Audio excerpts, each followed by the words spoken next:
Hello, pre-notification gang.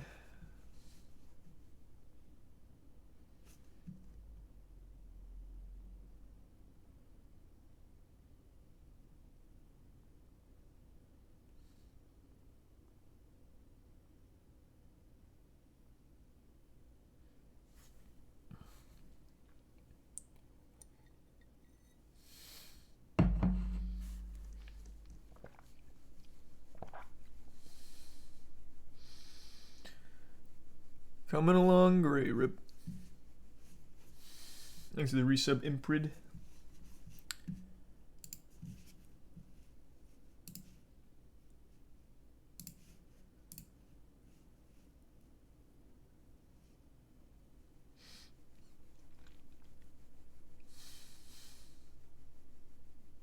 You see, someone stole the Sonic Frontiers game at EGX. What is EGX? Thanks to resub Salty. No, I can't say I saw that though. Thanks to resub Oxy. And the Prime user Dell. Twitch has super chats now. What?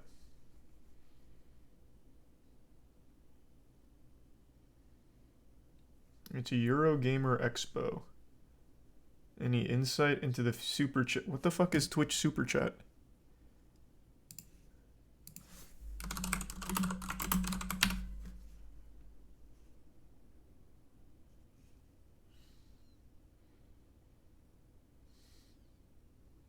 Oh, the super cheer?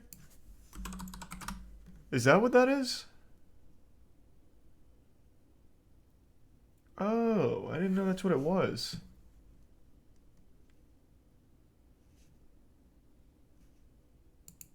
Wait, what?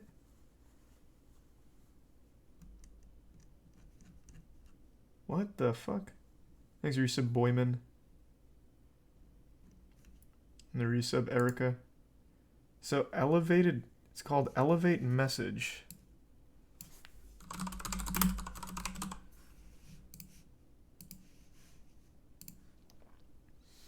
Elevated chat.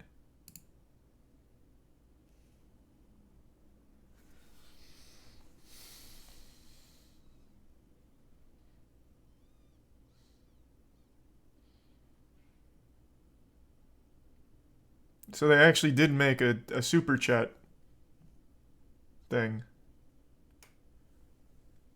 Thanks for resub DJ.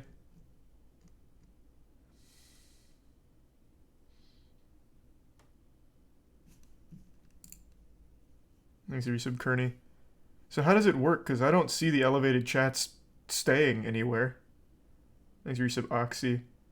And the resub DOA. Thanks for the elevated message thinking. So that's supposed to stay somewhere for 30 seconds, but it's immediately gone. Where does it go? It goes below your stream. How the fuck am I supposed to see it if it's below the stream? What? Below the stream. What? Let's see. I don't even see it below the stream either. Huh? Oh, wait, there it is. Now I see it. Yeah, you can literally only see the elevated message if you have your own stream open.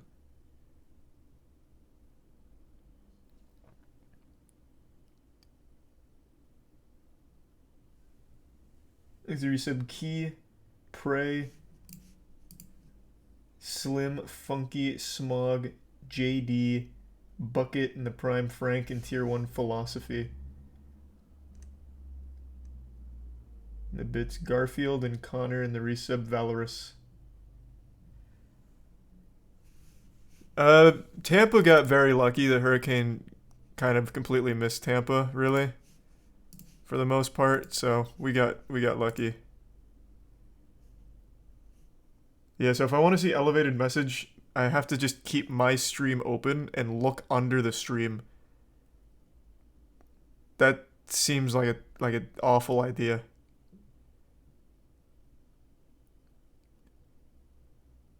And it looks like it's $100 to keep it up for 2.5 minutes. What? The old. This isn't even a meme. The only use I see for elevated messages is to make an advertisement for yourself under the stream for 2.5 minutes. Because there's nothing else. Because I can't, like, I literally can't see it myself unless I have my own stream open. I use a Redken shampoo. I saw that one. Thanks to the resub. Ghost, Slouch, Ritual, Salty, Marty, Mario, Gaglio, and Ectobius. The bit Stoned, Anaslasia, Cambe, and the resub Chad. Thanks for 2K bits, Cambe. Yeah, we got really lucky with the hurricane. It missed us. Hope everyone else in Florida is doing alright. Thanks for resub Gary and Minister.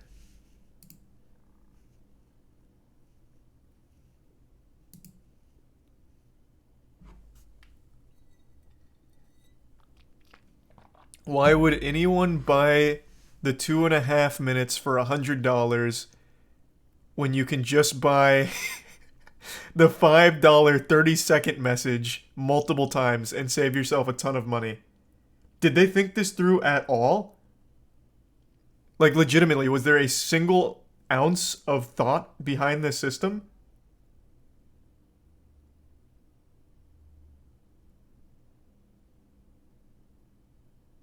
There is legitimately no reason at all why anyone should use the system, because as a streamer, I can't even see the elevated chats. They're only on the stream and underneath it. So I don't even see it. And B, if you're going to use it, why would anyone ever, unless they are just absolutely huff and glue, do $100 for 2.5 minutes when they can just do the $5 for 30 seconds multiple times? Like, there's legitimately no reason.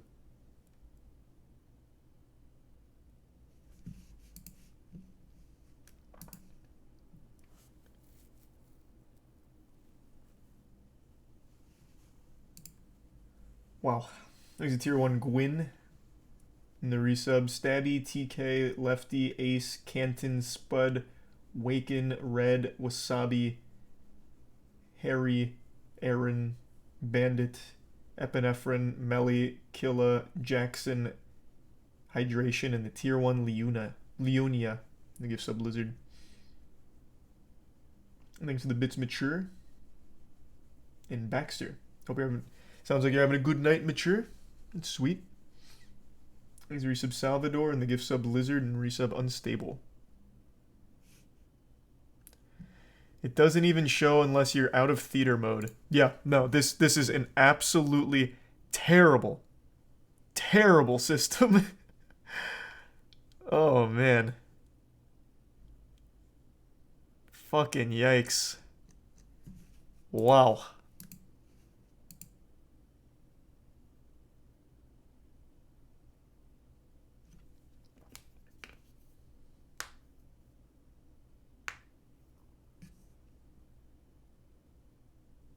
I have no idea why 2.5 minutes is $100. I don't know. They clearly put no thought into it because, again, for $5 you get 30 seconds. So why not just do multiple of these? There's no reason to do anything over that, except for, I guess, the 10 if you want a minute. But after that, you're just losing money. Because for 15 you can get 1.5 minutes. Like, it's so dumb. It's so dumb. It's so dumb.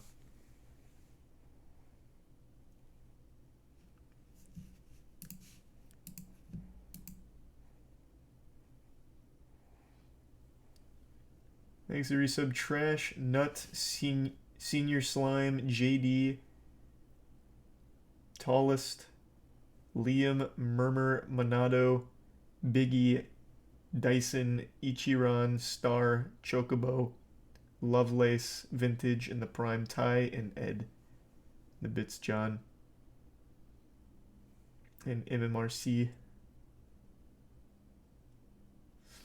Need for Speed Heat's on sale. I don't remember that one. Heat. And thanks for the bits, Kopi.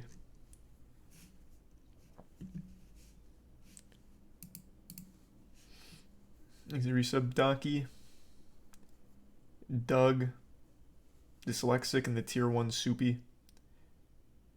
Isn't that what YouTube had? Isn't that what YouTube has minus the duration?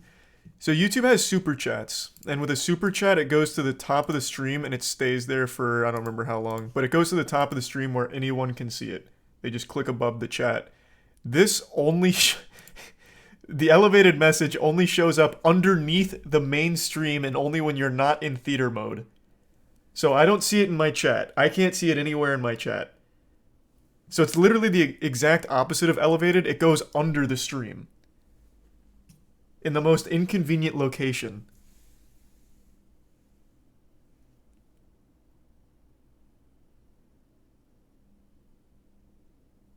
I just don't know what they were thinking. This has to be their most nonsensical idea yet. They must have watched the Ludwig's video and panicked like, oh my god, Ludwig's right, they should just be firing all of our engineers. Holy fuck, guys, we gotta do something. Put them to work. Anything, fucking anything, roll it out, please. Justify the salary.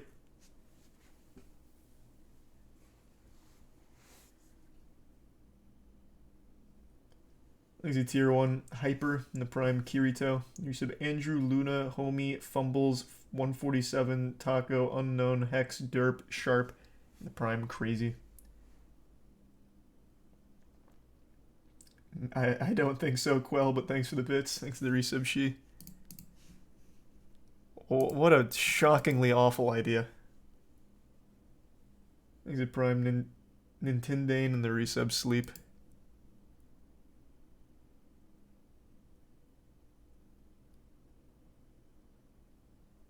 Twitch uses Teriology and Elevation. Oh, true. Yeah, maybe this was a confirmed via Teriology. I'm gonna give some Mixiety and the bits these nuts.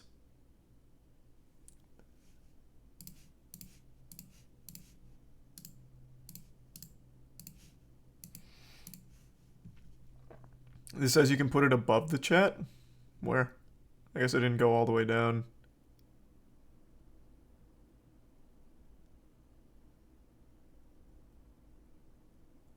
Ah, so is this something I activate on my end?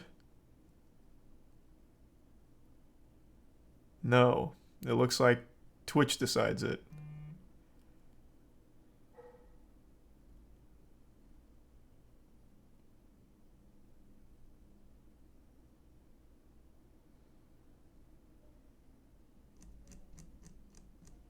At the top of a chat, at least that makes more sense because it's in line with super chats. The pricing is still outrageous and completely nonsensical.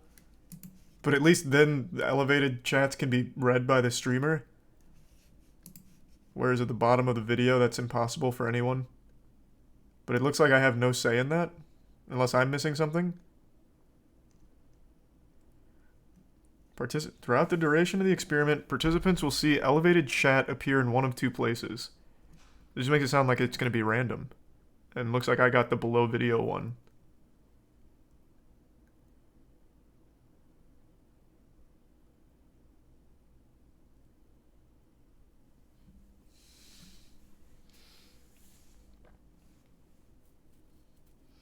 Thanks for the 5 gift subs, Vaughn. The gift sub, Vinny. And the resub, Major, Deletion, Beth, Gyro, Nick, Occasional, Lieutenant, Kayabi, and Javi.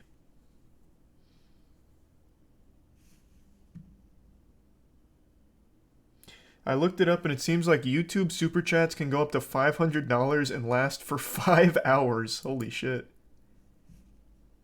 Jesus.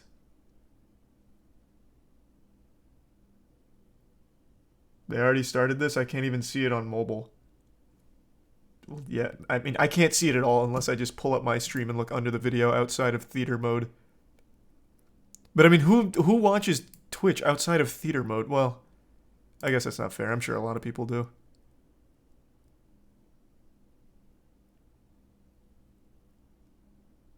I'm pretty used to theater mode, though. I use theater mode on YouTube and pretty much everywhere.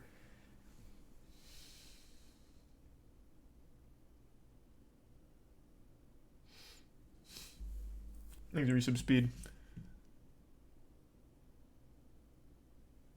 I saw that in the chat, Jorge. Hey, wishing your family the best there. Hopefully everything's alright.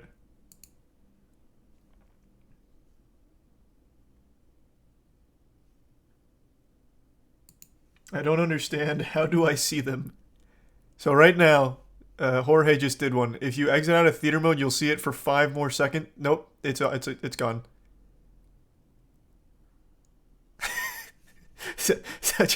Such a dumb system. Oh my god. Oh my god. Yikes. Thanks to the resub. Shazam, Dark Wolf, BMD, and Pepperoni, and Mary Jane.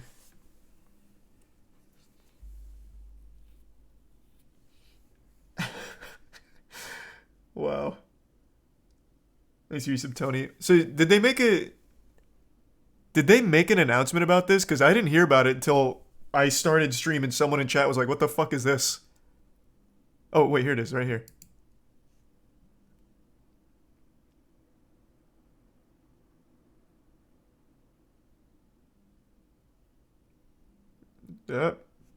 Pretty pretty not great feedback, huh? Can't imagine why.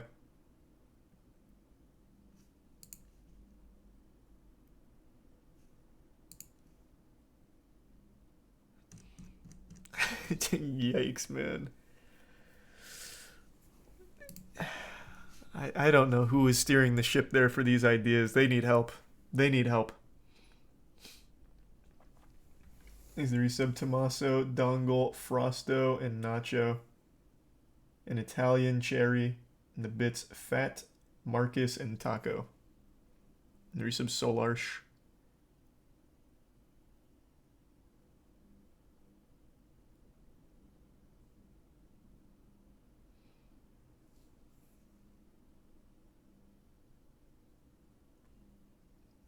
I don't even really know what you mean by that. Apparently, bit emote buttons displaces language tool, and the icon blocks the elevate button. I don't know where the elevate button is, so I'll take your word for it. There's the resub Ray, and the bits Hyper.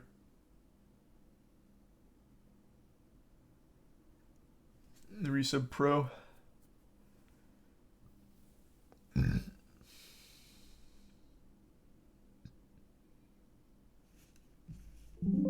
There's a resub Sauce.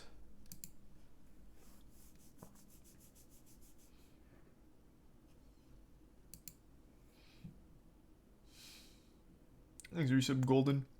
He doesn't even see elevated chat. It doesn't come up in my chat.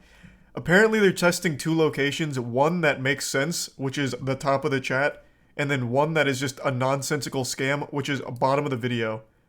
And I like how even for this, they don't show you the example because they know it's trash. And it looks like I have no say-so on which one I get. And this is the one I got. Either way, even if it was top of the chat, I want to make it clear, I think it's still a very dumb idea. The implementation is bad. The pricing is bad. So it really, I mean, if it was top of the chat, it wouldn't save it. It really wouldn't. Here's a tier 1 violin. The resub Colton, Dizzle, Kai, and the Sock. And Nova. I haven't seen that yet, Sock. Not yet. I doubt it, Mac. Probably just a novel thing for a couple of minutes and that's it. Did you see Google is shutting down the Stadia? Like officially?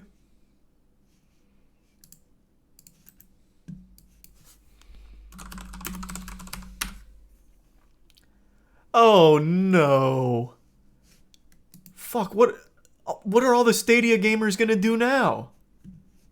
How are they gonna keep gaming? What? It was in its prime, too. I can't believe it. I can't fucking believe it.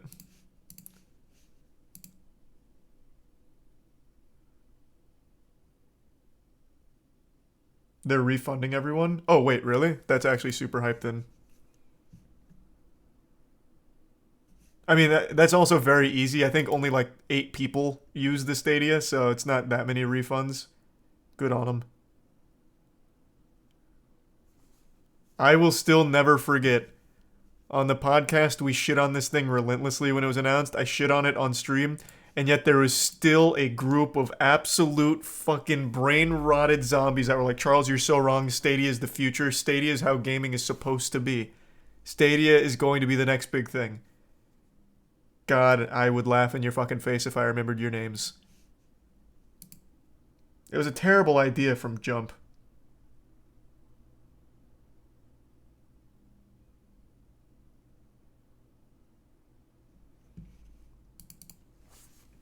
These resub Catalyst, Sneggy, Honan, Maz, Jammer, Elevate, and the Bits, Georgia, and Stoned. No, I haven't played Hunt Showdown. I might at some point.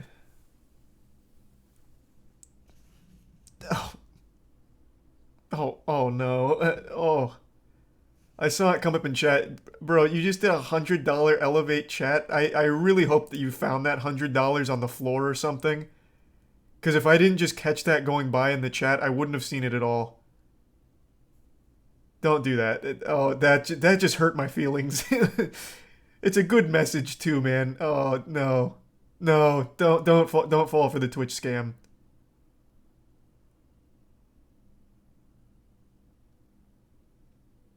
Oh, I feel fucking horrible, man. The guy's like, oh, a new feature. This seems sweet. I'll give it a whirl. Oh. Can you disable it? Bro, I didn't even elect for it. No, I can't. I didn't even know it existed.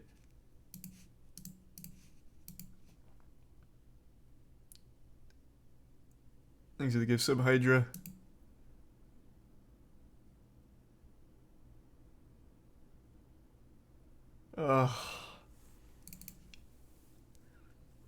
Thanks for the gift sub, or the bits mech.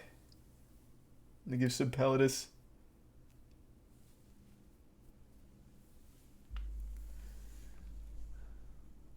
No, the bits and everything, all those pop up and work as normal. It's just the elevated chat. Like it's not even like an activity feed option for me on Streamlabs. Like I actually can't flick it on. I might be able to on the actual creator dashboard, but who uses the creator dashboard?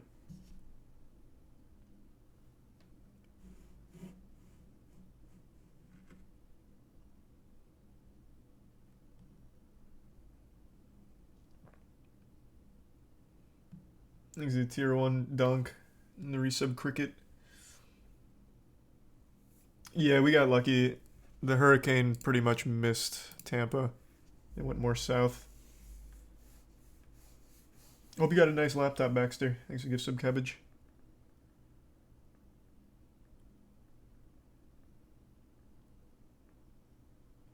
Thanks for resub KJ.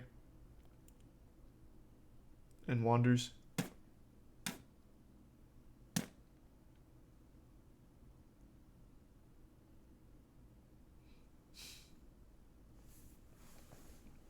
You playing Gundam tonight? Probably not tonight. We had a good grind sesh yesterday on Gundam, though. We were fucking popping off. Bro, I was dropping like 50 a game. We had such a good squad. Thanks for resub Bear. We actually didn't lose a game, did we? I don't think we did.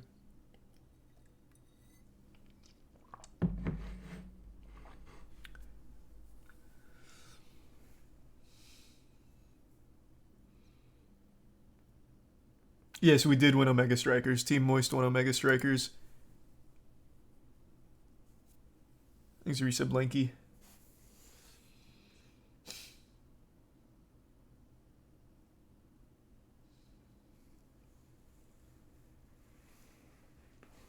Thanks a bit Baxter and resub Hawk. Can you send it to me on Twitter, MCR? Love to check it out. Won't do it on stream though, but definitely want to check it out.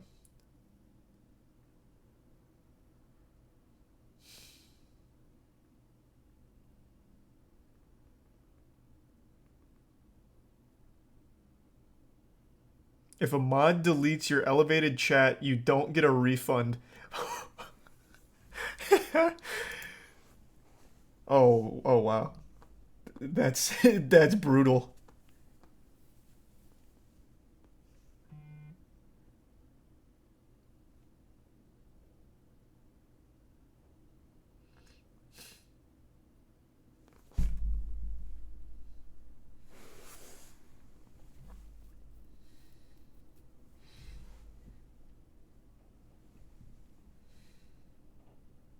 Yeah, Callisto Protocol looks good. I'm excited. Thanks for resub, thick boy in Christ. You gonna use Dolly 2 now that... Ooh. You gonna use Dolly 2 now that there's no waitlist? Yeah, I'll probably give it a whirl. I want to wait till after I get the AI-generated music video all squared away through Stable Diffusion and Dream Booth and all that. Because I don't want to learn another AI art generator. But yeah, I'm definitely down to give it a try.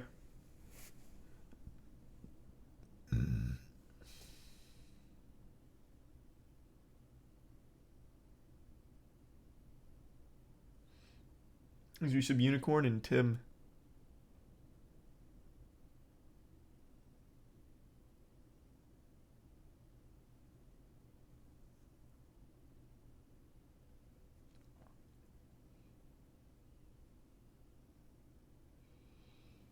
And the resub Asthmatic in the Prime Shadow.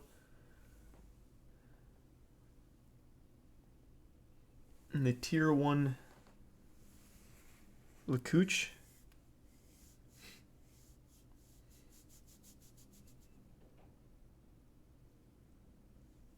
Yeah, I'm going to play Overwatch 2 when it comes out. I'll give it a fair shake.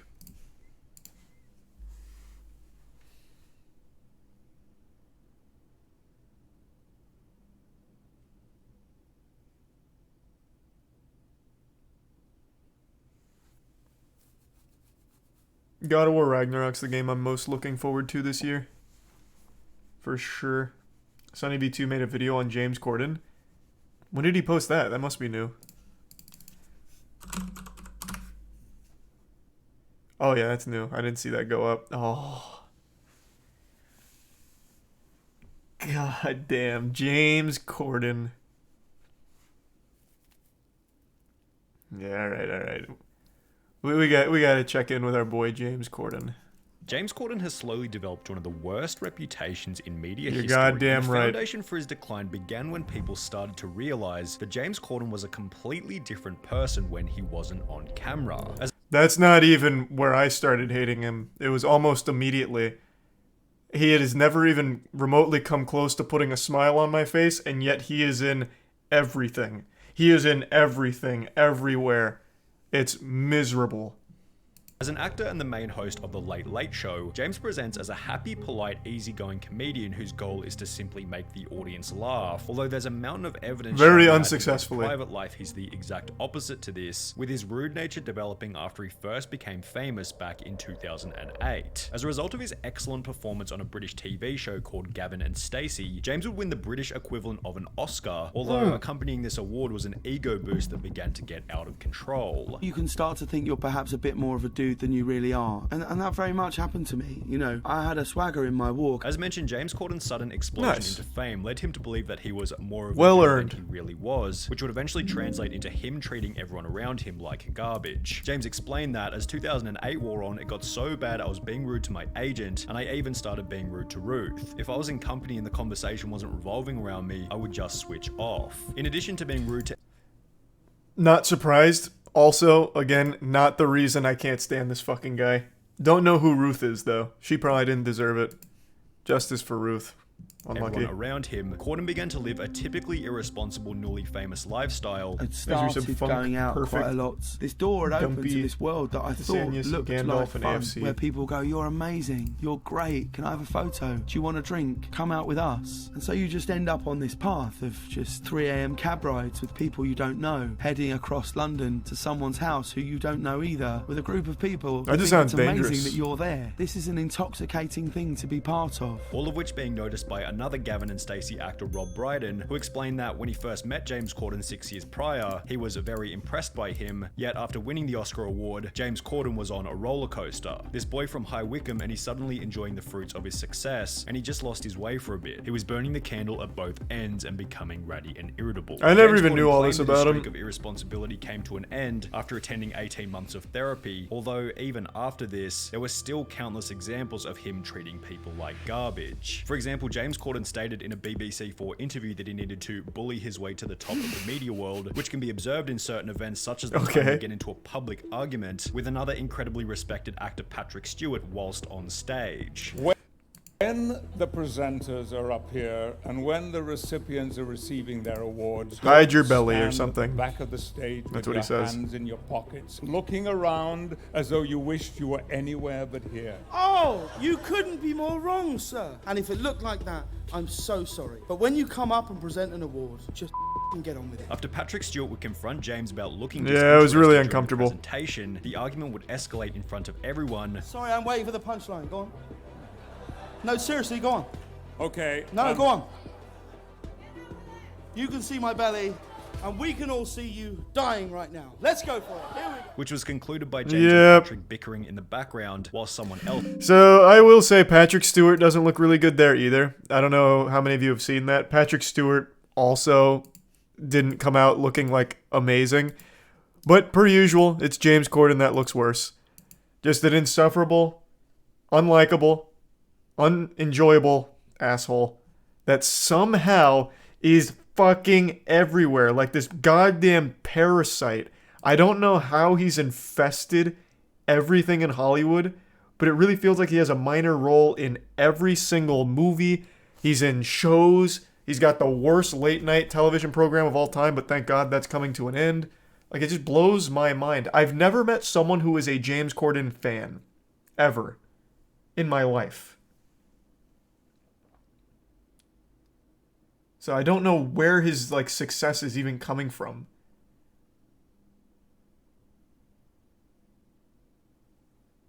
Thanks to the resub JF, Coffee, Bats, Jedi, Bojangle, and the gift sub Anastasia and resub Caxi and Prime Red.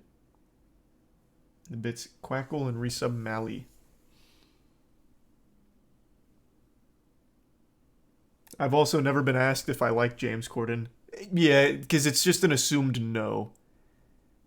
No one ever defends him when he gets dunked online. No one ever says, man, anyone see that new James Corden bit? What a banger. It's just all bad. I never knew he was a jerk. I mean, I didn't either, to be fair. Like, that's honestly like the least of his problems. He's just so unlikable, like as an actor, as a host. He doesn't make me laugh or anybody laugh. So him being an asshole is just a cherry on top. Thanks for resub Killer Elite and the bits Tommy. Else was talking on the microphone. Now, to cut James some slack, Patrick Stewart was probably in the wrong here, considering he was the person who began the argument. Interestingly, after James Corden gave him a very favourable introduction. What was really confusing about it was that I gave him like a massive intro. Yeah, I know. I said, ladies and gentlemen, please welcome an actor who's held in such high esteem. Please welcome the brilliant Sir Patrick Stewart. And then he... Yeah, like I said, Patrick didn't Although look good James here. still decided to engage and clap back with a few jabs of his own, so it's safe to say that he also had some degree of responsibility. There are other examples of similar situations where James has acted rudely, however, only after being provoked by someone else first. Countless paparazzi videos show James walking through Los Angeles looking quite angry and disinterested, although having a camera involuntarily shoved well, yeah, into his everyone face hates the probably doesn't paparazzi, facilitate obviously. the best environment for a good mood. There was also the time when Ant and Dec played a prank on James Corden, attempting to make him late for work, although considering they were literally going out of their way to make him angry, James probably gets another pass here. However, when James Corden would post one of the most brutal Reddit Ask Me Anythings in internet he did an AMA? fan interactions were highlighted, which James had absolutely no excuse for. Hey James, you won't remember me, but me and my friend sat at a table next to you and Harry Styles plus some others in Manchurian Legends in London's Chinatown about 6 years ago. We didn't bother you, but you were a massively entitled dick who yelled and treated the wait staff like shit, and when one of my party politely suggested you calm down, you got really aggressive and threatening. So my question is this: why did Harry seem so cool while you were such a massive throbbing bellend? This post was followed by another which read, I went to a James Corden live recording a while back. Again, it is Reddit. This is like a source trust me bro situation, or that happened shit. Like, there's no way to corroborate that. But I also wouldn't be surprised if that's a legitimate story, right? Like, I could see it. I could absolutely see it. But it is, again, like, anecdotal. No way of knowing for sure. Thanks for some CMD, ID, Gandalf, and the Prime Coldfire. Even the James Corden subreddit hates him. Well, that was started to insult him. Like, that it was never like a James Corden fan subreddit.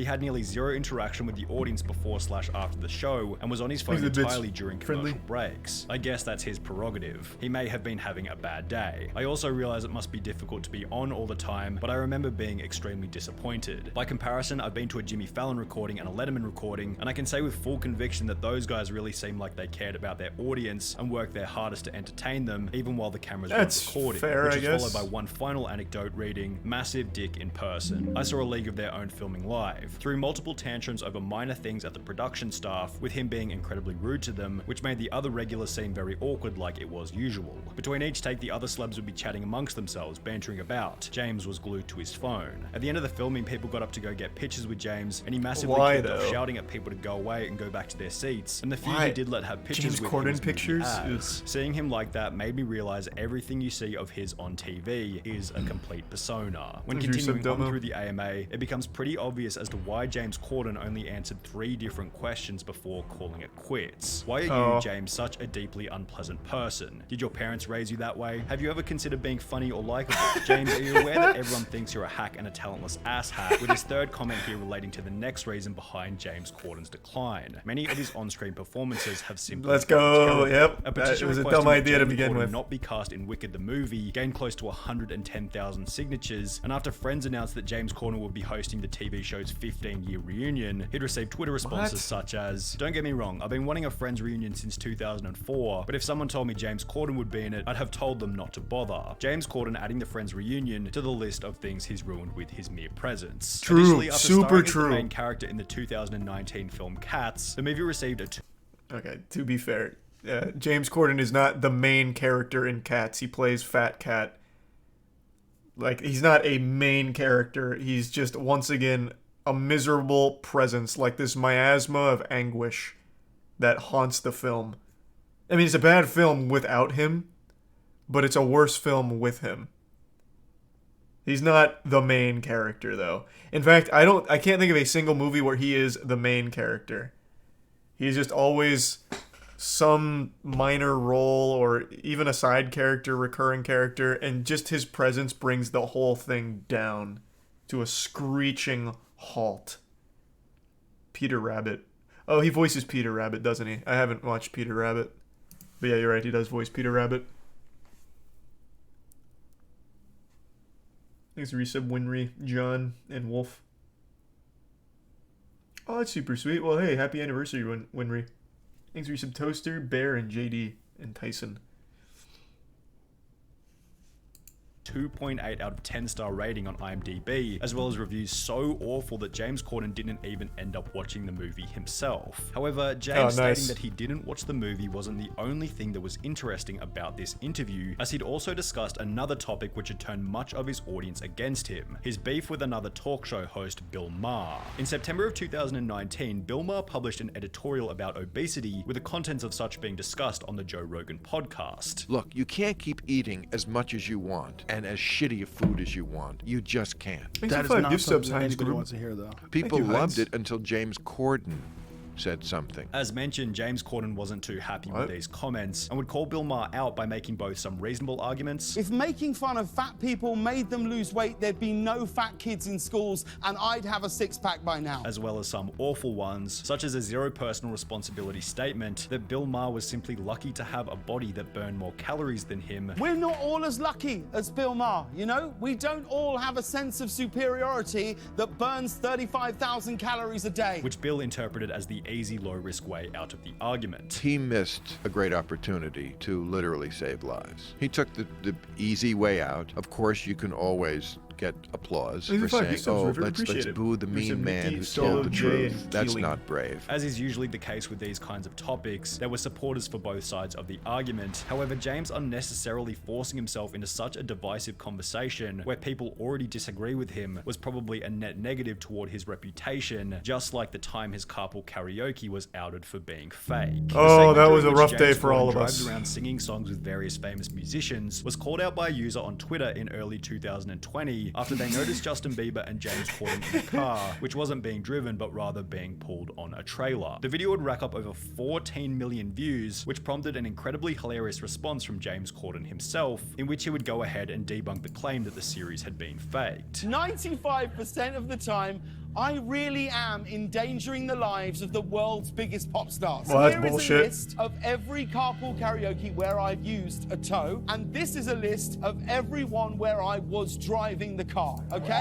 However, while Corden did a pretty good job of debunking these claims, there are still countless comments on every carpool karaoke from people who never saw the I still just don't believe him. videos Like, fake. just straight This up. all feels so fake when you know he's not actually driving. Fake news, James isn't actually driving. James Corden, stop cheating people with your carpool karaoke. Can't believe all these celebrities put up with this fake show. Next time at least drive the damn car.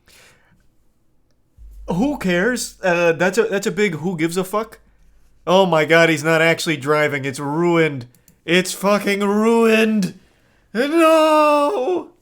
It's absolute garbage in the first place. It's fucking boring is the problem. Whether he's driving or not. Unless he is literally driving these fucking celebrities through flaming hoops in a monster truck and then crushing school buses, I don't care. It's a boring show. It's fucking miserable. I don't care if he's driving or being towed. It's just a bad show. It has nothing to do with whether or not he's legitimately driving or not. He's a resub. Razia, Shroom, Agate, Viable, and Asvi. And Prime Mad. In the Bits, Georgia. Monster truck carpool karaoke would go hard as fuck. See, like, that has real merit, right? Like, put the celebrity guests in some legitimate peril and see how they perform. I think that'd be cool. Here's a little free idea. This is something we considered doing a long time ago. I mean, shit, maybe we still will. Probably not, though. We were gonna try and do, like, celebrity guests in, like, perilous situations. So, like, operating a tank while they perform or something. We didn't really flesh it out because we realized it was undoable. But, like, that idea is kind of hype. As long as the celebrity's, like, on board, like, knowingly. You can't just catch them off guard with, like, a life-threatening situation.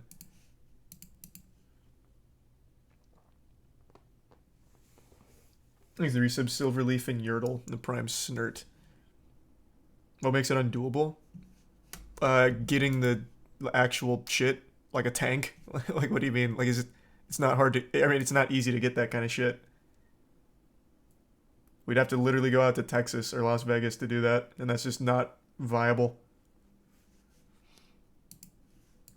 It seems like even when James Corden is in the right, his audience selectively decides that he's still in the wrong, which has also been speculated as part of the reason behind his recent announcement that he's leaving the public spotlight. On the 29th of April 2022, let's go. James Corden would upload a video to his YouTube channel. Best thing he's ever done. James Corden discusses his late night future, in which he'd announced that he'd only be hosting the show for one more year. I've decided to sign for one more year on the show, and that this will be my longest 365 days of television. In a different interview, James Corden specified that his motive for leaving the entertainment industry was to spend more time with his family. I don't want to do it forever. We're a really long way away from home, and we're a really long way away from people who are getting older, and we're a really long way from them if something should ever happen, and that plays on my mind a lot. However, many have speculated that being such a disliked celebrity has put an unbearable amount of pressure on him, which becomes especially obvious when looking at the comments regarding his retirement. James Corden is a talentless bag of garbage. Goodbye, good riddance. Finally, we don't want him anymore. Ruins everything he's involved in. Probably one of the most annoying people in the business, it seems. Please don't come back to the Yeah, there's only like two people, well, three. There's only three people I can think of that have a reputation this dog shit. Like, where collectively the majority of people are like, everything you touch is bad. You make everything you're around worse. It's James Corden, Amy Schumer, and Brendan Schaub. Those are the only three I can think of. It's like this crazy trio of just misery because they're in so many things and everything they're in is much, much, much worse because of their presence. Ellen only has her show. Ellen only has a show that she ruined. Well, her show is just bad. Like, her show is just bad. But those three are in a ton of things. Brendan Schaub is on all kinds of podcasts. Brendan Schaub has stand-ups everywhere. So he's in a lot of places. James Corden infests so much shit in media. Same with Amy Schumer. But yeah, I mean, I would agree, like, Jared Leto's another really good example, but his is mainly just, like, a movie every year. Like, James Corden, at his peak, was in, like, 4 or 5 productions a year. Thanks to the resub. Abrasive, John Silver, Punk Chick, Choking, Wasinde, J, Ledge, Major Wook Average That Boy and Tier 1 River. God, that'd be crazy, Quill. Putting them all in this, like, a single movie. Exit Prime, Darth, and Brewski. Kevin Hart. Kevin Hart's in a lot of shit, but I don't think he makes it worse. I think he just chooses absolutely terrible projects to be a part of. I don't dislike Kevin Hart. I dislike the things he's in. He is not the reason those things are bad.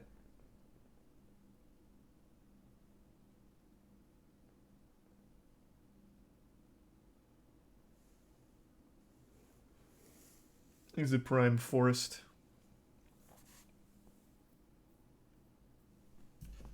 UK, please don't come back to the UK, please don't come back to the UK, with each of these comments being accompanied by flattering articles such as, farewell James Corden, you were an asshole. What a great, who wrote that? Was that Vice?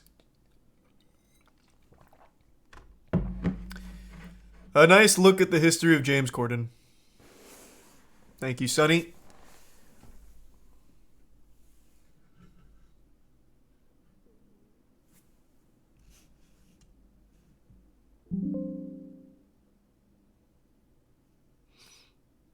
You're endorsing people dehumanizing Corden when his worst crime was being unentertaining. This is gross. You can dislike him without dehumanizing him. What? I'm dehumanizing him by calling him shit? Because he's unentertaining? What? I think you're very confused on the meaning of the word dehumanizing. I hope he lives a very happy and fulfilling life out of the spotlight and never touching another movie again. I don't know if that was bait or not, but that was a terrible fucking take.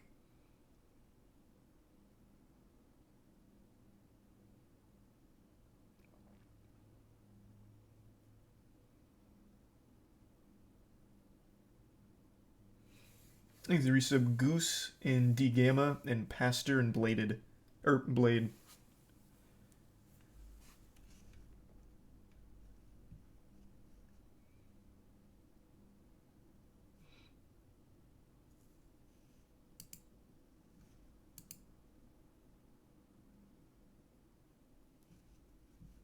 Actually calling him shit while saying you're not dehumanizing him is priceless. Yeah, he's shit in everything he's in. He's shit, trash, awful, not entertaining.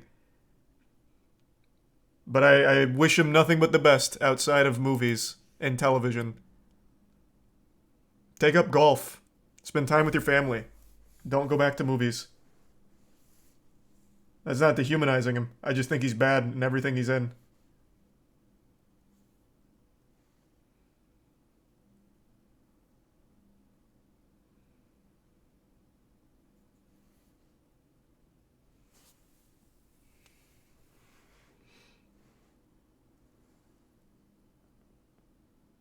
If you're not dehumanizing him, why do you want him to keep why do you keep wanting him to fight Vegeta?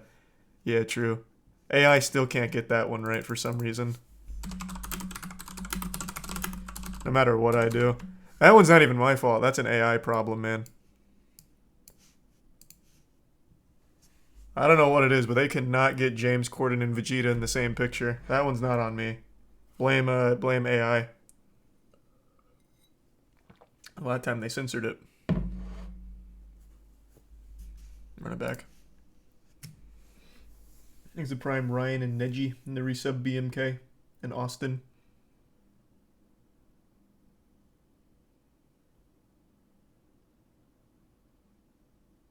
One of the rare times they actually put two of them on the same picture, though. Not much of a fight unless it's like an argument.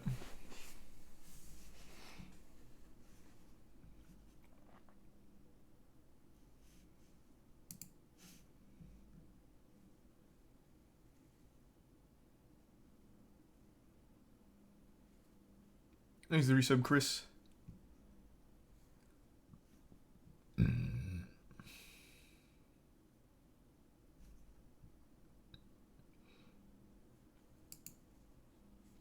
Yeah, I saw that Channel 5 released the Alex Jones interview. I don't know if that's one I'm going to watch on stream, though. That might be one I just watch on my own. Thanks to resub, Matrix.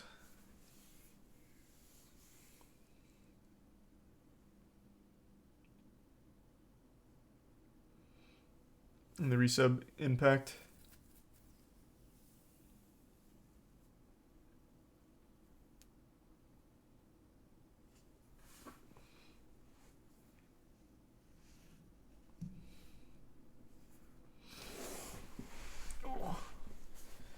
You see the latest chess drama? Yeah, you talking about from yesterday? I'm all caught up. Nothing new happened today. Makes it 5 gift subs erotic. Unless you're talking about the chess.com CEO here. But this isn't really like a new development. This is still kind of a nothing burger. Thanks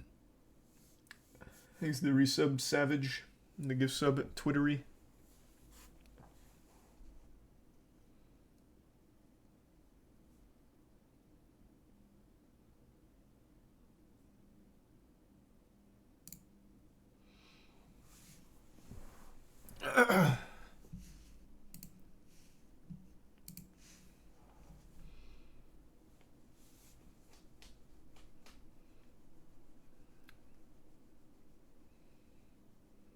Thanks, nuking.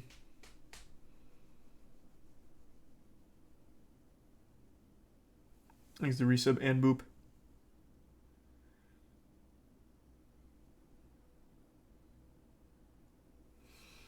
You ever look into abandoned shopping malls? I mean, I've seen some, yeah. I mean, I guess they're kind of cool. Why?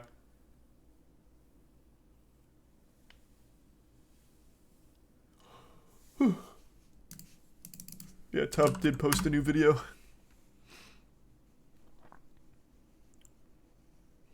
I'm pretty confident I'm going to know all of these. Let's see.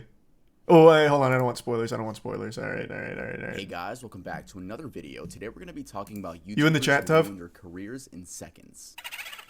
There are a lot, and I'd like to make this a series. Probably going to see a part 2 coming in the future, but there are a lot of OG YouTubers that I forgot existed, and I just remember, wow, they did something horrible. But I know I'm like Mr. Long Intro. I'm sorry about that. I'll make this one short. Oh, you don't need to apologize for that. It's that new music video coming out October 3rd. Yes, you guys finally don't have to listen to Cherry Soda on repeat anymore. I got you guys with a new music video, Spotify, Apple Music, all of that. Yeah, October 3rd, be there for the live premiere. It'll be on this channel. It's gonna be so fun with the live chat and everything. I'm thinking November the EP will be out, and that EP will have music videos to every single song, and that'll be like a 30-minute video. That's the way to do it. Music video per song. You guys up, but let's get started with our list. Vitaly ZD TV. So Vitaly, this guy fell on some fucking wild times. Pretty sure it was a crippling drug addiction, and then he snapped one day, jumped out of a moving vehicle, and beat a random woman. I'm going off memory here, but I'm almost positive that's what it was. Vitaly Zodorovetsky, also known as Vitaly ZD TV, was once the Bang Bros guy, whatever it was. Concepts at the time, such as Gold Digger pranks, Russian Hitman pranks, In the Hood pranks, and who could forget classics such as How to Get Girls to Kiss You, Getting Girls Panties, yeah, the classics. Can I Eat Your Booty? The channel now sits at 10 million subscribers and over 1 billion video views, though his recent uploads don't match that of a 10 million follower channel. So what happened? If we want to understand the fall of a man who was once getting a minimum of 20 million views per video, we have to go to the very beginning, before he was even a prankster on YouTube. Let's go back to when Vitaly was 18 in 2010. A Russian friend of his called him up and told him he can make easy money if he just appeared in an adult video. Being broke and living with his mom and abusive stepfather, he took the chance. And that's when this infamous video was filmed. The video is a Bang Bus film where the girl picks up guys and fucks them in the van, though Vitaly couldn't get hard, so it was an extremely awkward 12-minute video. Yes, I watched all of it. Yes, I was alone. Yes, I had lotion. The next year in 2011, Vitaly would that's an internet classic, by the way. I remember when that story broke. So Vitaly used to be massive. Most of you probably don't remember him now, but he was absolutely massive for a time. And then one day, out of nowhere, someone recognized him in a Bang Bus video, posted it on Reddit, and it flew. That shit was huge news. Yeah, he basically did start the pranking meta. Well, the fake pranking meta, the one where it's like Gold Digger prank, but he like paid all the actresses and shit. Yeah, he was the one that started that. Man pioneered that, trailblazed. Why couldn't he get hard?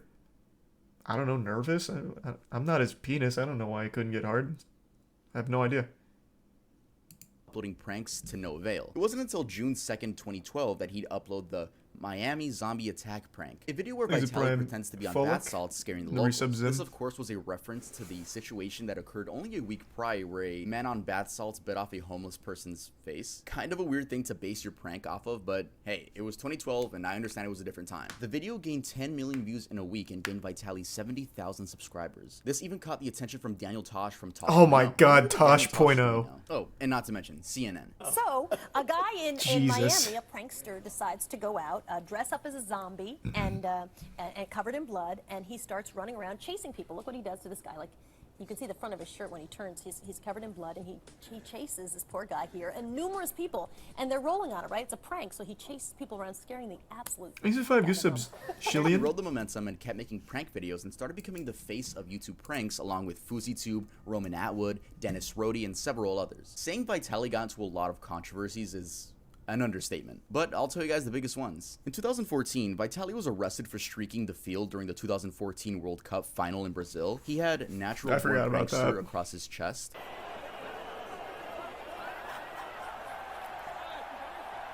Yeah, Remy Galliard was really kind of the OG. Remy Gallard, I don't remember. 2016, he was arrested for trespassing after climbing the Hollywood sign. Back to our breaking news. A man believed to be a YouTube prankster has climbed the Hollywood sign. Tim Lynn monitoring the situation overhead in Sky 5. Tim. He had a flag, like you said earlier on. It says, "I'm back." I don't know where he was before, but apparently he is back. The next month, on June 10th, he was again arrested for streaking during Game 4 of the NBA Finals between the Cleveland Cavaliers and the Golden State Warriors. This time with Trump sucks on his chest and LeBron for president on his back. I don't remember any of these. I only remember his stupid, like, gold digger pranks and shit like that. In 2017, he shrieked at the World Series.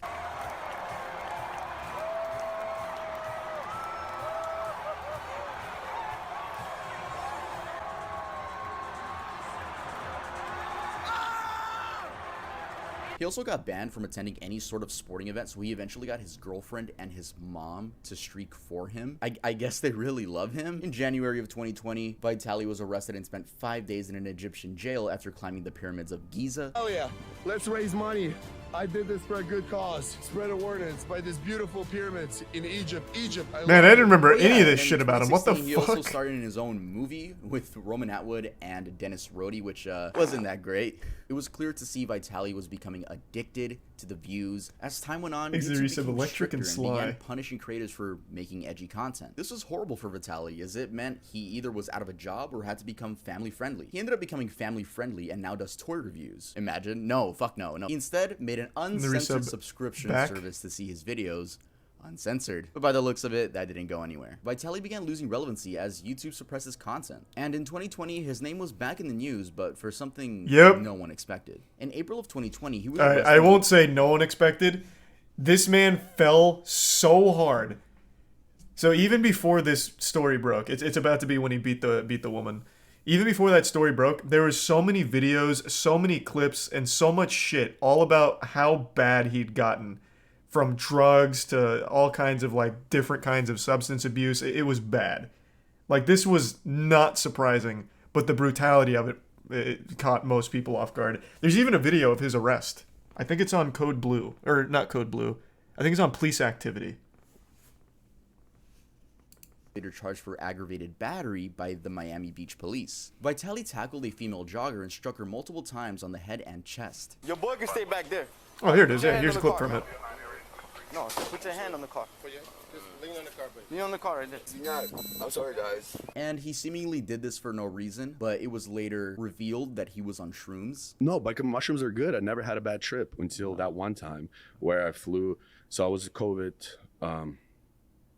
mushrooms. I was bored. Last thing I remember is, please help. And I tried to hug her and she pushed me or whatever. And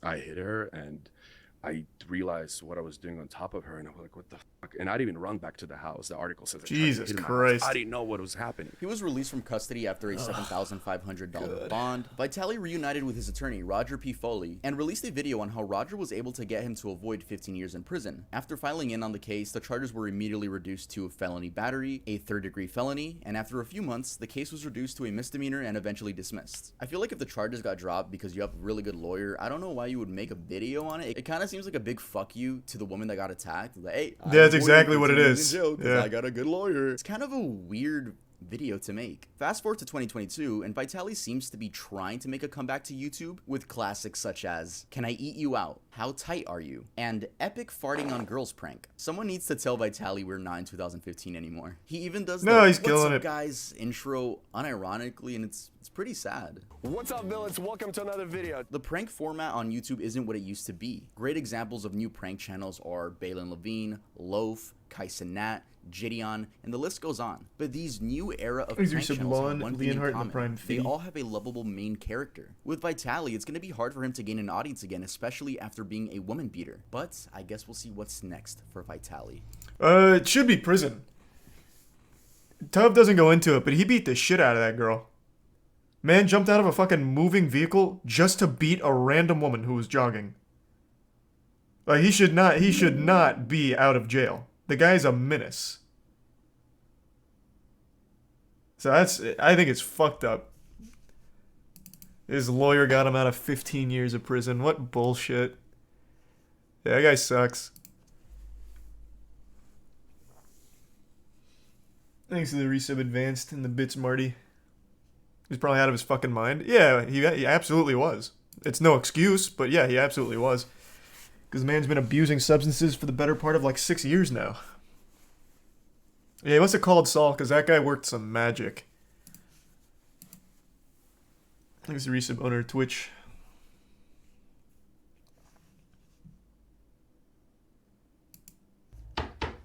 Yo, hold on, guys. Someone's knocking at my door. Thanks to tier 1 doctor. A tough skit? You're under arrest. What do you mean I'm under arrest? Because you don't have the new Earl drop. A merch skit. Oh, I thought it was like going to be VPN or something. Earl, the brand you own, the new collection that just dropped. Thanks to Prime Drew. Back to school collection, and if people use code back to school, they get 20% off anything at the store. Hey, 20% off sounds really good. Give me that. Here you go.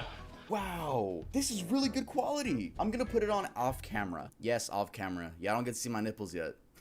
Oh my god, it's embroidered. Look at that. Y'all thanks to the resub Chunky and Girus. Isn't that right, cop that randomly and came Fire to my Strike. room? Hey, that's very true. My kids actually go to Earl University. Anyway, you're extremely cute. Hey, what can I say? You are too. Get the fuck out of my room. Okay. Guys, make sure to use code back to school to get this How adorable. Amazing Earl hoodie, which I will be wearing for the remainder of the video. EarlDoesn'tExist.com. Let's move on to the next one.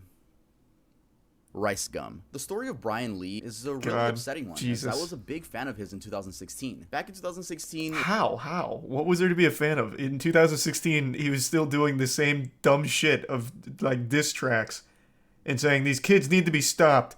It was like, damn, this kid is so cringe. This kid is just lame. What the fuck was there to be a fan of? The guy hadn't done anything, like, ever. I will legitimately never understand how Rice Gum rose to popularity on the platform.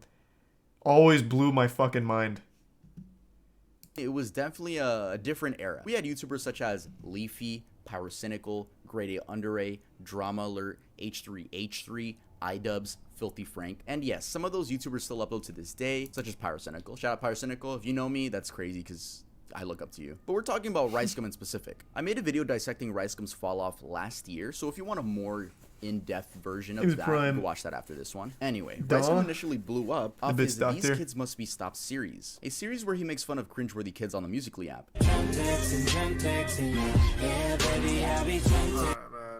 I don't know if you guys heard it. This fucker just said, I'll be drunk texting you. I did some research. This fool's 13.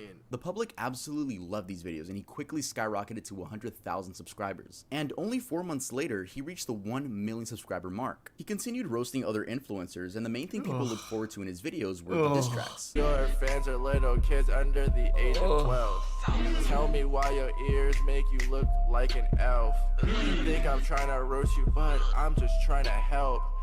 Psych! I'm just here to give you this L.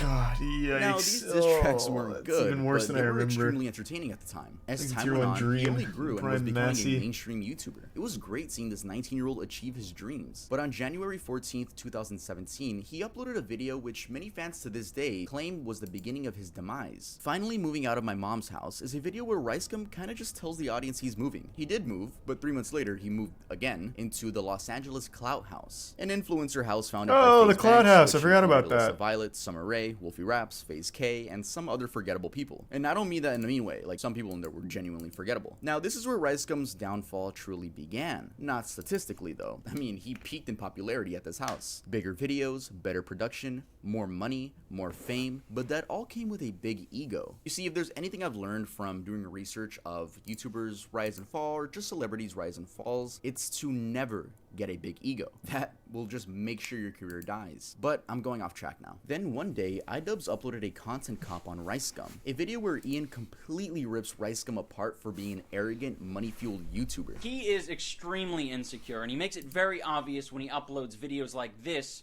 where he details how much money he earns in a month on YouTube. There's like this video that has been going crazy viral, and basically in the video he shows how much money Thanks for the resub, YouTubers Buck. paid him. Everyone just giving him so God, much this props, is like, such a everyone loves him. nostalgic This trip. dude's getting so much street credit. I'm like, I can't believe it's been fucking 6 Last month I years. made a roughly $60,000. I mean, it's okay. It is actually my lowest paid month. Once again, I only got 20 million views. I'm not sure what odds he's trying to improve. The odds that a female will finally see him as a suitable sex candidate because he has money, or the odds that his child fan base will revere him more as a god. After this, Brian's videos began receiving a ton of No, dislikes. Now this, other people, is Ricegum's downfall. I'll explain later why it wasn't. After this, his content began getting more, lewd. But hey, they got views, right? Then he got into this...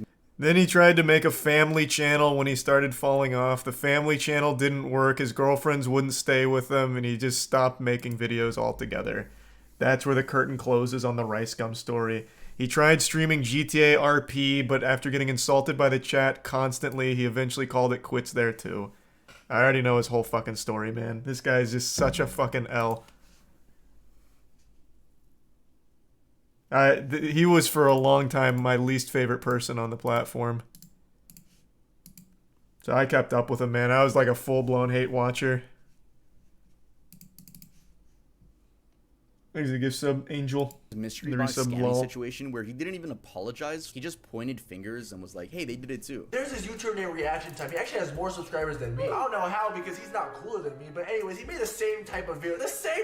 Like 3 months ago. No one said anything. It wasn't a problem. And then all of his scams, but kids don't care about getting scammed. Dobrik's crew, whatever. They're influential. Got kid fans. Same thing. Open up boxes. This was 3 weeks ago. Way before I was doing it. Why did no one bring it up 3 weeks ago or even talk about these guys? It seems like after this, he just started uploading extremely inconsistently. Fast forward to 2021, and he became a full-time Twitch streamer. The last the general public heard from him was when he was beefing with KSI, and then with Aiden Ross, which, by the way, I don't know if that was real or not. He's a Tier 1 Gaming. Lived in the same fucking house, but quite frankly, I don't care enough to look more into that. Rice. Yeah, I don't know if Tubbs gonna mention it. He might, but I have to pee really bad, so I want to mention it. He also did a lot of scamming towards like the death throes of his channel. He did like the here's 20 Amazon gift cards to make up for my last scam. And if you used any of the codes, they were already used like 3 years prior. So he just gave like previously used codes. So he scammed on top of a scam. But the scam before that was these like fake loot boxes. Before that was another like fake raffle. So right towards the end of his career, he just started like scamming as much as he could on his way out. Thanks for the 10, damn, thank you for the 10 gift sub size. Oh, Save the Kids, I forgot. Yeah, and Save the Kids. But he was like the most forgettable person in that because by that point he was already completely just out of the public eye. You're right, he was with Save the Kids. I forgot about that. Alright, hold on, I'll be right back. I gotta pee really fucking bad. I can't hold it anymore. I'll be right back. I'm also gonna fill up my water.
I'm back. Easy tier 1 Ron in the prime. Kana, the resub Humongous, Stone, Silver, Honorable, Olympius in the prime. Smoke and Bin. And the resub New Guy. And Kaylee's. Twitch tweeted about Kai. I saw. I was actually shocked. I think, here's my theory. I think Twitch is now in a position where they feel threatened by YouTube now. So now they're doing everything they can to try and do anything the community has said. I mean, whatever. I mean, I think it's a net positive no matter what. But Twitch just rolled out this terrible elevated chat thing out of nowhere, which is a terrible idea. It seems like it was so haphazardly thrown together because everyone was upset about their 70-30 split going away. So like, wait. But look, yeah, you're all going back to 50-50, but here's an elevated chat functionality, which is more money for you guys. And it's fucking dog shit. So it seems like they're doing everything they can, like hustling and scrambling to try and bring out as much as possible, even when it's not fully realized. But I am glad they finally recognized Kai. It took them long enough.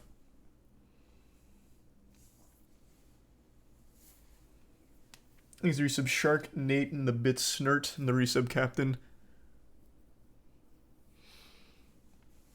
And the Bits Doctor. How'd they reckon? Oh, they posted on their official Twitter.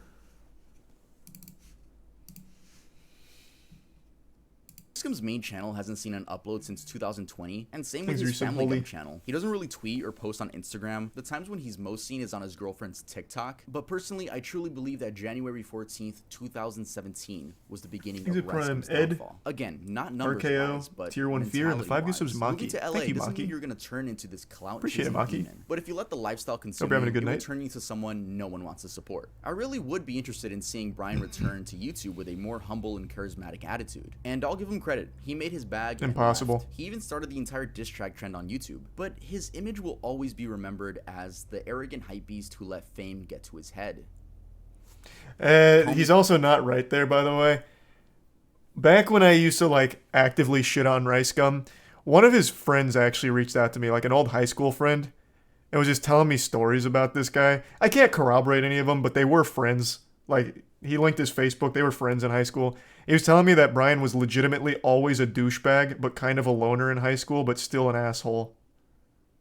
So I don't think it was fame that got to him. This guy was legitimately just born a douchebag. He's the resub Jedi 60 and certified in the tier 1 Aragorn.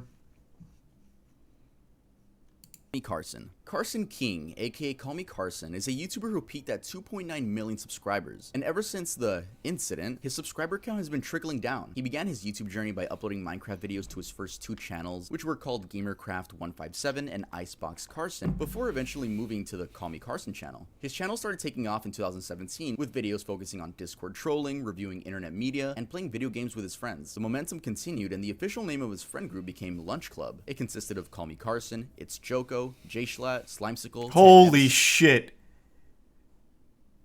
I don't think I've ever seen Schlatt without the facial hair.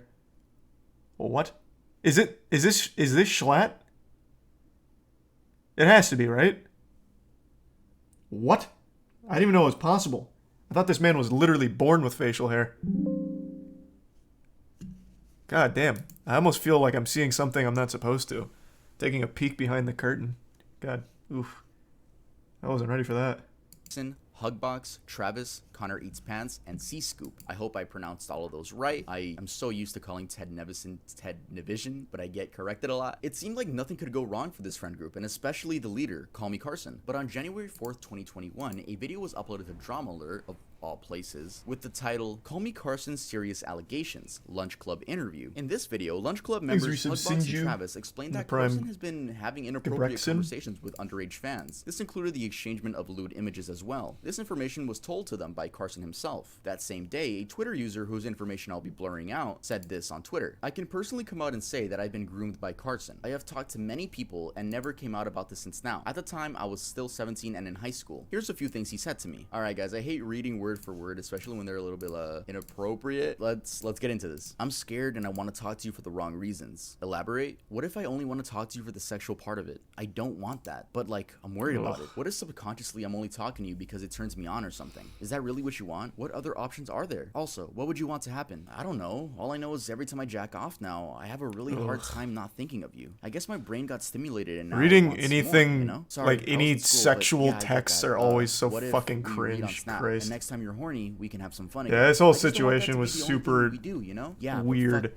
Like the whole 1917 stuff. This is all my fault. Damn. But then, like, the people closest to Carson said it's more than that, so this whole thing was such a weird mess. I'm not gonna lie, I'm scared of getting your hopes up or something. I'm willing to try, but it's such a bad idea. But so is sexting you. Fuck. Carson later revealed in his Discord that the texts were real. Long story short, when I was 19, I sexted a couple of viewers that were 17. Extremely regrettable and incredibly embarrassing. Felt guilty since. Apologized to them both and resolved it privately last year. Then Keem got a hold of it like 2 days ago. At the time, the girl was 17 and Carson was 19 years old. Though a 2-year age gap isn't anything to glance about, I guess people did because 1, this is a famous YouTuber and it's easy to like nitpick anything a famous person does. 2, even though the age of consent in the majority of the United States is 16, talking to people that are under 18 on the internet is like a well-known no-no thing to do, especially if you're famous. And 3, people argued that there was a power dynamic, which honestly is something I do agree with. I mean, think about it. If you're a big YouTuber, your fans already see you as a god. So asking them for pictures might just make them feel like they're forced to because they They don't want to let down their favorite YouTuber, right? Anyway, Carson lost followers, friends, and basically everything. He stopped uploading, stopped streaming. No, the hurricane missed Tampa for the most part. Whenever he did tweet, he would like quickly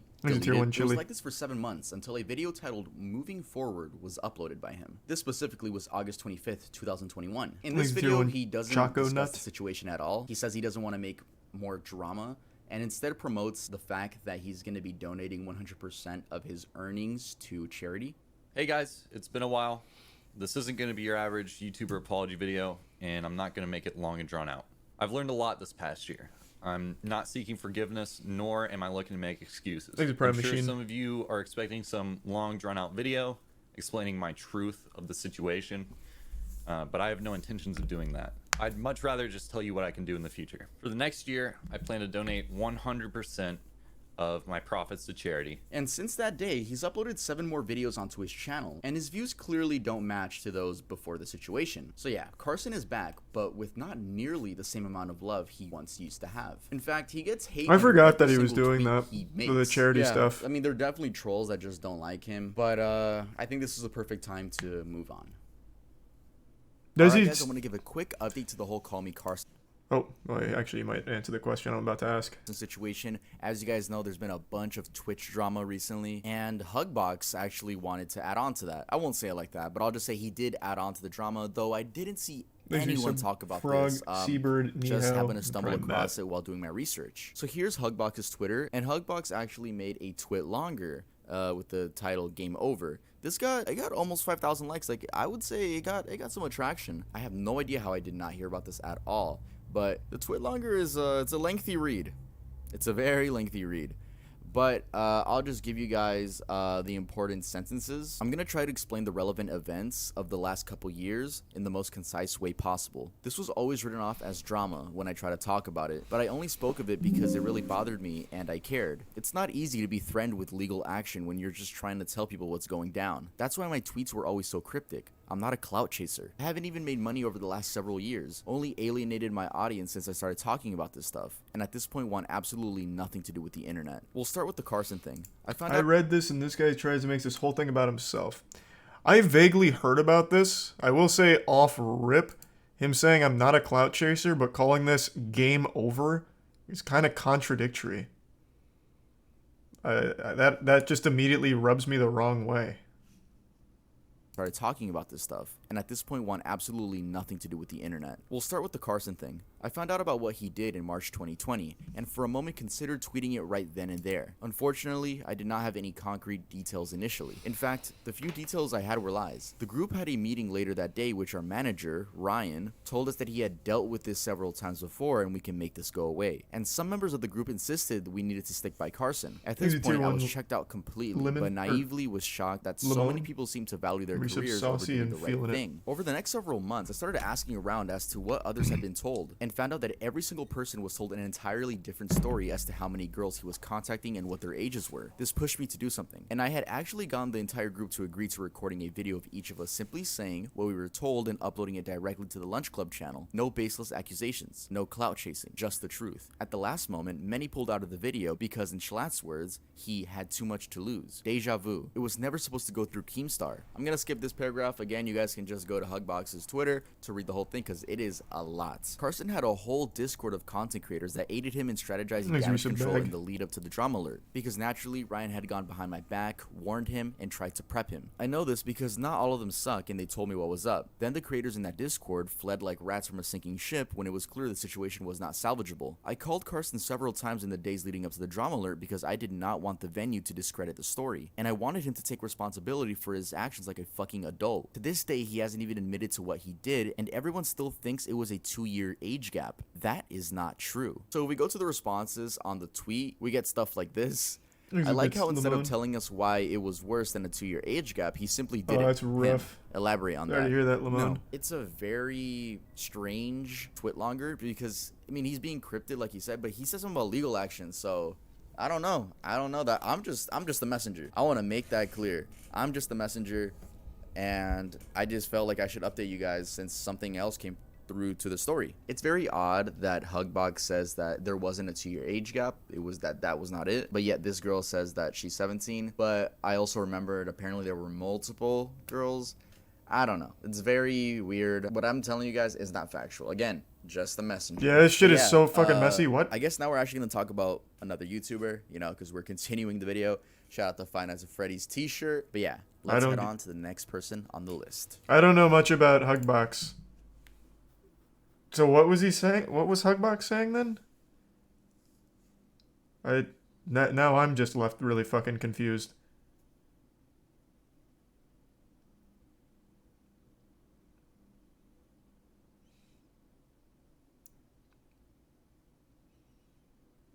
Thanks to the bits, Vintage. Yeah, I haven't seen too much from it though, Vintage. Not since we first looked at it, but I am keeping my eye on it. So wasn't a whole lot of new stuff in the twit longer. Okay. All right. Okay. FaZe K and FaZe Jarvis. Oh, these are huge. FaZe Jarvis posted a video cheating in Fortnite. He was like, I'm trying out an aimbot in Fortnite for content. Got permabanned. Cried. FaZe K saved the kids. Kicked out of FaZe. Cried. And began as a Call of Duty sniping team. Members would achieve impressive clips only using sniper rifles and later create montages which would be uploaded onto YouTube. When FaZe Clan started out, they were all just kids in high school enjoying the most played game at the time. By 2012, the YouTube channel had hit 1 million subscribers and it was the thing to know about FaZe Clan if you played Call of Duty. Everyone and their mom wanted to join FaZe Clan at one point. I wanted to join FaZe. 2014 to 2016 is when I would say FaZe truly peaked. This was when the main members of FaZe all moved into a house in New York and called that the FaZe house. Many fans still say this was the best era to be a fan of FaZe. And FaZe hasn't stopped growing at all. They even have esports teams in every major video game. They also recruit athletes, and not to mention that their main focus is still Call of Duty, with members such as Swag. It's not their main focus. Call of Duty. Also, I can't Nah, they're much bigger than that now. The best member, FaZe Jev. Yo, Jev, if you're watching this, I just want to let you know you're a huge inspiration to me, and thank you so much for always being you. Anyway, let's first talk about FaZe K, who joined FaZe in 2013. This was thanks to his sniping skills. He would upload gaming content and occasionally have his younger brother Jarvis join in on videos. What's going on, guys? This is FaZe K, and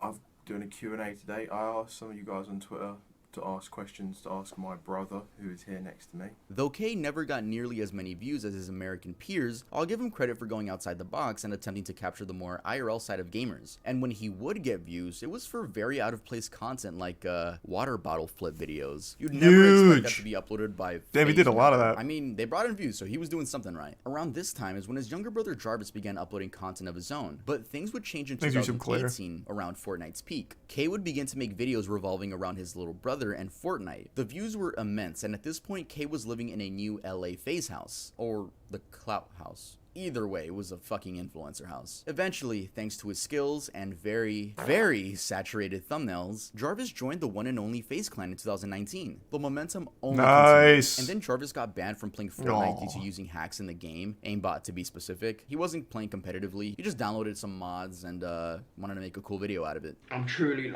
so sorry. Epic, I know I have to take accountability for my actions, and you know I'm gonna do my best to accept any punishment or comes my way, whatever happens. Epic Games decided to make an example out of him and banned him from He's still banned, right? No, this doesn't mean that when he goes to his friend's house and picks up the controller, the FBI just breaks down the fucking door and arrests him. Spicy. It just meant that if he made any new accounts publicly, they would all just automatically get banned. This also meant Jarvis had to switch content. He basically became It's just such a stupid idea. Like, I don't remember how old he was when he did it. I think he was probably like 18 or something. But what a dumb fucking idea. I'm going to knowingly cheat in this game for a video. Like, I don't know what you would possibly expect to happen from that. It's so... Like, I feel like almost bad. Because to be so stupid to think it's a good idea, like it's... I don't know. Still, very, very dumb.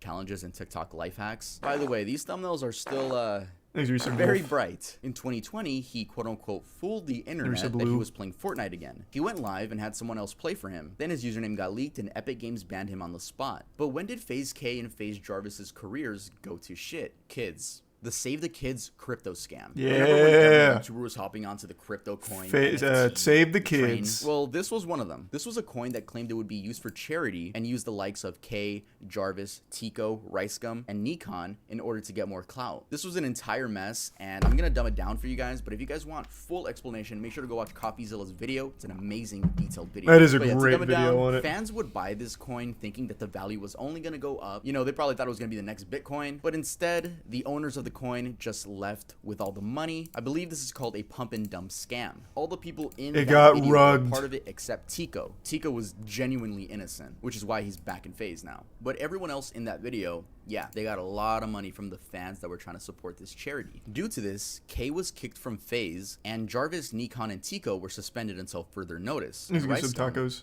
Well, he's Ricegum. He wasn't a part of like any team or anything. He's just himself. So this is where K's career started going downhill. I mean, why wouldn't it? Who wants to support a scammer? Then K came out saying that the mastermind behind all of this was Sam Pepper. Yeah, the dude with Black Ops 3 dark matter for hair. This response wasn't really taken that well, and his views dipped right Probably really was this. Sam Pepper, but you're also a fucking idiot for doing anything with Sam Pepper. It's your fault. How Sam Pepper still somehow infiltrates anything blows my fucking mind. He's like the most well-known scammer of all time.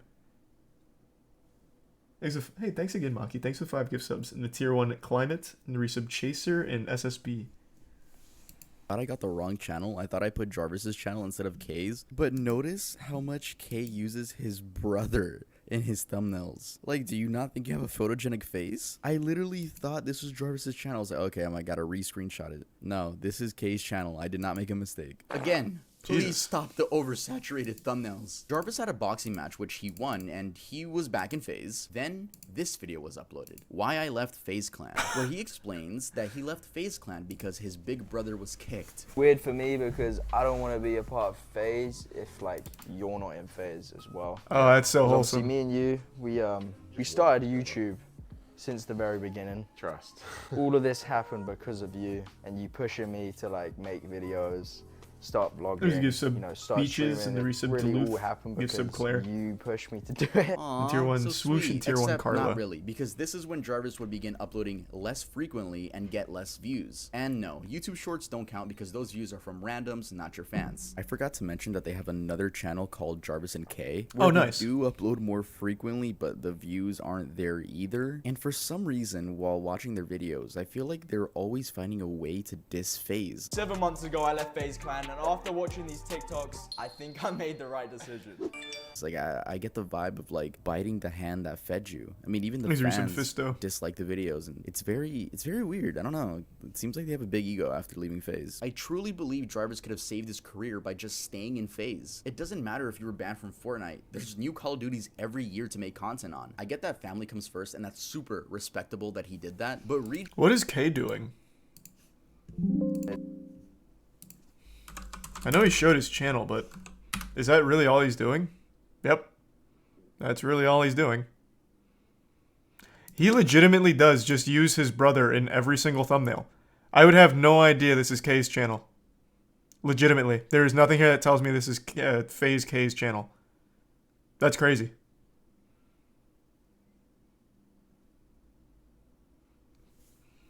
But man, this content does look fire.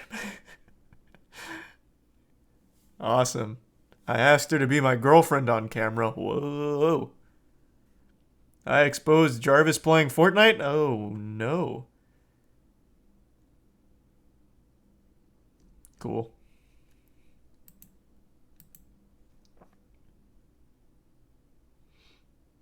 Thanks a resub Kiss in the Prime. Rasputin. Resub Subliminal. And what is Jarvis doing? Maybe Jarvis only has K in the thumbnail. That'd be huge.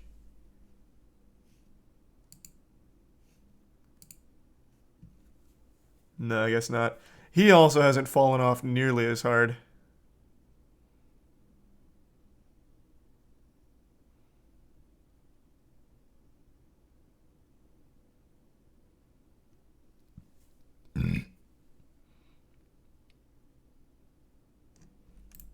Yeah, it's mainly just K. So Jarvis has 2 channels? Well, yeah. Jarvis and Kay have 2 channels. They have their own, and then they have the FaZe and Jarvis channel. Or the Kay and Jarvis channel.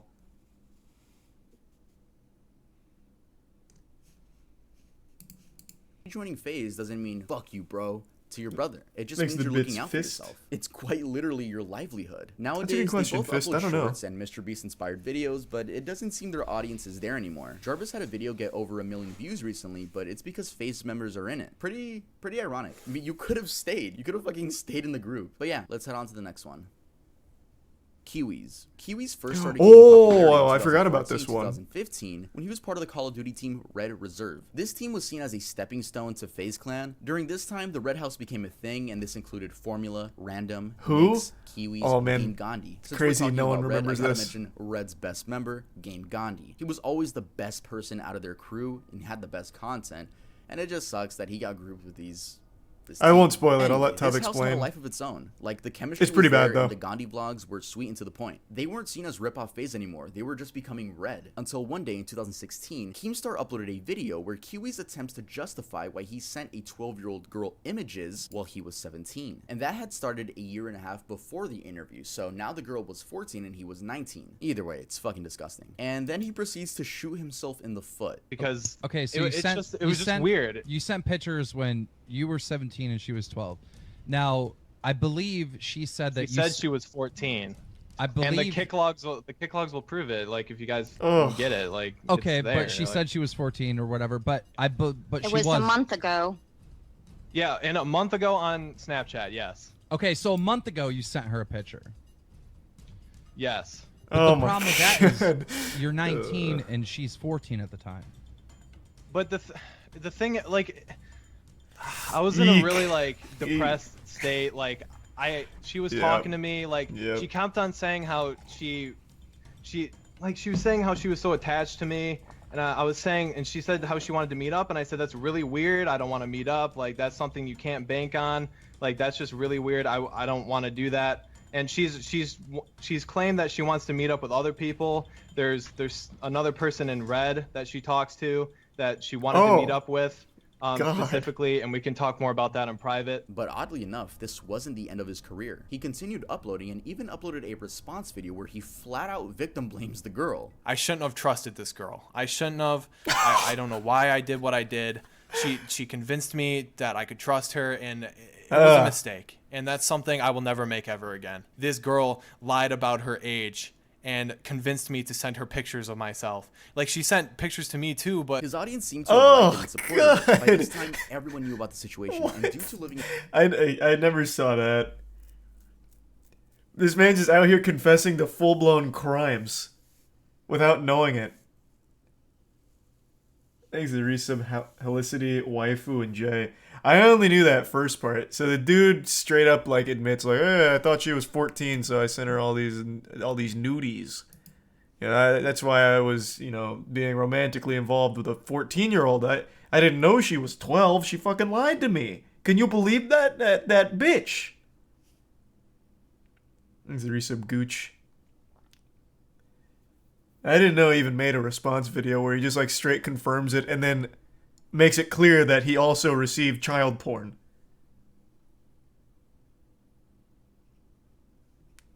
Yikes. In the Red House, the address was public. I don't know if they publicized it themselves. I'm sure they wouldn't dox themselves so fans could come over and say hi, but their address was known. Anyway, Kiwis got confronted at his own house by a random person, but it was done horribly. The person called him a... Like, the dude filming could have at least said some factual stuff instead of just saying that he's a... Red Formula. Yeah, the leader what's up, of the Red Reserve. What's up, man? What's good, man? How you doing, man? What's going on, You a dude? fan? Yeah, I'm a fan of the Red Reserve. Is Kiwis around? Yeah, he is. Do you think I could talk to him? Yeah, sure. You wanna come on in for a bit? Yeah, sure. What? Red Kiwis. Oh, hey, what's DJ up? Tittynack. Yeah, in what's real up? life, the man with the big shorts. Yeah, what's up, dude? I wanted to ask you a question. Okay. Why did you rape that girl? Oh, you think you're funny? Yes. That is not funny at all, dude. Alright, you gotta leave, dude. You gotta get out of the house. Why did you do it? You gotta get out of the house. Why would they invite this guy in? Yeah, I know the whole story. Get out before Why did you do it? Why did you do it? You sent your dick online Yeah. to a girl Hey, don't that touch was him. four, Don't touch him. that was Just keep 14 asking us. years Just open the old. door for him. That was In my house. 14 years Just open old. the door for him. Do you Open realize the door for him. Do you not understand that she Get completely lied about her age? Get out of the house. It's proven. Get out of the fucking house. That's why I'm here. The reason why Kiwi's story is so odd is because he never stopped uploading. Why the fuck? How dumb is that whole house? What? Is everyone in that house just an actual fucking idiot?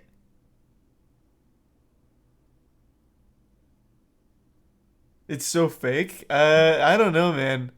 It may be. I choose to believe that over them being that fucking stupid. I don't see why it would be fake though, because then that once again just puts it in the public eye that this dude was sexting a child. Sending and receiving pictures from a child. So why would they try and make a fake video about it? Like, that seems like a terrible idea.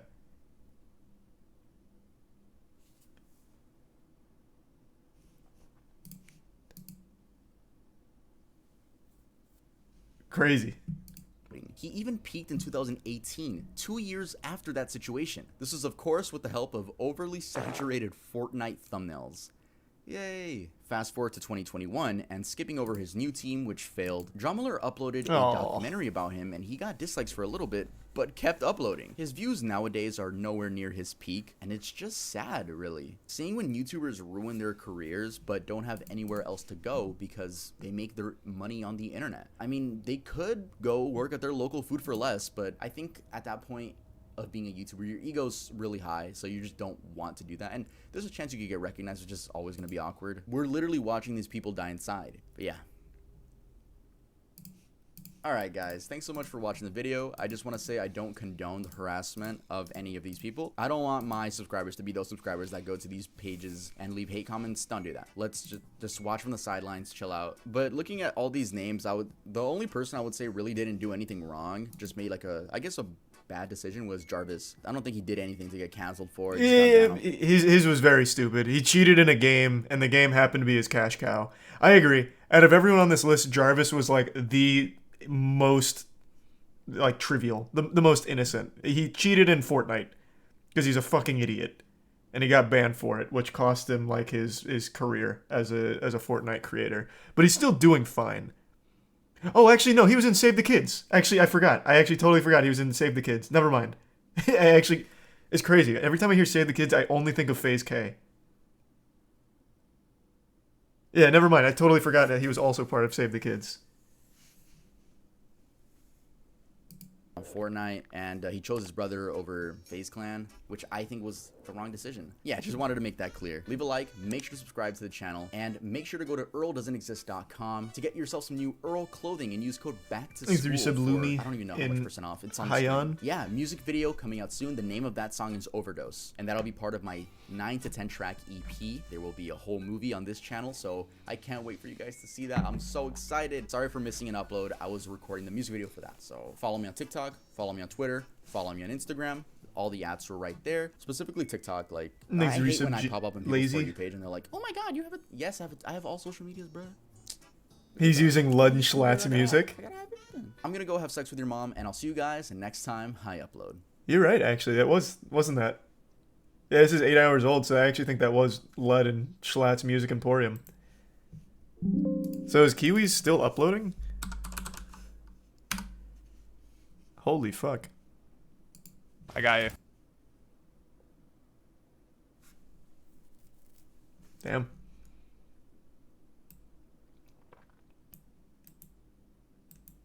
Yeah, that's further evidence. Unless you're like literally thrown in jail. If you just ignore it and keep posting, you'll be alright. God damn. He doesn't get nearly the views he used to, but I mean that's still enough to make a living off of.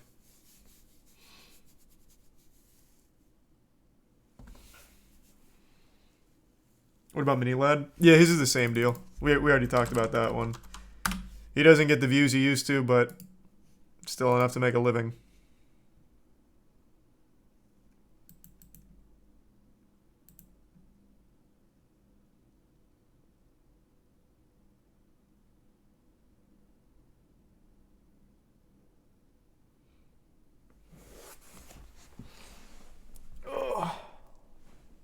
What did Minilad do?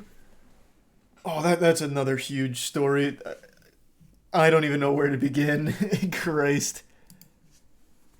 That one I'd say just look that one up on your own time and set aside a couple hours to get the whole gist of it.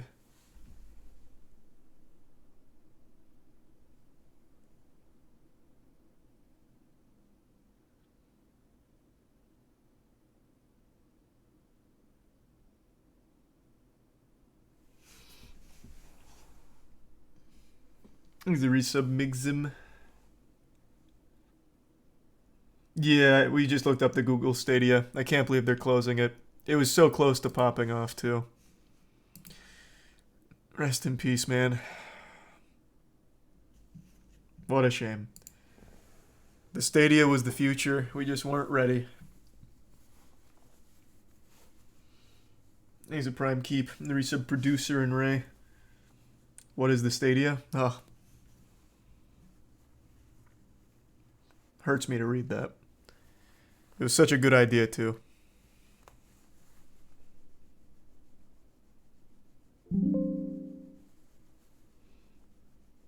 There was zero advertising, which didn't help. The reason they didn't advertise it is because it was an immediate flop and they were embarrassed and they could never fix it. So there's nothing to advertise. They knew that'd just be wasting even more money.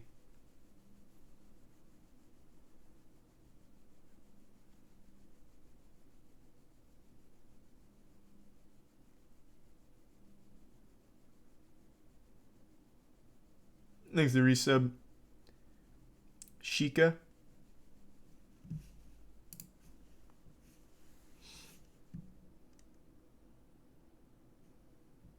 Destiny on Stadia had more active players than Halo Infinite on Steam. Oh, that's so painful to read. Ugh, God.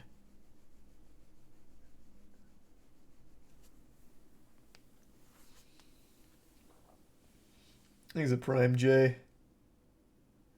You see, Trevor Noah left The Daily Show. Never watched it. I'm not super familiar with Trevor Noah, so don't really have a horse in that race. I don't know if he was good, bad, or not. I never really watched the show. He's the resub Kaita.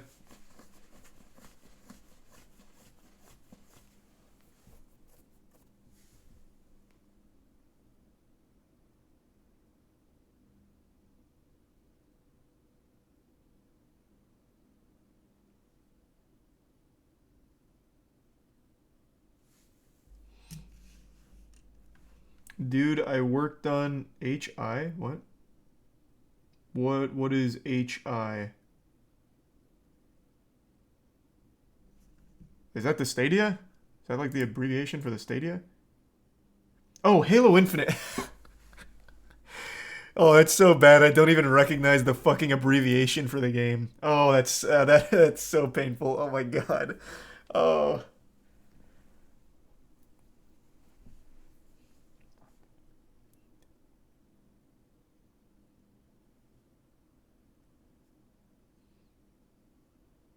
Who calls it HI though? True, true. I've never seen anyone refer to it like that. Thanks for some couch and chew.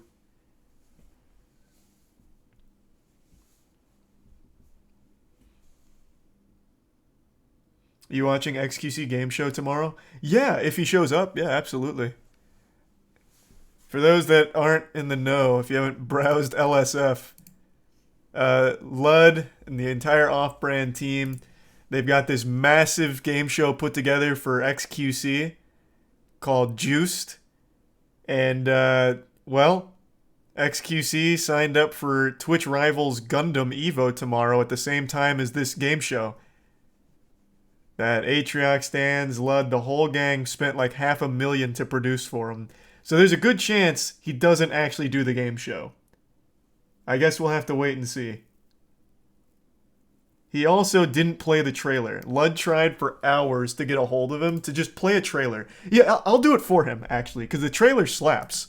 Like, the game show looks like it's going to be great. No! Oh, wait, hold on. That's just a clip of him being upset that X didn't show it.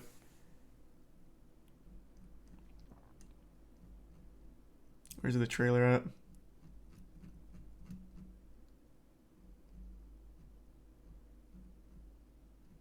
Where the fuck is it? I figured someone would link it in the comments here. Oh, here we go.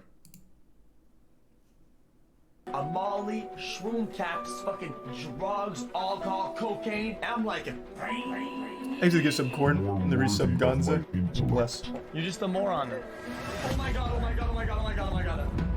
Potential flaw is Oh my god, oh my god, oh my god, oh my god, oh my god, oh my god, oh my god. face my judgment. Prepare to be juiced. I think the game show will be very fun. If it happens. I think Lud needs a backup plan ASAP, though. Because it is looking like a high probability X doesn't do it.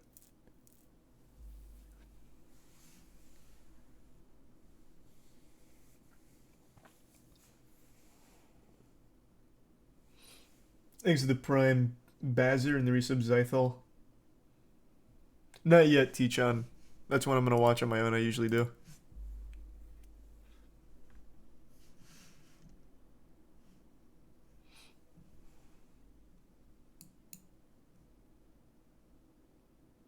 Smile has mostly decent reviews right now. I know.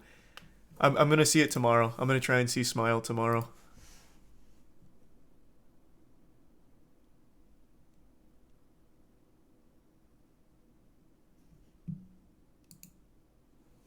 Thanks to give sub Savage and the Prime Light. What if it's actually good? I would be shocked. If Smile is anything beyond laughably shit, I would be shocked. Hey, thanks for the bits, Mike. Appreciate it, man.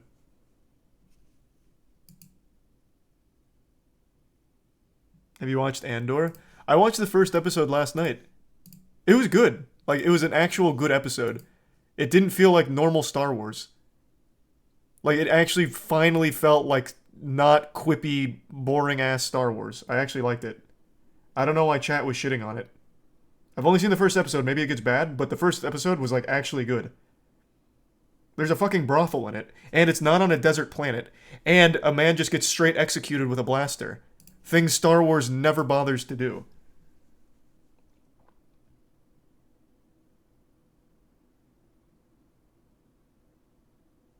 Thanks for your sub, Caboose.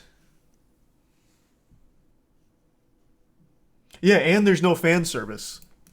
It's so fucking refreshing. Talking about Andor, the Star Wars one. Thanks for your sub, Spider.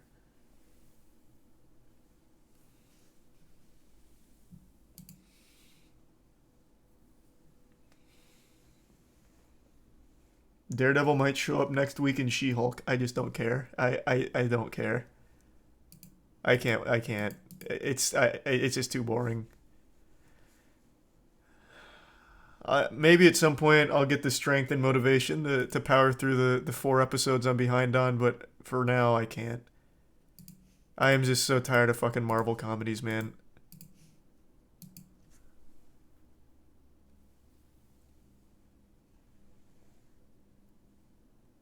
Thanks to the 5 give subs, Vintage. Appreciate it.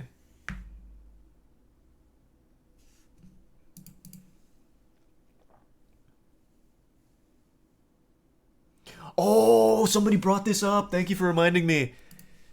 So I'm sure you all know Marvel is pumping out a million things every year now. And as a result of that, we just got this little nugget. Let's see if it'll come up for this. Yes. Blade's not looking good. Script is 90 pages long with 2 lackluster action sequences. What a remarkable letdown.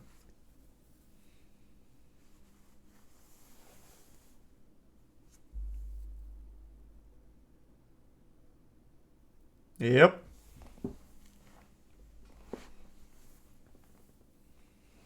Marvel made a YouTube video. Yeah.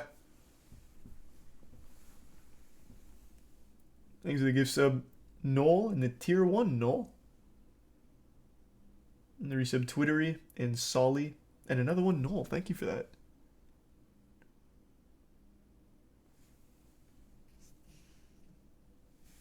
And the resub Avi. The director also left and the shooting starts in October. Oh, I didn't know that. Yikes. Stinky. Not good. He's a tier 1 grandma. They should just bring Snipes back. The Blade movies are good movies. Like, they're still good movies. I don't know why they wouldn't just bring Snipes back. I think it'd be like a great move, honestly.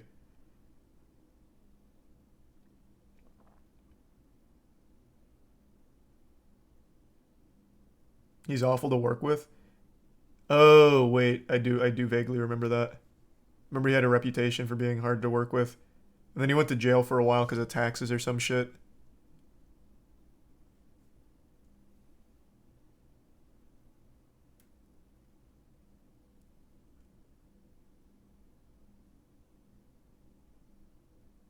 He's 60 years old. That doesn't matter, though. Half of these fucking Marvel movies don't even use actual stunt doubles for their action scenes anymore. It's so much CGI now. They could absolutely make that work.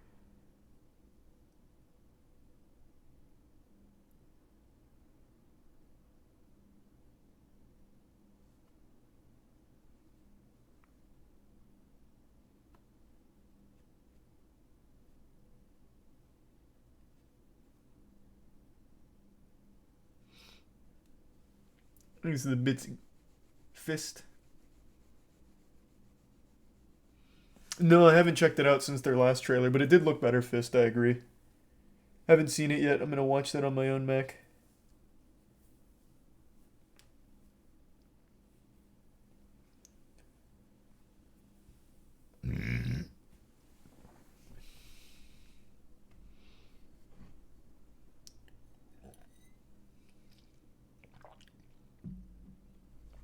Thanks to the tier 1 Jess. How can there be only 2 action sequences in a Blade movie? Shit management. Overwork. Just try and pump anything out as quickly as possible. Tons of reasons. None of them good. Thanks to tier 1 Tuna. Yeah, I heard Coolio passed. Unlucky. Thanks for the resub Blackout.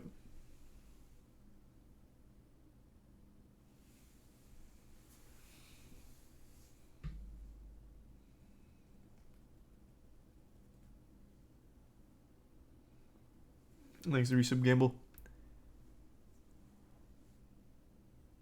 88 minutes of comedy. Oh, yeah. Yeah, it sounds nice. Thanks to the gift sub Wax, the Prime Hoxie.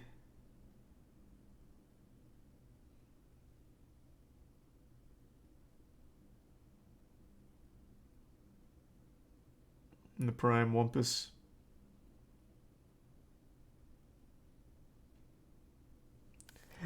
Is that a real fact? I remember hearing that when I was younger. They had to CGI his eyes open during the morgue scene in Blade Trinity because he refused to open them. Is that like a confirmed real story?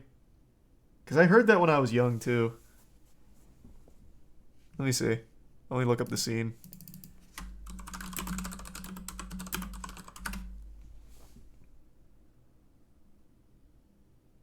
This isn't Toss, right? They don't yeah, no. I remember this scene now.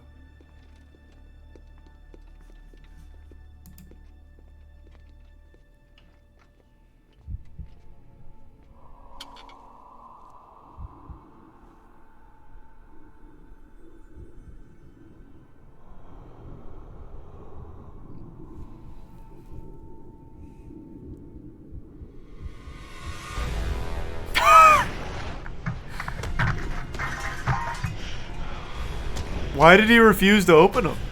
I never noticed that. I never bothered to look it up after hearing it.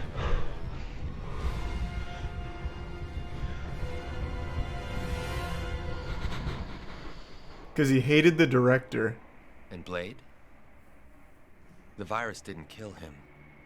Because he was a hybrid, his heart never stopped beating. Well then. Okay.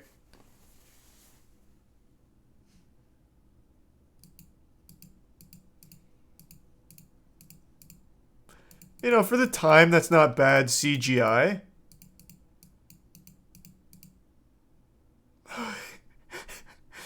Kind of looks like the annoying orange when they put like a mouth on the orange, but with eyes.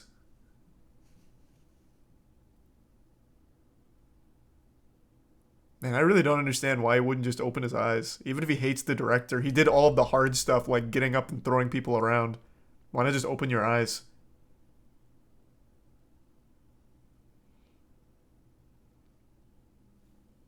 Thanks for some crabs in tier 1 clueless.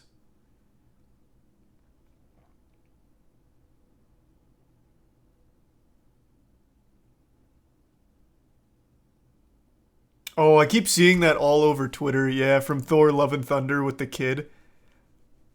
Is it true they actually made it look worse in the blue, not the Blu-ray? Fuck, what did they do to it? I can't remember. Why did they change it though? It wasn't Blu-ray, right? Why did they change it? Oh, in the Disney Plus version, that's right. Yeah.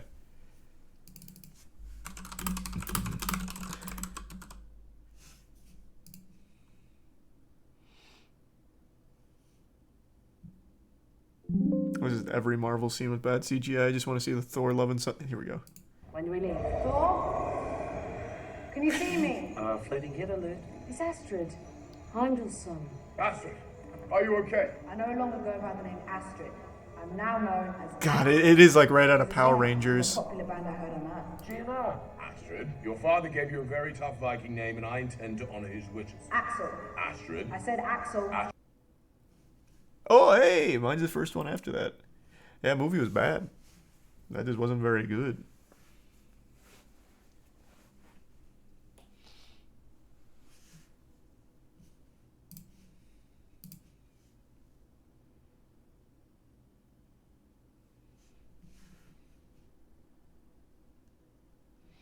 The actor came out and talked about how he was bullied for that scene. That's so fucked up, man.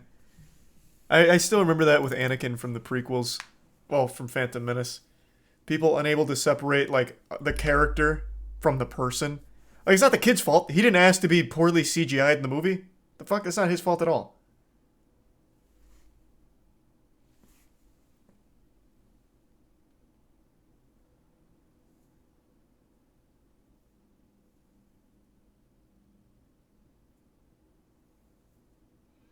The actor that played Jar Jar nearly killed himself because of all that shit.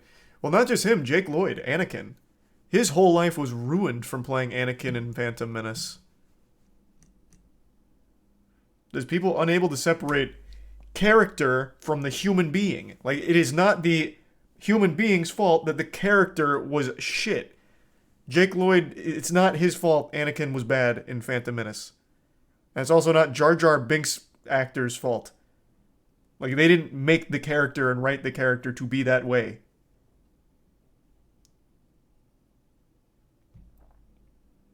Also, my dad unironically loves Jar Jar Binks.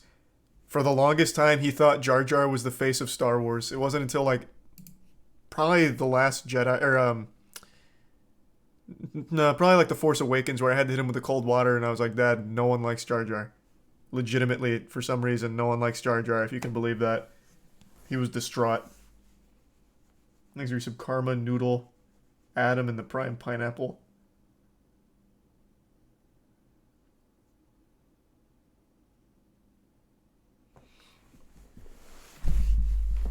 I wish they had done Darth Jar Jar. If they did Darth Jar Jar, oh my god. That would have been like one of the best twists in all of modern cinema. But George was too much of a coward. Thanks to the resub boiler.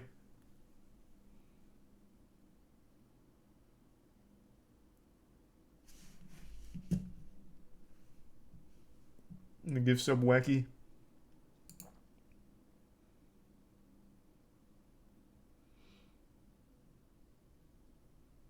Am I dumb for thinking that was going to be a real twist with Darth Jar Jar?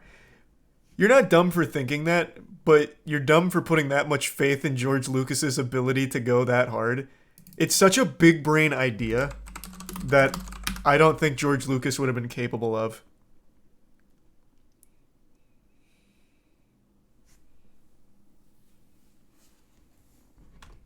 It is such a great theory, though.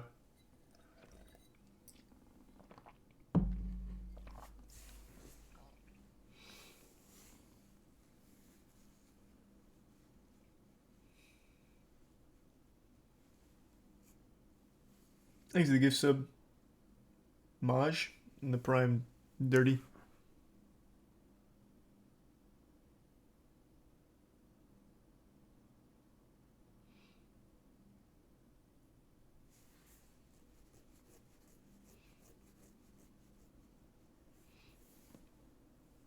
Instead, we got Palpatine out of nowhere in the last movie. Yeah, that's not George's fault. George didn't do that.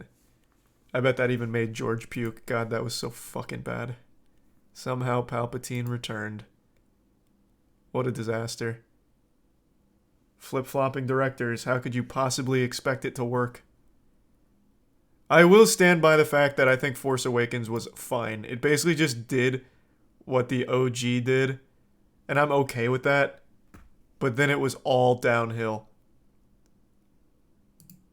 I can't remember Finn's actor's name, but he was the only one outspoken about like how dumb it was what they did with his character. His character was set up to be a really interesting character in the universe, and they just sidelined him to comic relief. God, it was bad. John Boyega, yeah.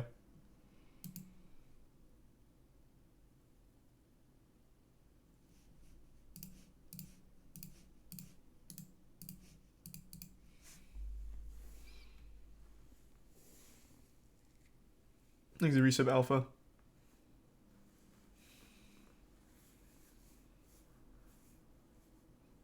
Is Bill Burr's character from Space Boston on the wiki, or was that updated finally?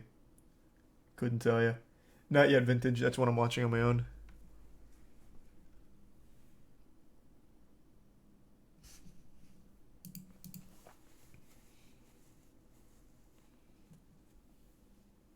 Thanks, Resub Sean.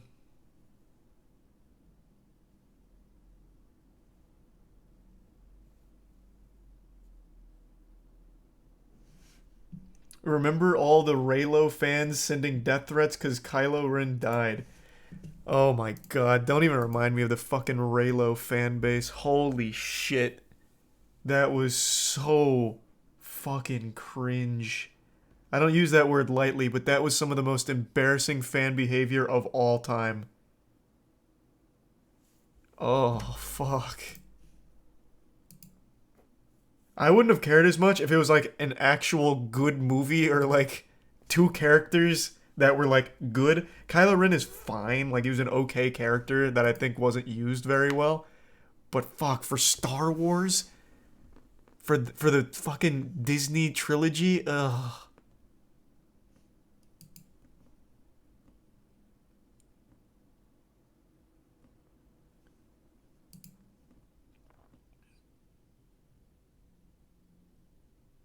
Adam Driver was too talented for that. The only reason Kylo Ren worked even a little bit is because of how talented Adam Driver is.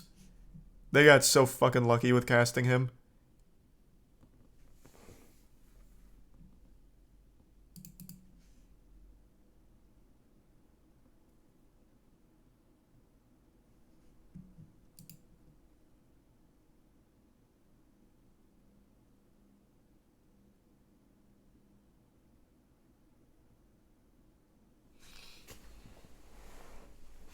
Andor's straight up mid. Don't see what people find interesting about it. Again, I'm only one episode in, but it is finally something different. There is no fan service. It is not on a desert planet. I'm also pretty sure this is the first time in Star Wars history there's fucking rain outside of Attack of the Clones. Like, he goes to a brothel, the first fucking Star Wars brothel. He kills a man and then executes another man with a point-blank blaster to the head. Literal cartel-style execution. It's finally different. Like, it's finally fucking different.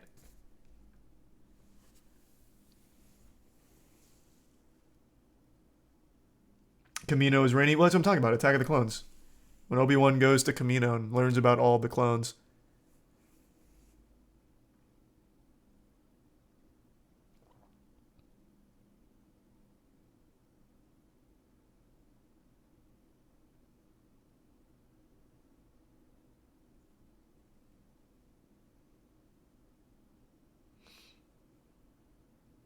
Rise of the Skywalker had rain? I don't remember it. I really don't. Maybe you're right. It's such a little nitpicky detail, but I feel like there's literally been no weather in Star Wars forever. Like they have a geostorm and they just like turn off the rain. Because everything is set in like desert planets.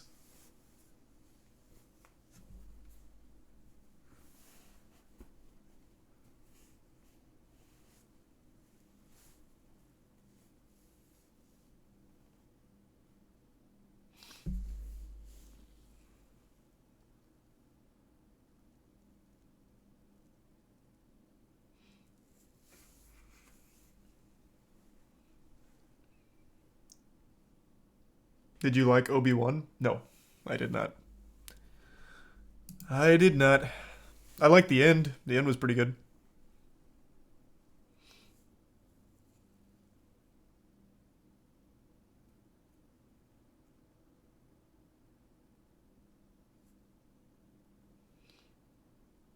Thanks a bitch, Baxter. What's it about? Thanks, Resub Sean. Tweet it at me, Georgia. I'll check it out for sure. You watching Rings of Power?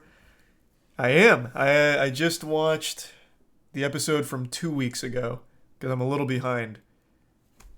Man, what a load of ass. Christ. It is so fucking boring. Ugh. I wanted it to be good. Thanks, Resub Fabulous.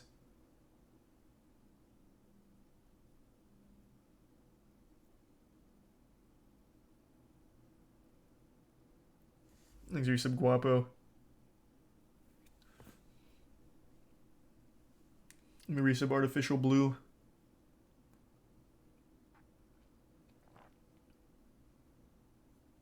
Yeah, I saw the Jordan Peele Netflix claymation movie trailer. It looks good. It's a Prime Hard. Why is it bad? I wouldn't even say that it's just straight up bad. It's just so boring. Like, I don't think it does anything well. Thanks, Resub Cheeto. I think it's too focused on, like, a long-term vision that its pacing is just glacial. So nothing of any significance or entertainment is happening.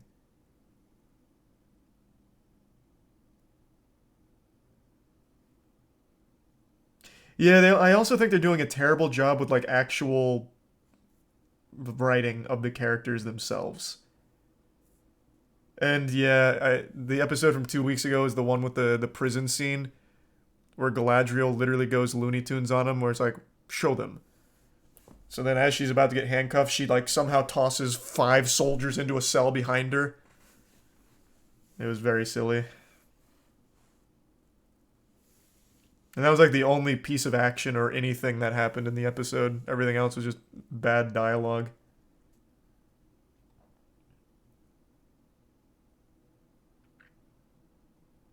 You caught up on House of the Dragon? Show turned into a snooze fest after the time skip. I am caught up on House of the Dragon. I don't think it's a snooze fest, but it has... It's starting to fumble a bit. I agree. I think it had a really strong start, and now with the time skip, I think it's losing its footing a bit, but I don't think it's fucked or anything. I think it's fine. I think it can still come back and make something really enjoyable out of it. Like, I feel like this last episode was just a setup for the next one.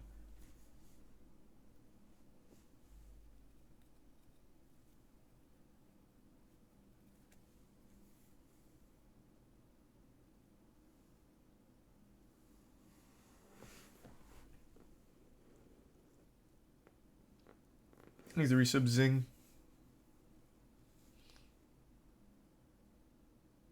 House of Dragon fans mauling. There's nothing wrong with having one lackluster episode.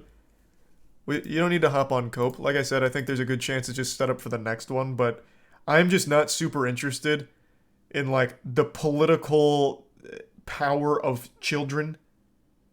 That's just not very captivating to me. Children as pawn pieces in the Game of Thrones, basically. I'm just not really interested in that so much. So when that's the focal point of an episode, I kind of just, I don't know, a little irped.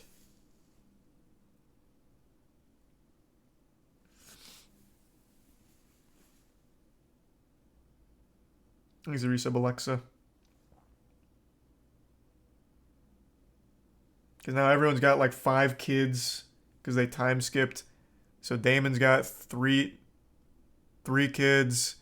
Rhaenyra's got three kids. Alicent's got 2 kids. So there's just fucking kids all over the place. Oh, Damon has 2. Oh. No, isn't it? Oh, no. You're right. I forgot one.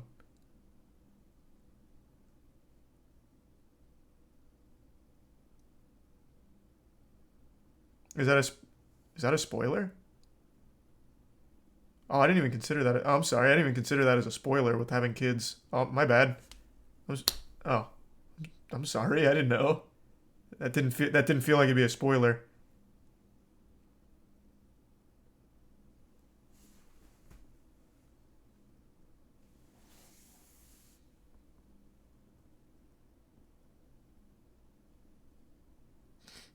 Thanks to the resub. Oh, that wasn't even. Why would you do an elevated message, Caleb? Yikes. Can I opt into this experiment? No. Nice. Thanks, Caleb.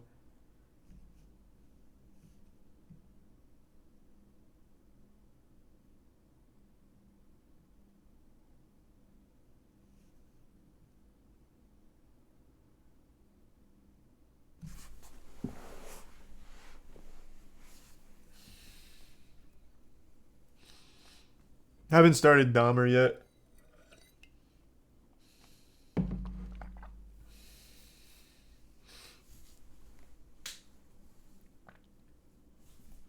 Thanks, resub adhesive.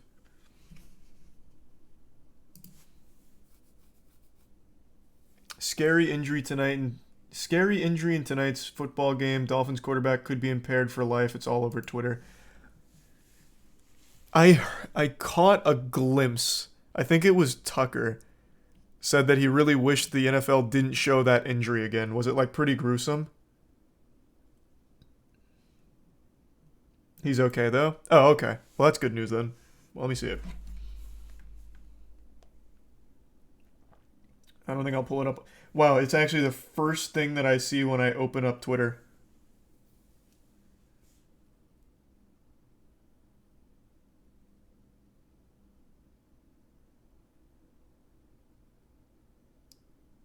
Oof. The tackle itself wasn't super hard or anything. He just really hit his head with a lot of force. So you said he's okay?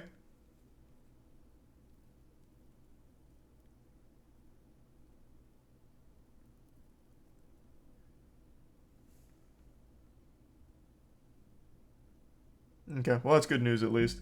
Because that looks bad. After he hit his head really hard, his fingers locked up. Not a full fencing position or anything, but his whole hand's locked up.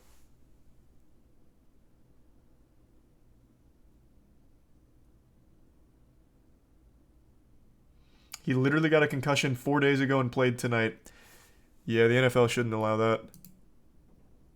What happened to that whole thing about taking concussions more seriously? I really feel like people don't realize how serious a concussion is.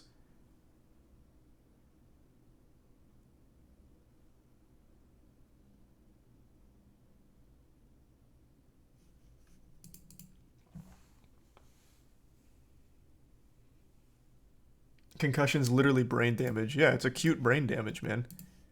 CTE's fucked.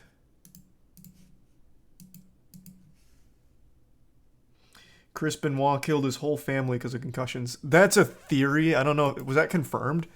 But yeah, all the CTE rotted that man's brain and he eventually killed his whole fucking family. Yeah.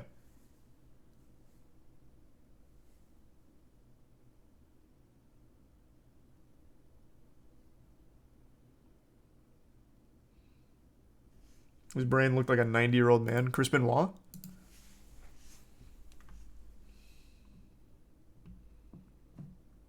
Is there some Naruto? I hear that Dahmer victim's family didn't want to be involved and Dahmer's family gets paid when the victims don't. What? I also heard the victims' families weren't super thrilled about the Dahmer series, but I didn't hear about the payment thing. Is that right? Is that real?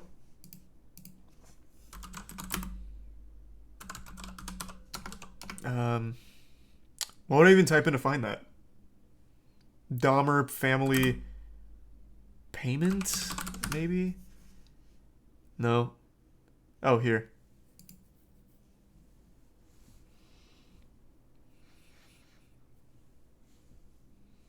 Sad that they're making money off this tragedy. It's just greed. Also mentioned that none of the victims' children or grandchildren are receiving any compensation for the Jeffrey Dahmer Netflix series.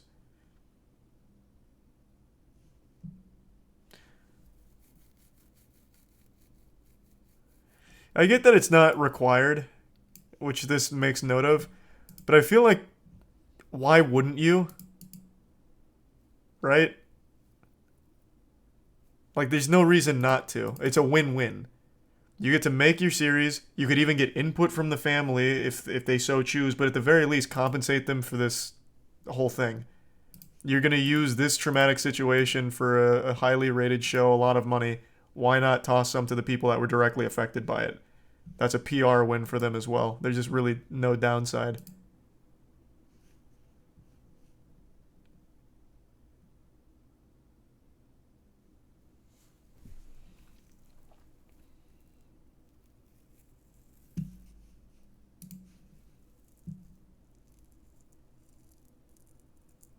No, where does it say that Jeffrey Dahmer's family gets paid?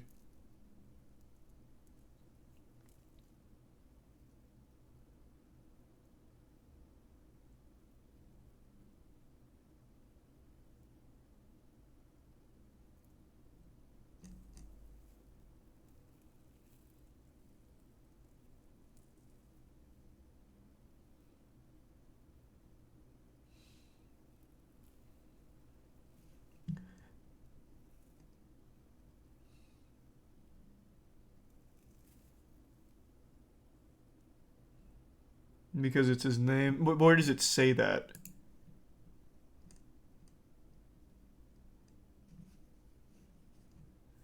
Thanks to the resub Rackham. Have you heard about Twitch in Korea forcing 720p? Oh, I forgot. Can someone explain a bit more about that to me? Here. I saw it on LSF. Where was it? It's not even there anymore. I'll just look it up.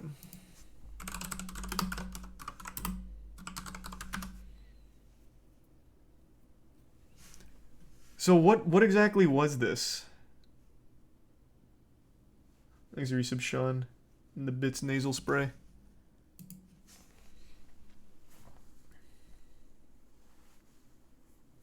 And the 5 gift subs vintage. Thanks again, man.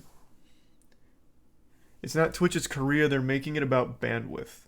Yeah, so you can fill in the blanks for me. What I got is South Korea is changing the way that this is handled, so they're charging for bandwidth, which is very expensive, and Twitch can't afford it, so they're downgrading to 720. Is that more or less accurate? I mean, it's a stupid decision in South Korea as well. That's pretty greedy. I will say. I don't know if that's the norm or not, but just from what I glanced, that seemed like a pretty greedy idea.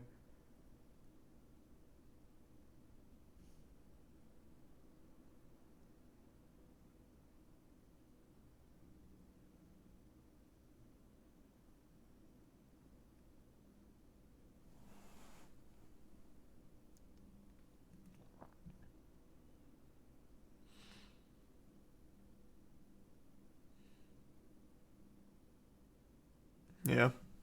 This is their statement about it.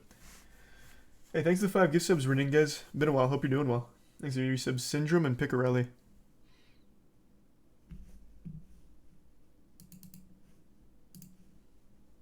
And thanks to the 5 gift subs, Erotic. Thank you for that. And the resub Elephant.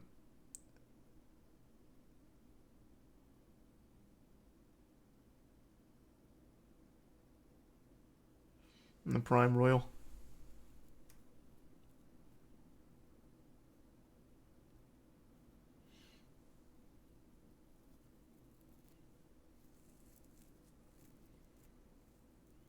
Would you use a VPN to get around it? No, it seems like it's a South Korea-wide change. So, well, I guess maybe a VPN would get around it. I don't know. Thanks to tier 1 Left 4 Dead and the resub Peyton and the 5 gift sub Steven. Thank you, Steven. And the bits Mike.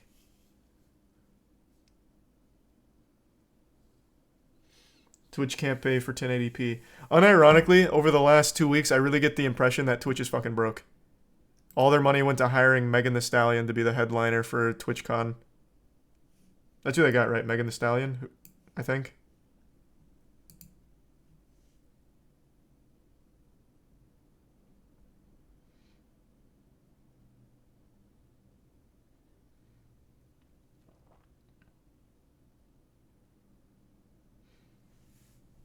Thanks to resub Biotic.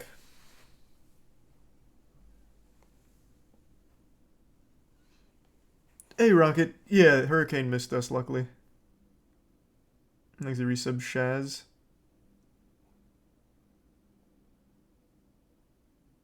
Trying to make Twitch profitable in a terrible way.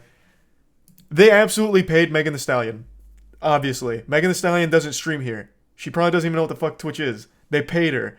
Why not just ask one of the big artists that already stream on Twitch? You have so many. You have T-Pain. You have Logic, who they paid to be on Twitch. Ask Logic. You know, there's so many people they can ask that already stream on Twitch that are already established artists. They have Snoop Dogg, they have Post Malone, and yet they choose someone that's not even in the space. And they're paying them for it. You probably could have asked anyone that streams on Twitch to do it, and they would be like, yeah, I fucking love the platform. I'll do it. For much less than Megan Thee Stallion. Hey, thank you for the 10 gift subs, Maki. Thank you, Maki. The Prime Sleazy.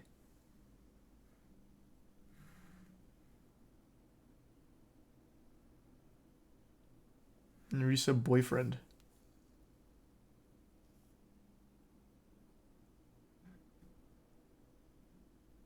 I don't think Twitch has a lot of money, man. All of this screams, we are fucking broke and desperate. Like, cutting the streamer's paycheck, cutting Twitch quality in South Korea because it's a little too expensive now. Again, I get that one's a little out of their control with the South Korea bandwidth changes. That one I can almost understand. But if they had more money, they'd be like, yeah, fuck it, whatever. It's worth it because South Korea is such a big audience. There are huge streamers in South Korea. Huge. Like, I just really get the feeling they don't have a lot of money, and they are desperately trying to make some kind of profit.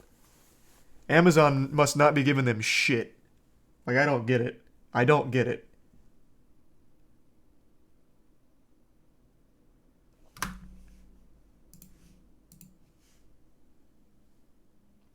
There's recent Boyfriend, Vaughn, and Tums. I doubt it, though, Plutonian. I really don't think so. But maybe you're right. Who knows? Thanks for resub gold.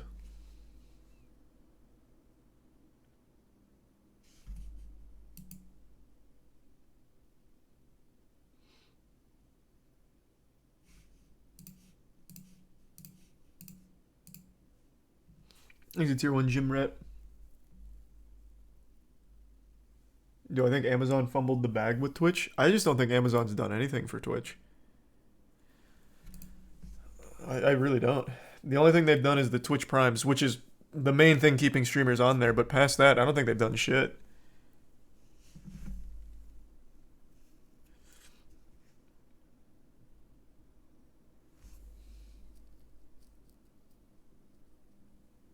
Let's make a GoFundMe for Twitch. Save Twitch.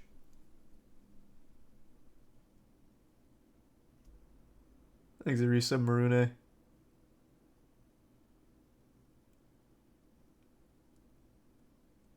And the resub Super. And the resub Yoho.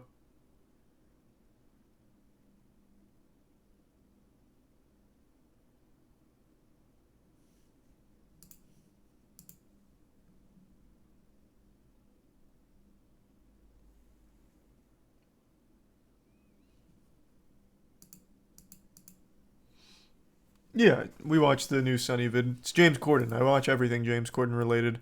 I'm his biggest hate watcher.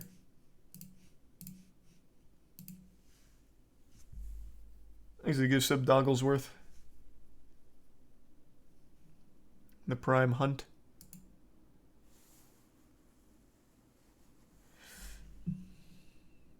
think they're trying to use Twitch to market their advertising business after Google has almost a monopoly. Maybe. Maybe, Maki. Possible. I don't really know what their fucking plan is. Nah, Internet Historian videos I watch on my own, man. That one I kick back and just take it all in. Internet Historian's fucking goated.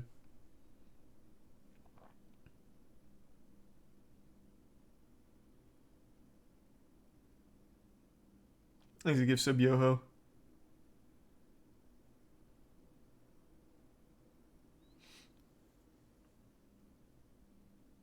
I did watch the Area 51 one on stream. You're right, I did. But that was a very rare case. Thanks to resub TJ. And the resub Bryce and the 5 gift subs FJ. Thank you, FJ. You hear that Netflix Blonde movie is controversial as fuck. First I've heard of Blonde. I have to pee really bad though. Just give me 1 sec. I'll be right back. Thanks to the Prime Dingley.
I'm back.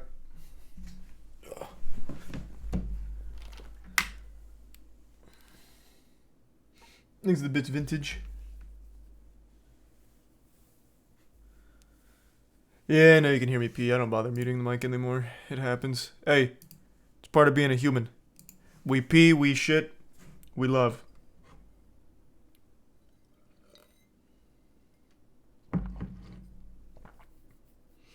Thanks for 5 gift subs, FJ.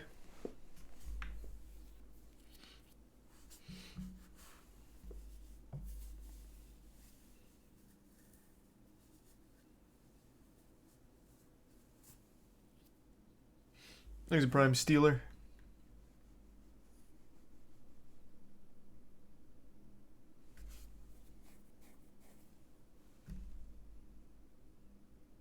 And the tier 1 click. Blonde is the new Marilyn Monroe biopic. Okay. Yeah, that's the first I heard of it. Here's the bits price. Someone said this is the first NC-17 Netflix movie. Oh, Ana de Armas plays Marilyn Monroe?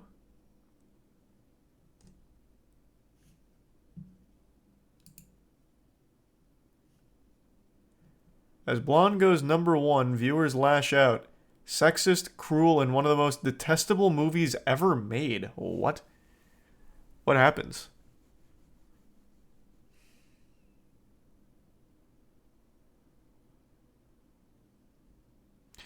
Given all the indignities and horrors that Marilyn Monroe endured during her 36 years, it's a relief that she didn't have to suffer through the vulgarities of Blonde, the latest necrophiliac entertainment to exploit her. What the fuck? What a scathing review.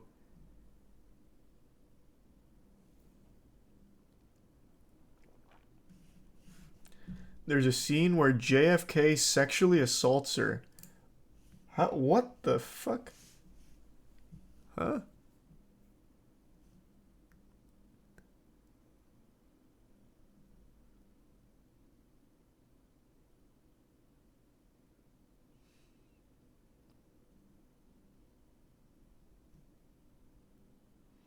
It depicts Marilyn being coerced into her first abortion. Screaming on the table, she changed her mind and hallucinates finding a crying baby in her childhood home, which is engulfed in flames. What an intense scene. The film isn't really about Marilyn Monroe, it's about making her suffer.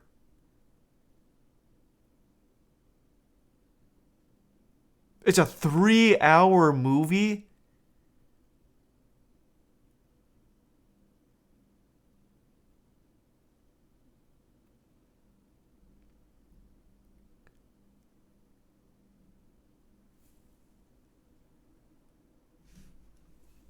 Thanks, Resub Dogglesworth. And Jose. The movie is based on a book that tells a fictional retelling of Marilyn's life based on the little we know. I didn't see it was based on a book. What the fuck is the... Wait, let me read that again. Based on a book that tells a fictional retelling of Marilyn's life. Why tell a fiction... So it's fanfic.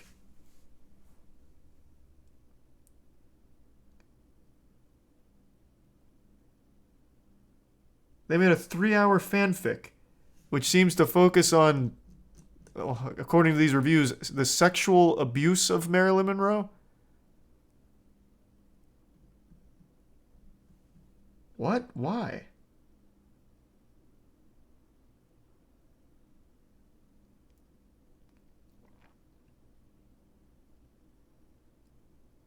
How is it a retelling if it's fictional? Great question. I don't know. Sounds like they took someone's what is that website?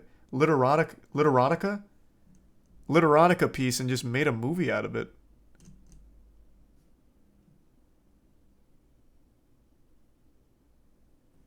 Apparently she also just calls every man in the film daddy. I'll be the first to admit I don't really know shit about Marilyn Monroe, like the actual person, but judging from everything I'm reading here, this sounds fucking wild.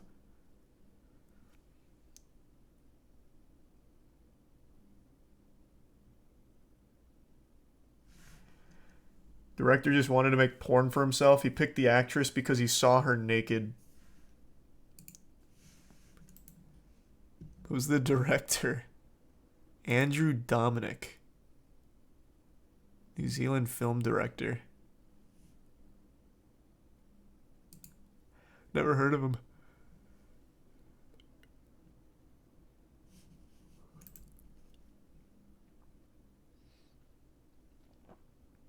Yeah, it looks like everybody hates this movie.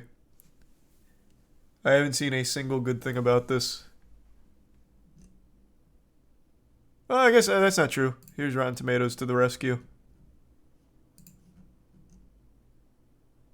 It's a towering achievement.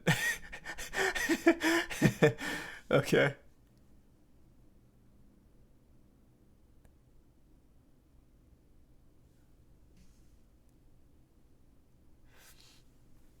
Thanks, resub. Tax. Hey, Tax. Doing alright.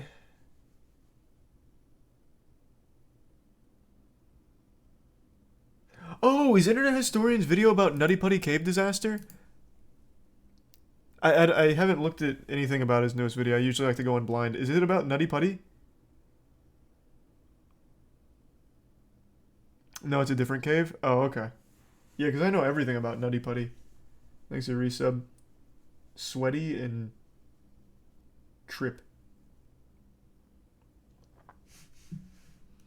Sorry, I'm just reading about this blonde thing. I haven't heard of this before.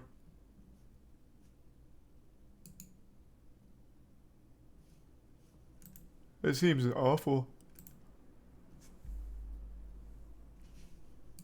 Damn. Oh! Thank you for the 50 gift subs, Dong. And the resub moth. Jesus Christ, thank you, Dom. Or, Dong.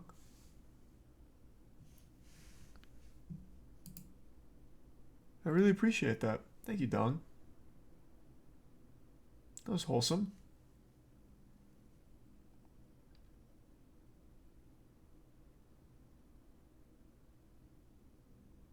IGN gave Blonde a 9. No, their review didn't come up. IGN fell off. They weren't the first one to come up for review. I don't even think they're on the first page.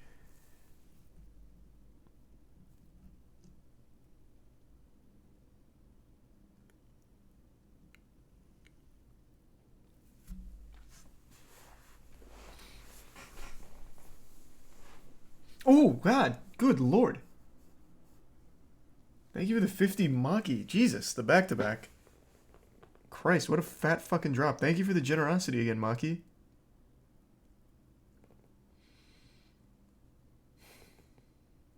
Thought IGN was a game website. I don't know where you've been for the last 10 years. They're so much worse than that. Thank you, Maki. And Tier 1 Jack.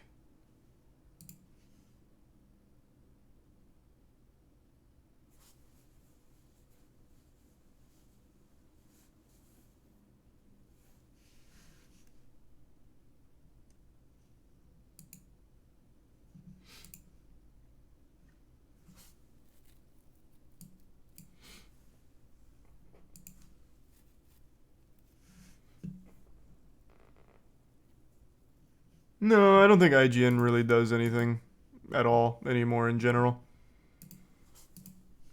All they do now is just post random indie game trailers. Well, I guess, and Cyberpunk tutorials 2 years later.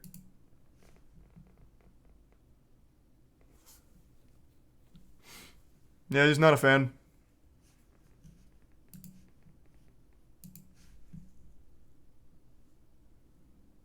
They don't, I don't believe that. They don't get paid for positive reviews. They're just too afraid to give a negative review to a big game. I haven't seen this new trailer, though. I hope Callisto Protocol doesn't suck.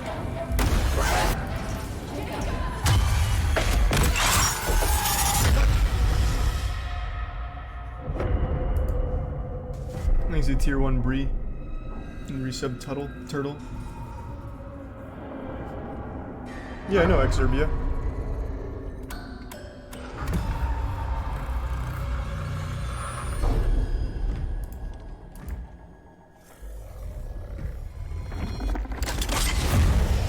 Heard about a pretty big crunch for this game? Yeah, it's because the director bragged about it. It's like someone's trying to cover up what's happening here. So what happened to the original colony? Abandoned, along with the rest of Callisto.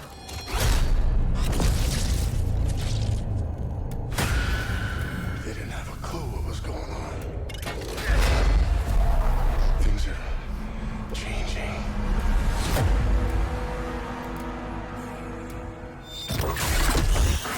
They're evolving. I like that it's just like Dead Space. Dead Space is great. More Dead Space, fine by me. These aren't accidents. There's a pattern.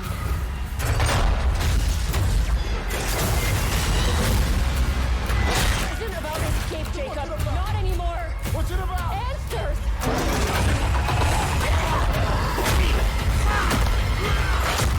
As you wish. Soon everything will become clear. The truth. Well, Dead Space does have a remake coming out.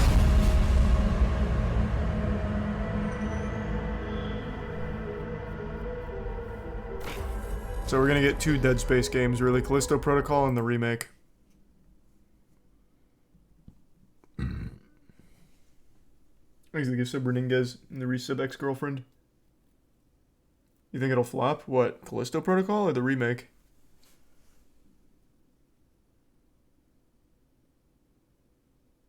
That actress is from The Boys. Yeah, I recognize her. You know, she was a YouTuber before she was an actress. Well, rather, before she landed her role in The Boys. She has her own cooking channel.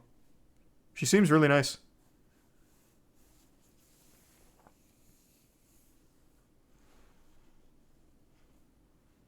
I think this is a pretty cool future.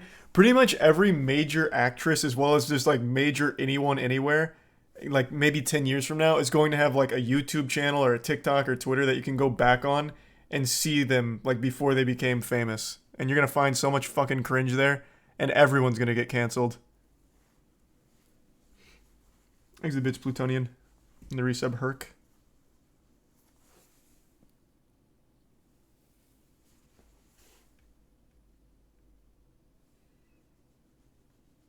No, not on stream, Plutonian. Whatever happened to that hyped horror game Routine that was supposed to come out 10 years ago? That came out, didn't it? No, I guess not. Huh. Hey, one day. This is 3 months ago. Any day now.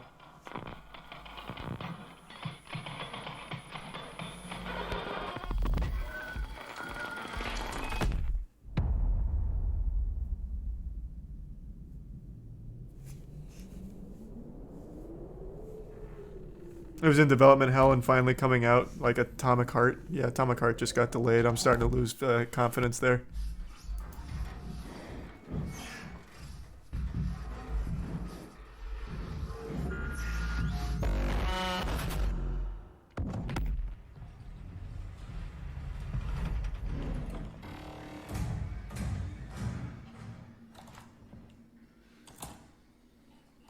No, Callisto's not going to flop.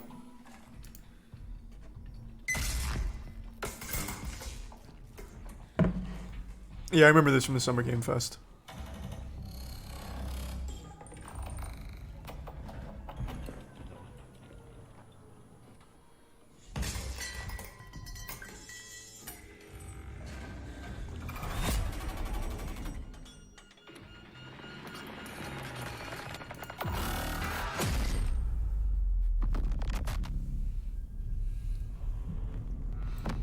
Game looks cool. Yeah, it does look cool. Thanks, resub Coral Bruce. You should try and do a review on the movie Old. Your skin will crawl. I don't know if that was a meme or not, but I did moist meter that. That movie's not very good, man. Thanks, resub Fish. And my skin didn't crawl. It just wasn't very good.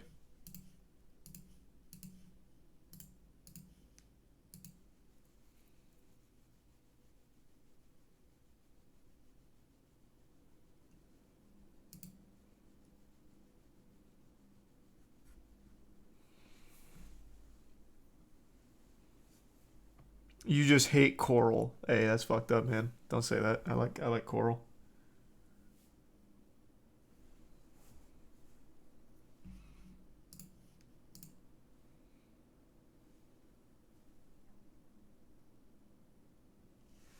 Thanks for bits, Ramsey. Favorite video game soundtrack is Nier. The first Nier.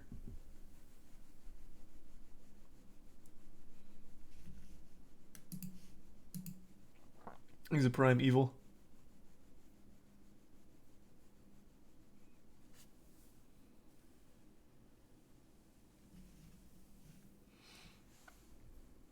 Really enjoy watching Moist Esports Rocket League games. Don't know much about the Rocket League scene. When's the next time they'll be competing? The season starts up pretty soon, so not too long from now. But yeah, I'm super excited. Nier is getting an anime. Nier Automata is. Thanks to resub Inches.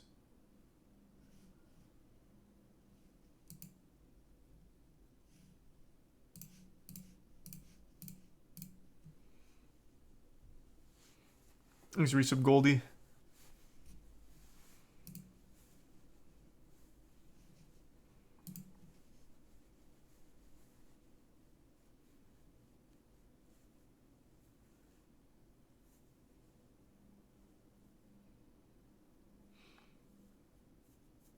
What's the next big game you're playing? Whatever the next big game that releases is, man. I play like every new game.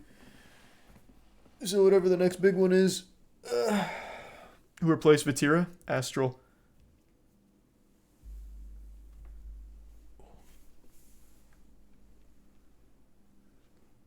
He's gonna give sub Usama.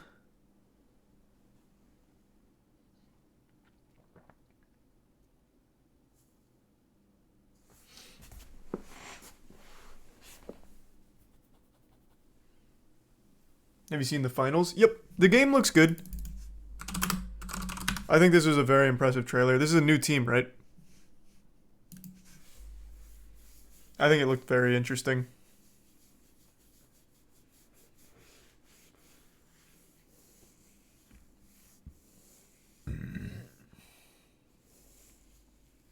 They're X-Dice. Oh, nice.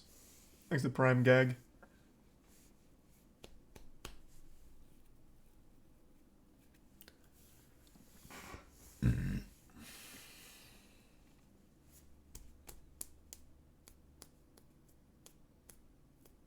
Whatever happened to the culling? Oh, what do you mean?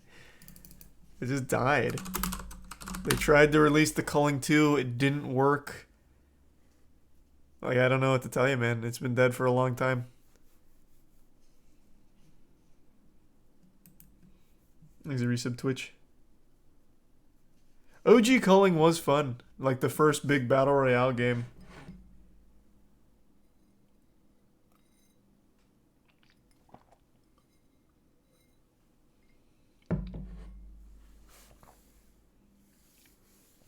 Thanks a resub Chrome.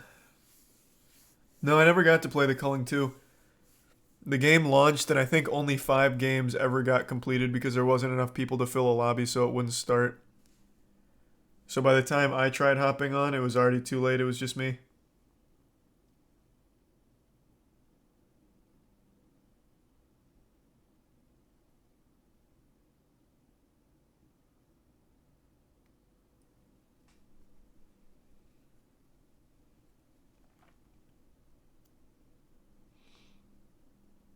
You should get a Stadia before the service shuts down. What a great waste of money that would be. Thanks to the resub Gotham.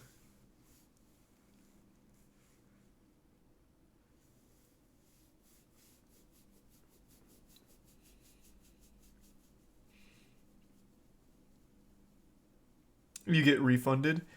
That is true. That is true. But will they refund now? Like, let's say I bought 100 Stadias. Would they refund all 100 Stadias? I feel like it was only for people that actually bought early.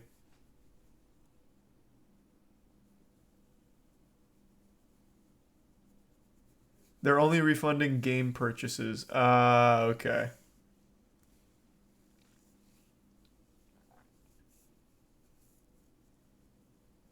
Thanks, resub baloney. No, hardware 2. It says hardware 2. Oh, okay. Hype. Thanks, Prime Choppy.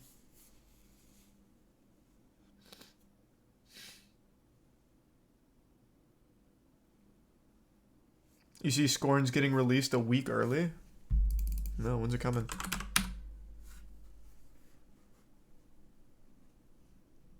Official release date. You already check out the poker drama? No, hit me. What's up? Thanks, resub case.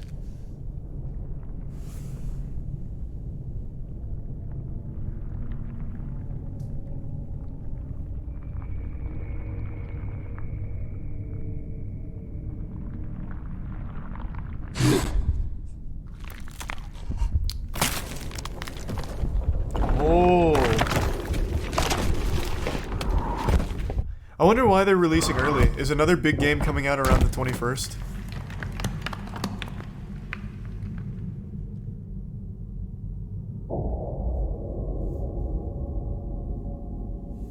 I'm happy about it. Gotham Knights. Gotham Knights just doesn't look good, man. They could have absolutely competed heads up with it. I mean, I'm happy with the earlier release date. Bayo 3 comes out on the 21st as well. Oh. Poker Drama is on R Chess. Why would it be on R Chess if it's poker?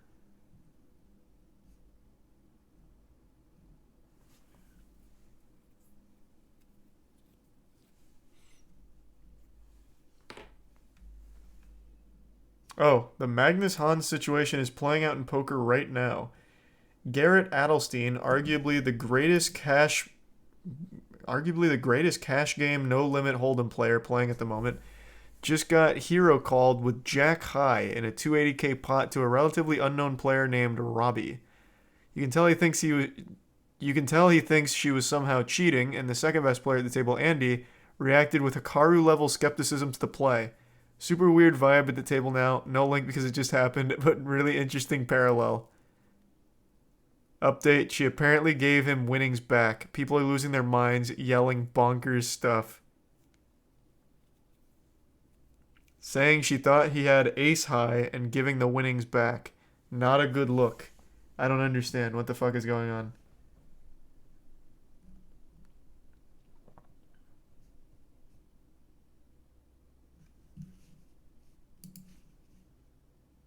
There's a clip of it on LSF. Alright, I'm down. Fuck it. Little poker drama.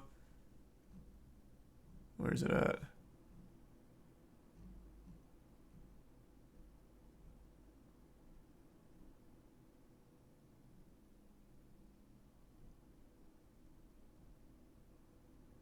Well, that was a fucking lie.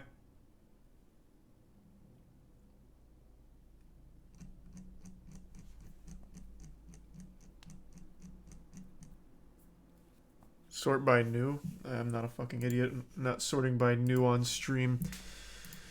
I'll do it off. Alright, let's see.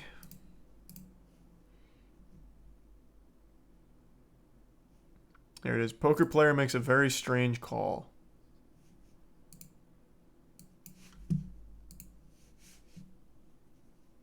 Of things too. I vote no. I call. She calls? Prefer once, but it's up to you. Yikes. Oh my god. Let's see the hand. So far, so good. I don't even think it's cheating. It's just what is go hog wild here. Prefer once, but it's up to you.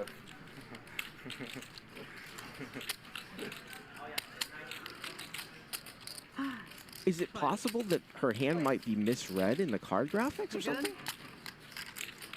Because I have a shitty hand. You do? Yikes. Okay. You have pocket 3? What? No. No, I just thought I don't understand. Of things too. I vote no. Oh, this didn't even capture the whole thing. So she gives the money back? Okay. I don't really get it. So her hand... Oh, you can't see her hand. I'm so sorry. I just noticed. Her hand is dog shit. Yeah, her hand is actual fucking trash.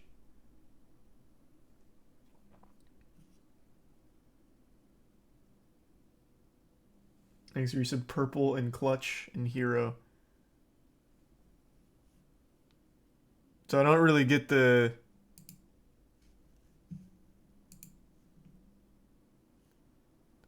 This is literally going insane right now in the poker community. 2-hour-old thread with 800 comments. Twitter on fire. All right, I'm down. I'm such a naughty little gluttonous boy for drama. Oh my goodness, I just see it and I sink my fangs into it. Fine. Garrett literally thinks she's cheating. Holy shit. She said, I called because I thought you had ace high, which she doesn't beat if the board bricks.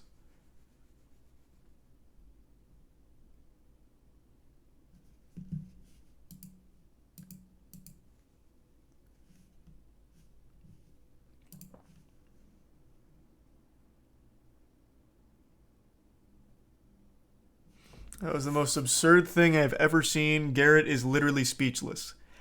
Yeah, I guess with that much money on the line, you don't make stupid decisions like that, but I would absolutely let that shit rip just for the sake of it. Jack 4, nothing on the board. I lose to every single hand in the game. I'm all in.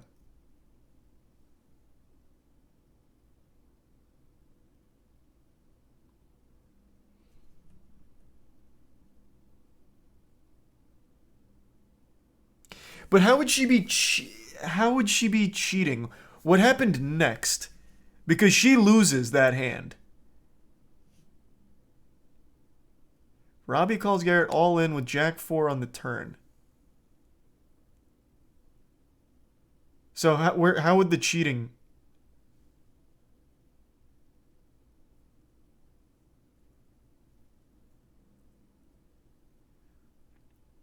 Because she won with the Jack high. So the accusation is she knew this board was going to brick? So is it because she knew it was going to be a complete wash here, so she'd win with the Jack high?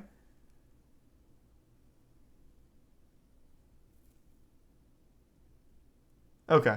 Well, yeah, no, again, there's no reason for her to call. I completely agree. I would do it just for the sake of just fucking around with friends at like a low stakes game for like $20 or whatever. But yeah, with this much on the line, it's stupid to call. But this really could just be an instance of she doesn't know what the fuck she's doing, so she called and just got really lucky. She did it. She ran it twice and it bricked both times. Okay.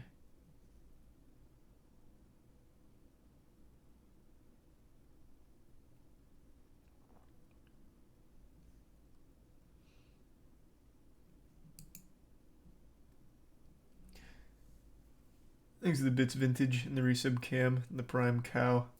Hey, sleep well Vintage, and thanks again. Here's the full video. Let me see. How is she cheating though? The belief is that she knew this was going to brick. So her hand is shit. She calls before the ace. So don't even look at the ace. She calls before the ace. Her hand is nothing. It's an actual nothing burger of a hand. There is no reason to call.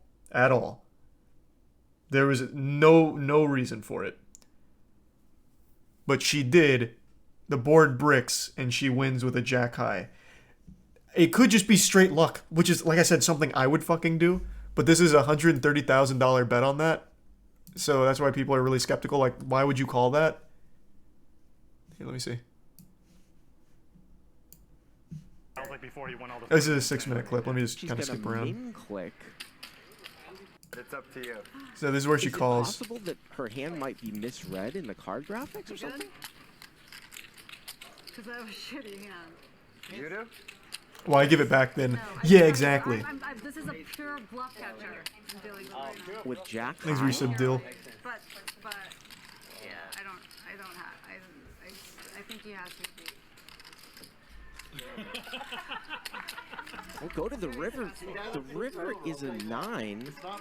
That one's you for sure. They're gonna run it twice, and she's gonna. Small pair. Yeah, she's a 3 and a 2. You give me that much credit? I don't know. She's good with the first one. So, just to explain, running it twice means they're going to do one more besides the 9 of diamonds, and it bricks both times. If the cards are correct. What a sick call. And the river bricks out again. Oh my god. Oh my god. Again, this could just be straight up luck. I want to see. And she had no idea what she was doing. Jack 4? She had 4 Jack high? What? Whoa! Look at Man, his whole universe just crumbled around him. Look at Garrett's face. That's some fucking poker right there. That was sick. Wow. That's strong. That was sick. Oh shit. That is. Oh my god, he is so mad. Holy fuck. His reaction. Like what? I think he's gonna cry. I mean, I would too, honestly. At 130 grand, losing to that off some fucking shit, I'd be mad. Jacob, you look like you want to kill me. I'm not Jacob. I'm like, you look like you want to kill me, Jacob. He wants to vomit. I was not in the hand. I want to vomit. He hasn't said a word. Bro, The whole Windows operating system just shut down. I'm speechless. I mean, usually Garrett would be fairly congratulatory if somebody made a hero call like that, but he seems somewhat disturbed here by... Yeah, it looks like he just watched his friend get hit by a car. It's literally like the sort of most disturbed look that I've ever seen Garrett give. What happened? Like this guy he's going through it. The reason why he'd be that is the soul left the body. Like maybe he thinks that she saw his hand somehow, or I don't know. Well, okay. To be fair, even if she saw his hand, there is no reason for her to make the call anyway. I think the accusation would have to be she knew it was going to brick out, because they ran it twice and it bricked both times. So I think the cheating accusation has to be centered around the fact that it bricked, not necessarily her seeing the hand, because you still wouldn't call even if you saw his hand.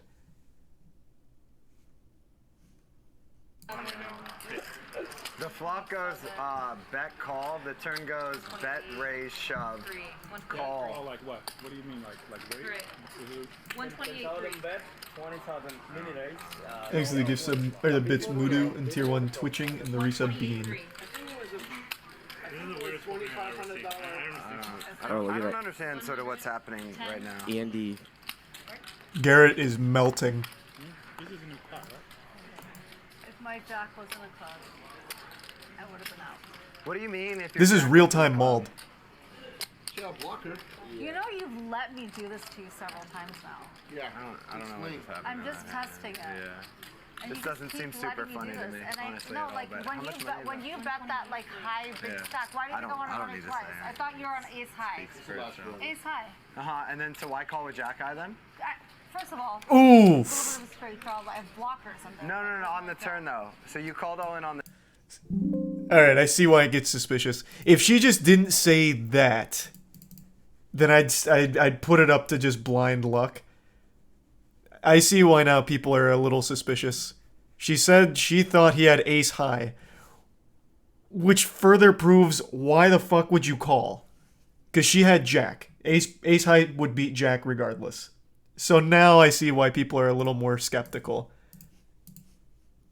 Because like I said, you could just chalk it up to like a dumb nuts to butts play that a fucking idiot like me would play.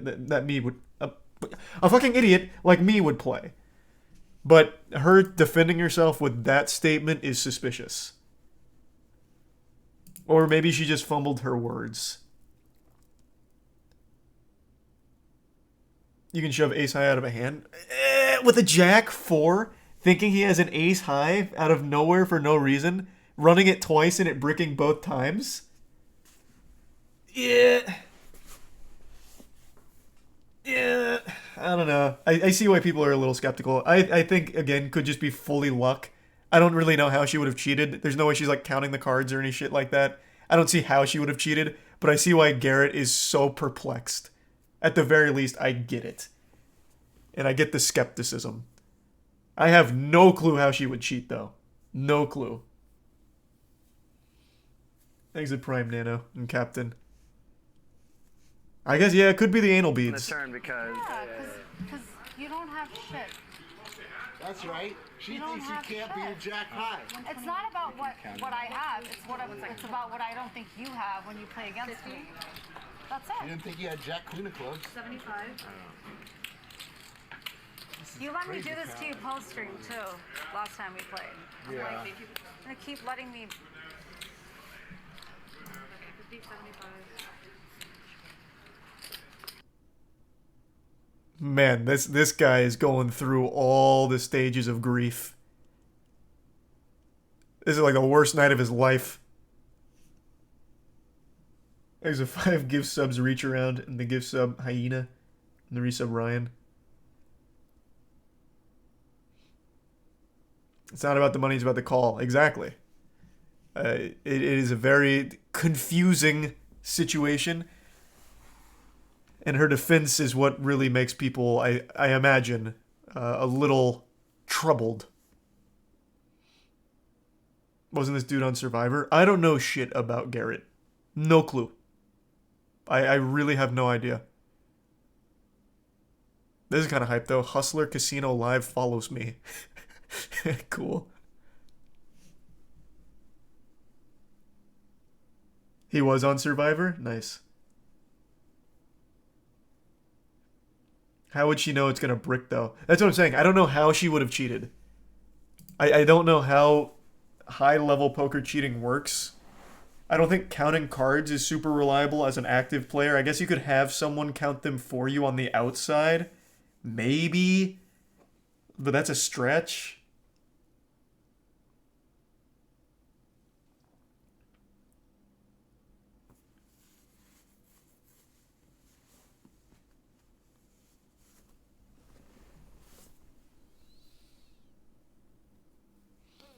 She tweeted about it? Oh, did she explain a bit further? Let me see. I don't go on Twitter on stream. I don't take that chance. I'm just not gonna risk it.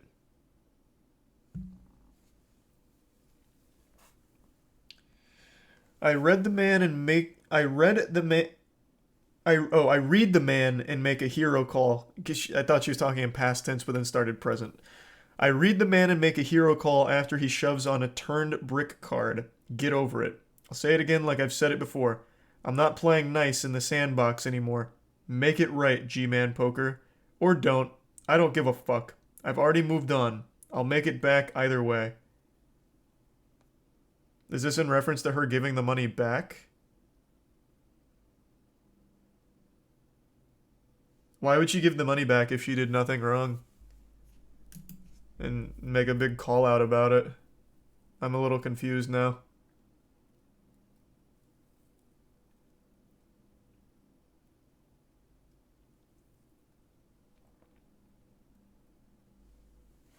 Thanks to resub squirt. Maybe plutonium, that would be huge.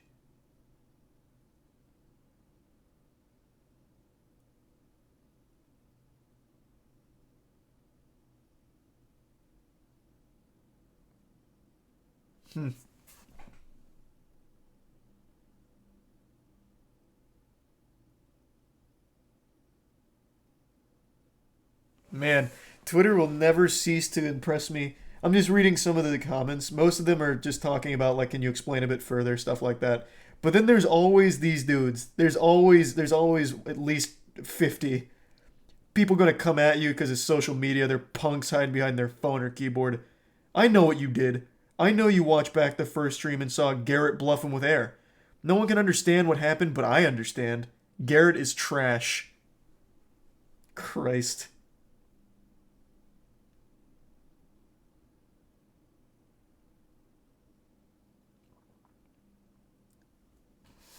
There is always so many people like that. Good lord. I know you don't know me, but I know you. In fact, I'm in your head.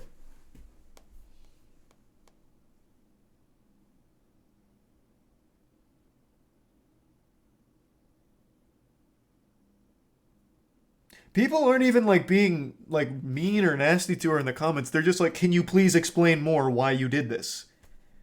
Like, no one's even like really attacking her. Or even like saying like, hey, you're a fucking cheater. Fuck you for cheating. It's just like, hey, we just want to know, why did you make this call?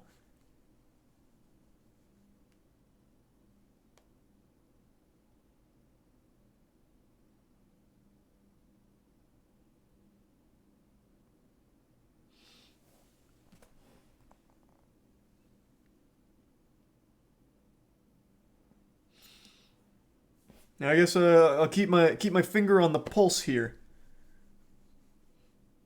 Because I can, lol. If it was me, I would have done that. That would have been my explanation. Bro, I fucking beat Mr. Beast in a 50 grand poker game off of me just doing it for the sake of content. I thought for sure he had me beat on the final hand, but I just did it because I thought it'd be fun to keep playing with Mr. Beast, and I ended up winning. Felt like shit. Felt like utter fucking shit from that.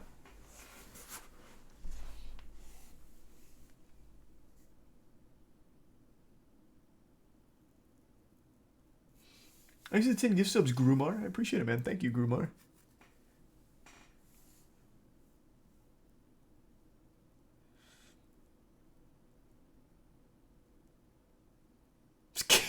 Kids starved because of that. Yeah. Yeah.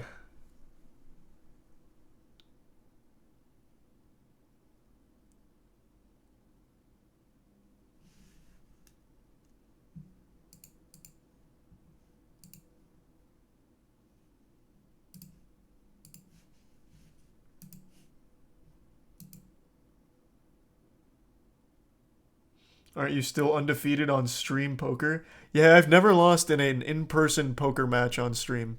Hasn't happened yet. I get fucking dump trucked until the blinds get raised. That's when, like, I actually bring out all the stops. That's when I just go in, like, fucking fiend mode.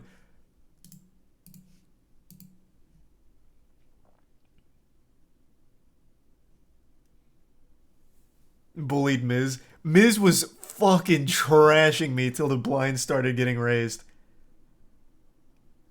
I just feel like at our level, like very amateur poker players that just play like house games for fun, I feel like people don't realize that when blinds get raised, you have to like shove everything. So that's what I do. I just keep fucking shoving on trash. Absolute fucking trash. And I put it in the hands of fate. Sometimes it works, sometimes it doesn't, but you just keep shoving. I did it to Mr. Beast, I did it to Miz, and I did it to all my friends at the warehouse poker game.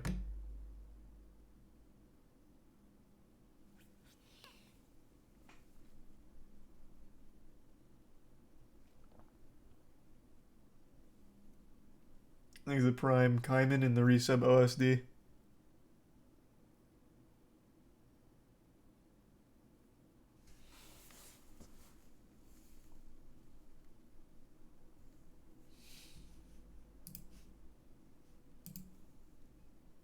Thanks the resub Coctonio. Garrett just tweeted. What did he say about it? Let me see.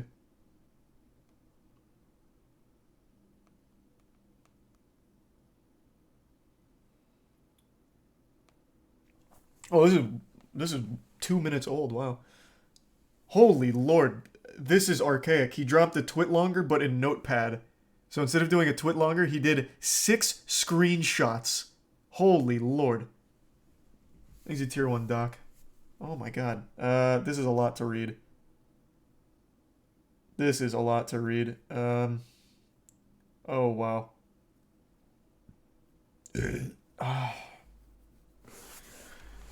Okay. To be clear, I never asked for a refund. I never even considered asking, as it would be such an obvious admission of guilt on her end. But once she offered, of course I'm going to accept my money back after being clearly cheated. Bro, Garrett's coming out with the claws. He's just saying the C word blatantly after being clearly cheated. Another note, she didn't misread her hand. She knew she had Jack 4. She looks back at her hand for several seconds straight before calling. This is in direct conflict with her saying in her interview, I didn't look back at my hand to see that it was Jack 4. And again, reviewing her prior 11 hours of footage, even her calling with a 3 would have been incredibly suspicious. In fact, her line on every street was extremely out of character compared to her prior hands. Give me one sec, I gotta click in RuneScape.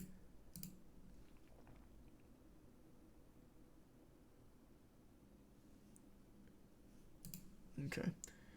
After getting the money I lost in the hand back, her friend in the game suspiciously loses his mind at me after being nothing but incredibly cordial in our prior interactions. After several threats from him, I decided to walk away from the situation. Knowing I have zero interest in continuing to play today, I decided to head home. Been in the public eye for nearly the entirety of my 20 years in poker, and reputation in community is what it is. Oh, and my reputation in the community is what it is for a good reason. If I thought there was any chance I wasn't being cheated, I would not have accepted the refund. This guy he is not holding anything back. He's going Super Saiyan here on the accusations. Another note. She didn't miss... Oh, whoops. He screenshotted it poorly. He posted the same thing twice. Okay. If I thought there was... any chance whatsoever that she chose to repay me the $135K for any reason other than admission of guilt, I would never ever accept the refund. I'll likely have more to say about what happened on today's stream later on, but a few thoughts. Poker is an extremely complicated and nuanced game. I don't fault anyone who watched the hand and doesn't conceptually understand how it's impossible to call on the turn there. But I'll give a very brief explanation. An explanation Robbie fully understands if you watch her 11 hours of prior footage. Impossible to call? I don't know about that. That's a bold claim. Like, I'd do it just for a ha-ha giggle moment. All right. Then wow, this gets very complicated. He's using notation that not even I understand. JC4H on the THTC9HC3H has very little equity in the overwhelming majority of my semi-bluffing hands. What in tarnation? This man just scatted on me here. This is like an Xbox Live arcade code. What is this notation? I play poker and I don't even recognize this. Here, I'll pull it up. Maybe someone can enlighten me a bit. That was like...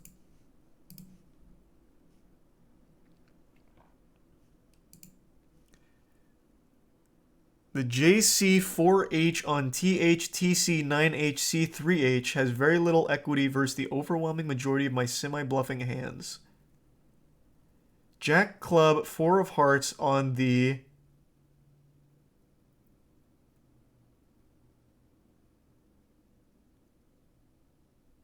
On the 10 of Hearts, 10 of... Oh, I see. Oh, he's just notating the board position. Oh.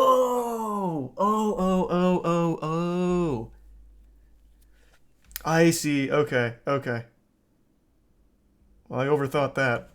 Got it. Jack Clubs, 4 of Heart on the 10 of Hearts, 10 of Clubs, 9 of Hearts. C? What is C? C3H. C. My brain's malfunctioning. C3H?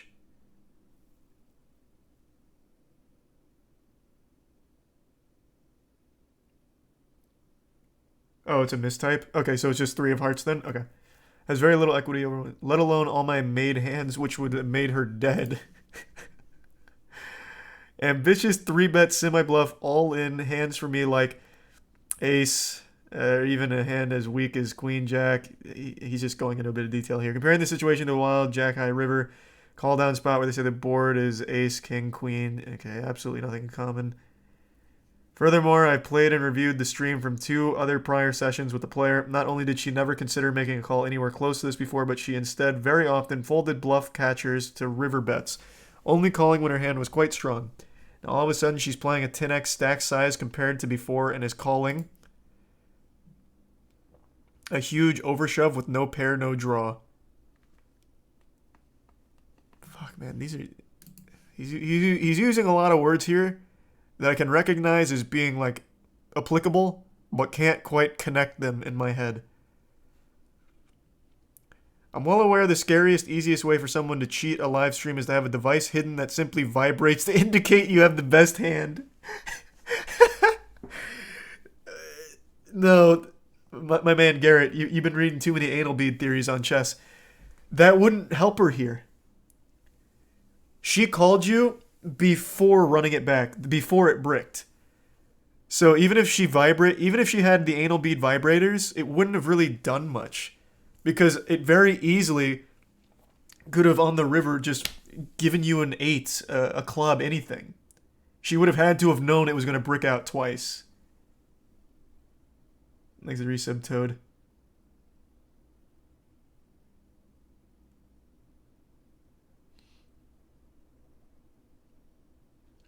Or am I misunderstanding? Because she called before river, obviously. And they ran it back twice, it bricked twice, which is how she won. She had the best hand at the time of making the call, but it's still such low odds.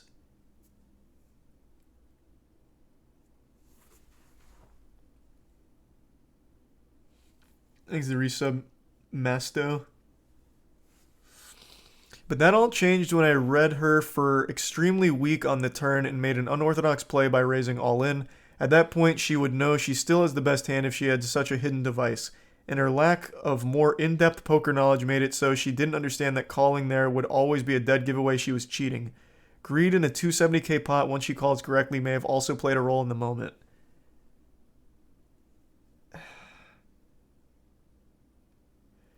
Yeah, another good point from Vanilla. If you watch the footage, she actually statistically has the weaker odds when she makes the call. If this would ever fucking load.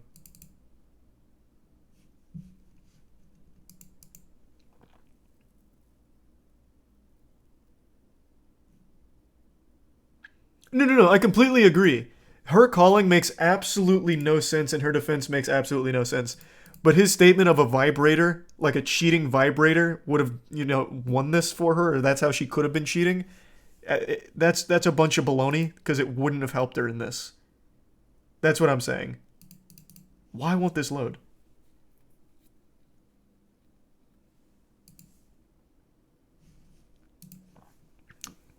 Another common way of cheating is someone has the technology to know who will have the best hand at Showdown by hacking into the card reader.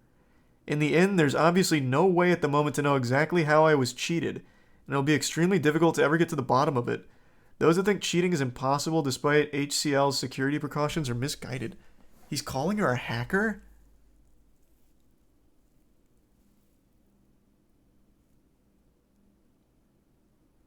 Huh? Thanks for the gift sub, Eldritch. To tie this back into chess, at the very least, the chess anal bead accusation, or the anal beads is clearly the joke, but the chess vibrator accusation has merit because that is a real device. The sockfish. It is something that vibrates to tell you the moves. You hide it in your shoe, or you can hide it pretty much anywhere. That is at least a real device. Has this ever happened? Has someone hacked into the card reader to cheat in a poker tournament?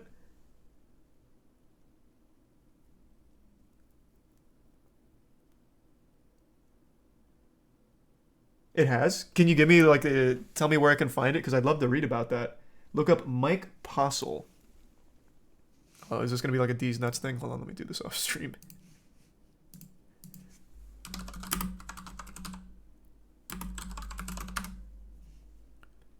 Stone's Gambling Hall cheating scandal. In September 2019, a cheating scandal that became known as Postlegate.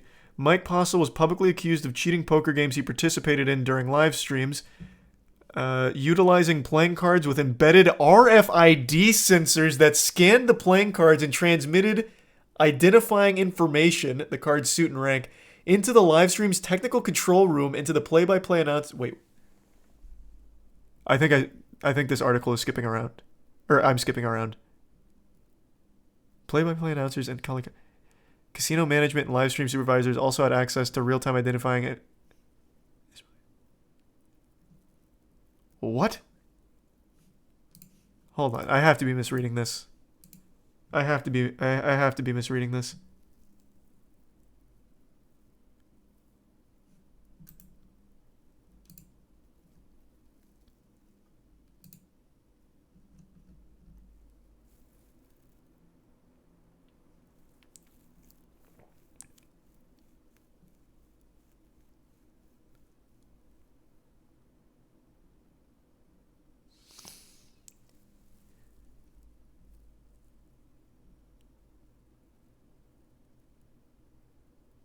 Huh.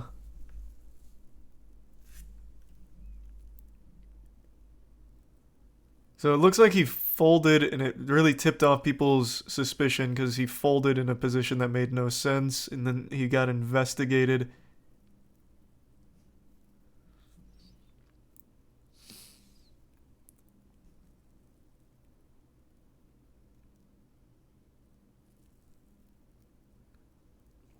By 2019, she had seen enough to surmise that Postle's success didn't make mathematical sense. She thought he was winning far too often, particularly for a player whose strategy didn't jibe with game theory optimal or GTO, the prevailing strategy in Texas Hold'em.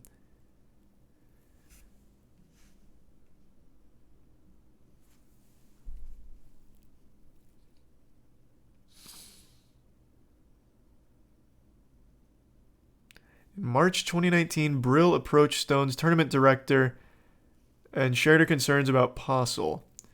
The table used for Stone's games, this is where he was cheating, is embedded with RFID sensors that scan whole cards and pipe the information into the live stream.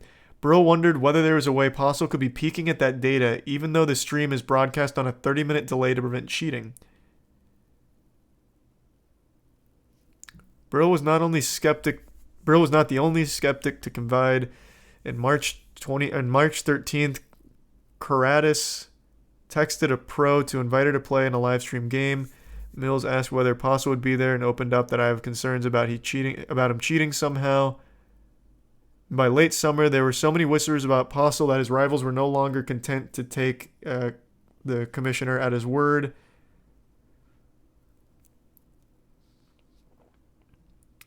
Okay, where does it say how they confirmed that he was cheating?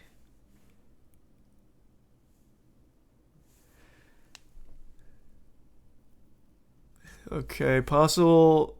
Shortly before noon that day, Brill posted an 18-minute video that contained clips of Postle's unusual hands, stating, "Am I sure he's cheating? No. Do I think there's greater than 0% chance that he is? Yes. I feel that with such a high VPIP and play style, if we run the sim 100 times with players of equal competency, he's running in the 95th percentile of results." Brill added that even though cell phones were banned at some point, she thought Postle might still be receiving signals through a small device on his leg that lets him know when he's ahead. Thanks to 5 gift subs, Society and the Prime, Ziffer, Dread, and the resub Bubba, Fallout, and Eldritch. This is so deep, Jesus Christ.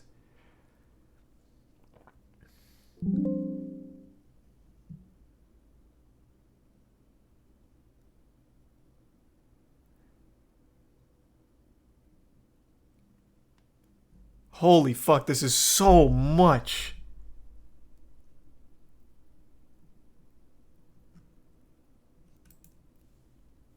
This is like actual next level of cheating.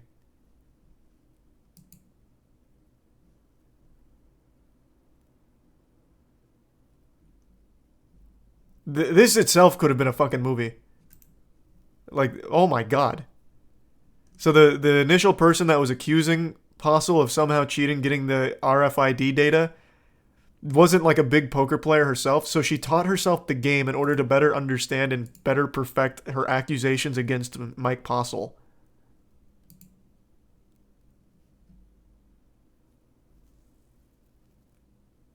Yeah, this is some anime shit.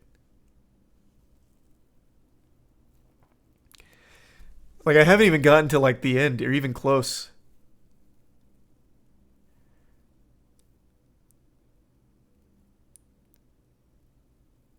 The consensus among the poker community is that Postle cheated. As such, Brill, the main accuser, and 87 other plaintiffs filed a $10 million lawsuit against the poker pro. They were unsuccessful in civil court and only received a small payout from the casino. Postle, after having his character attacked for more than a year, filed a $330 million lawsuit against 12 most wealthy defendants for defamation. Much like the lawsuit against him, this one never gained traction, and Postle has now officially dropped it.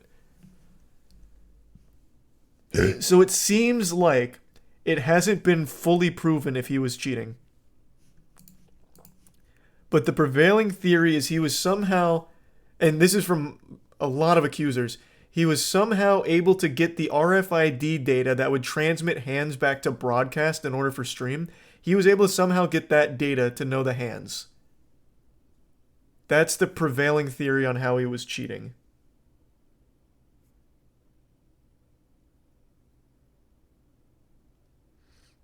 Someone linked this in chat saying her chair was vibrating. Oh my god. Who knows, I suppose. I haven't even finished it. I didn't know poker was so ripe with drama.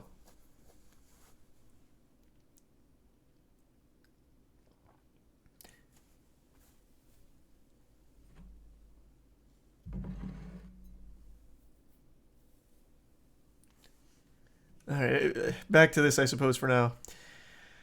The only thing I'm certain of is there's 0% chance HCL ownership is involved. They're my friends. I trust them. They would never be part of this. I would never play on any stream at all if I thought there was even a small chance was involved in being cheated. Simply isn't worth the time and anxiety. After the hand, her body language and word salad explanations on why she called the turn on camera are suspicious. After a couple of jabs at how she outplayed me, she became very defensive with nervous chatter. Putting it all together, I immediately felt concerned about foul play. After having a conversation with Ryan, he amicably agreed that the three of me, Ryan, and her should have a conversation. Most of the conversation was trying to justify the play in a way that came across as incriminating. Ryan tried to explain that it wasn't us she needed to convince as it was about to go viral. I said, Robbie, this is likely to be viewed by millions of people. He was right. Her face clearly melted once I said this, fully realizing for the first time she had gotten herself into. I continued, I think you know now, you fucked up. At this point, we were about to start walking back toward the stage, and I didn't know what else to do at that point when she says to me, do you want me to pay you back what you lost in the hand? Knowing A, this was likely the closest I would get to a confession, and B, how impossible it is to get refunded in these cheating scandals, Postle being the best example, even name-dropping him. I took her up on the offer. Ryan neither encouraged nor discouraged her from doing this. So I'm going to say his explanations wouldn't have helped her win. His cheating accusations here with like how cheating could have been done wouldn't have saved her. Except for if she used the hacking method, I suppose, if she was a hacker. But her having a vibrator that would tell her that she had the best hand wouldn't have saved her. Because she didn't have the best hand at the time of calling, and she still could have easily lost on the river. They played it out twice, it bricked both times. She would have had to know it was going to brick out. If she cheated, the information she would have needed to know to win would be whether or not it bricks out.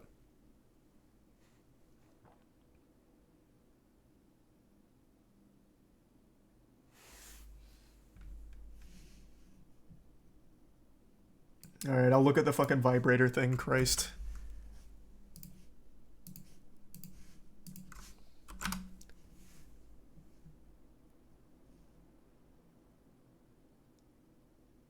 This is so fucking stupid. Okay. Okay. Wait, hold on. Let me make sure this isn't tossed. Make sure it's not like a meme towards the end or something. Okay.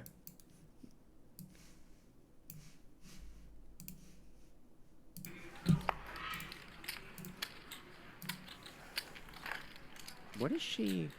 She says she thinks she has a... Pay close attention to a vibration. High. She doesn't beat ace oh. high. Oh. It's vibrating. She's really thinking about it. You can have this one.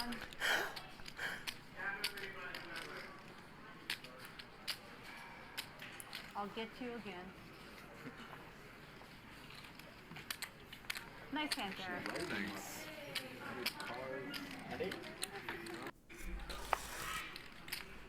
I mean, I don't know about vibrating. That could just be like bouncing her leg. My abdomen does that too when I bounce my leg. Full screen it. Alright, pay very close attention to the vibrating, I guess. It's like in her abdomen. She says she thinks she has a missed draw. She only has jack high. She doesn't beat ace high. I don't know what she's really thinking about here. You can have this one.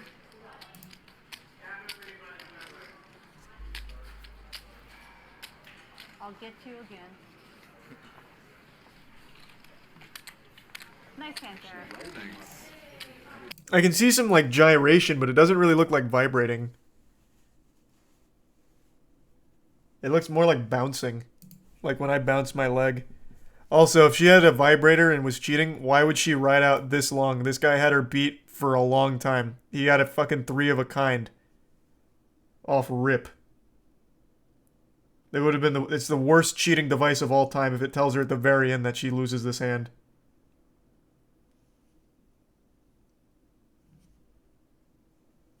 That absolutely just looked more like a leg bounce.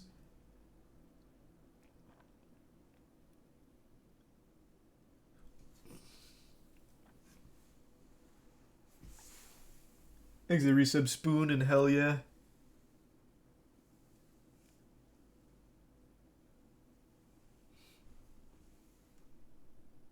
There's no way a vibrator would be that strong. Yeah, that's more like a dog shock collar almost if it's causing that much of an effect. Like that's like an actual muscle tensing device. Like even for sockfish, the vibrations are very tiny pulses. They wouldn't be causing like a fucking abdominal contraction.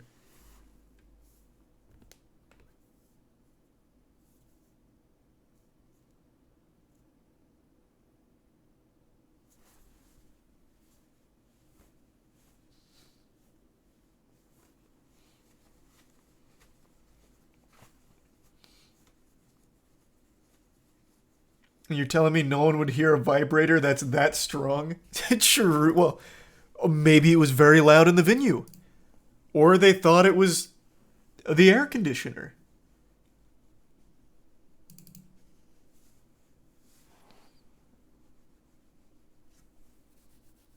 Hey, sleep well, Raulo.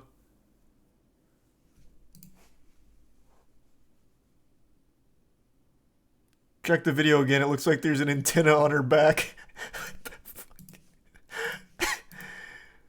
Let me check. Oh my god, wait a minute. You're right. She's got a whole radio pack.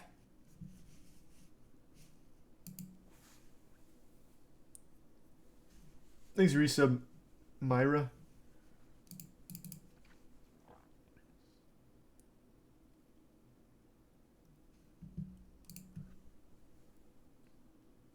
It's the 5G. Oh my god, it's a 5G transmitter. Fuck.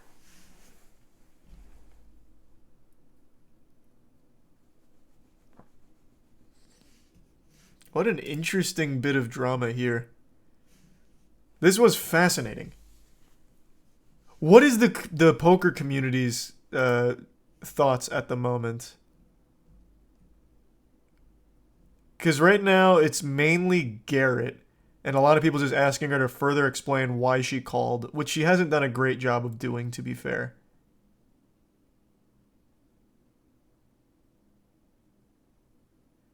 Thanks, Resub Spider. Give me a second, though. I really need to fill up my water. I'm super thirsty. I'll be right back.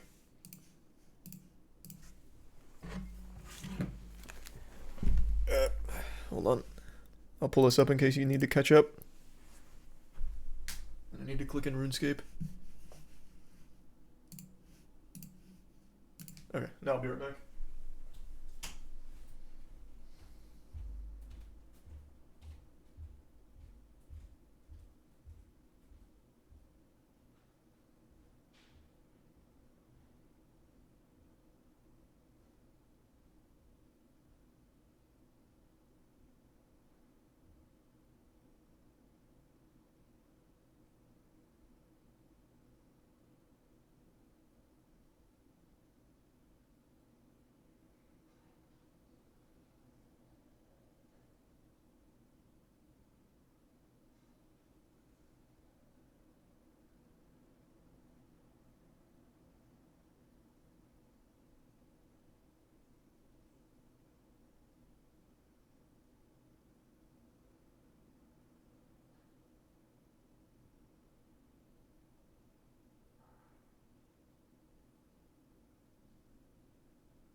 I'm back.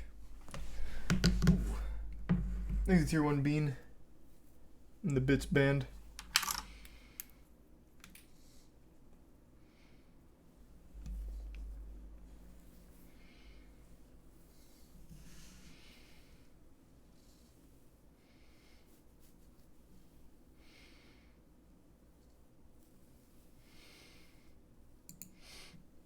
Thanks to the Bits Shutter. What do you mean, Shutter? Do you have an example?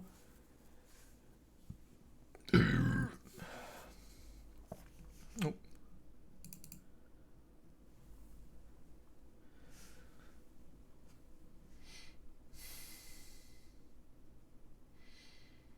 Thanks to Resub Goth.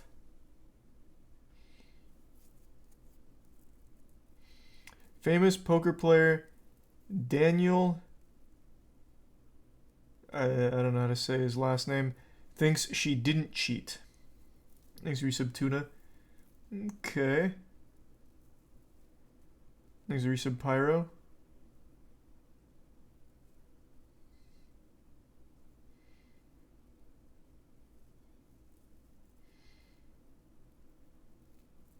Thanks, a Tier 1 Jess. I didn't even bother trying to say it. I knew I was gonna fucking butcher it. Not even worth.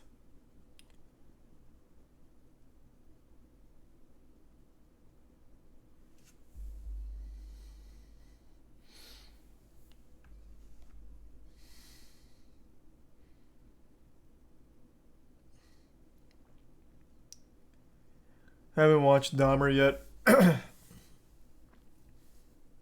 Hey, well, thanks, Spacer. Here, Tumblr unbanned porn. Not entirely accurate. They introduced like tags so you can have porn again or something.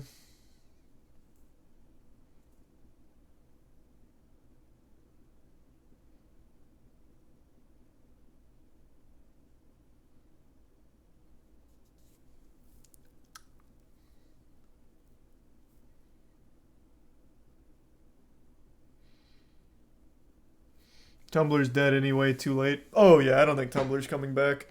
I wish it would though. Get him off of Twitter. Just put him back on Tumblr. Tumblr going down infested everything. So much like lunacy was localized to Tumblr, and when that went away, they went to Twitter, fucking Reddit, YouTube, everywhere. Oh, I hope Tumblr comes back and they all go back to Tumblr.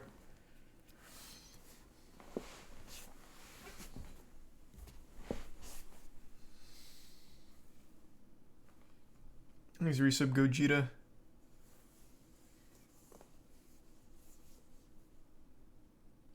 And the Tier 1 Master Pluto. Oh, Master Plutarcho.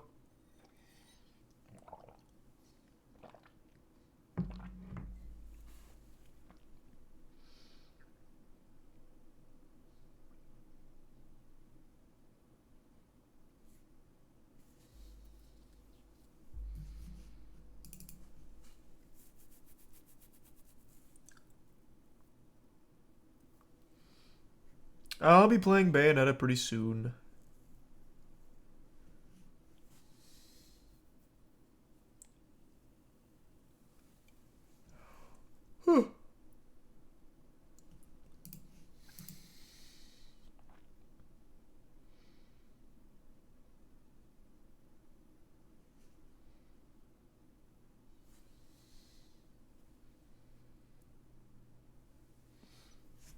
You've been saying that for days now. I know, I've just been enjoying all the other games though.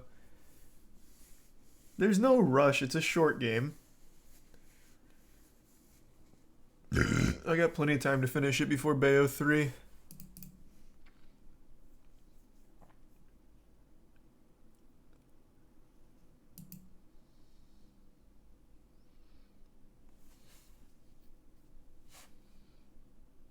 People are saying it's IR sunglasses. It's a major thing in poker, apparently, on how people cheat. Huh. The fuck is IR? Do you mean AR? Is Resub Lightson?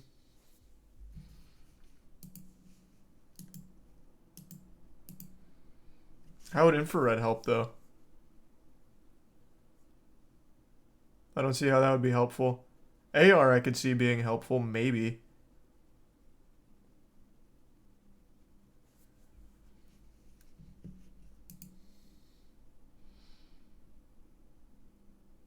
Because you can mark the cards. I guess if you had access to the cards, you could. I don't think she would have. She would have had to mark the whole deck.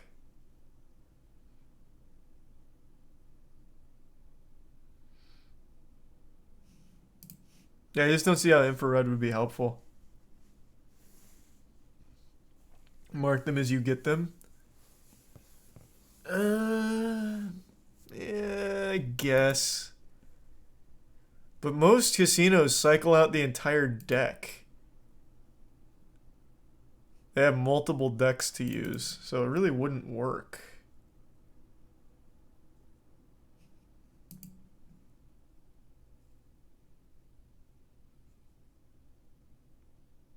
We're acting like she's Bruce Wayne.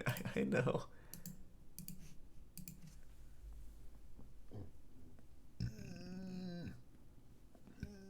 Thanks for the bits, band. Oh, I got a burp stuck in my throat. Uh-oh.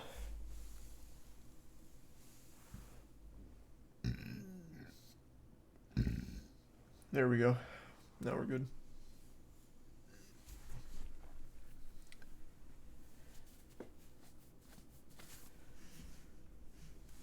Phil Ivey noticed the flaw in deck of cards casinos used and used that as an advantage. He was sentenced to pay back the money. What was the flaw?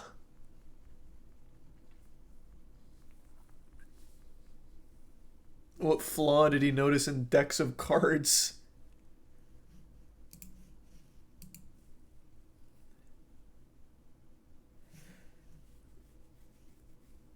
The pigment in the ink. Jesus. He's a tier 1 insomniac. What?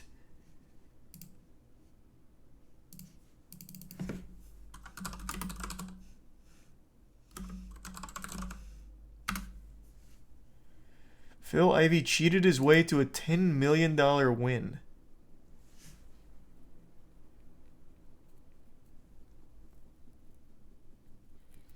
Using a method called edge sorting, which made him hated by some big-name casinos. Okay. Took him to court demanding he pay millions of dollars.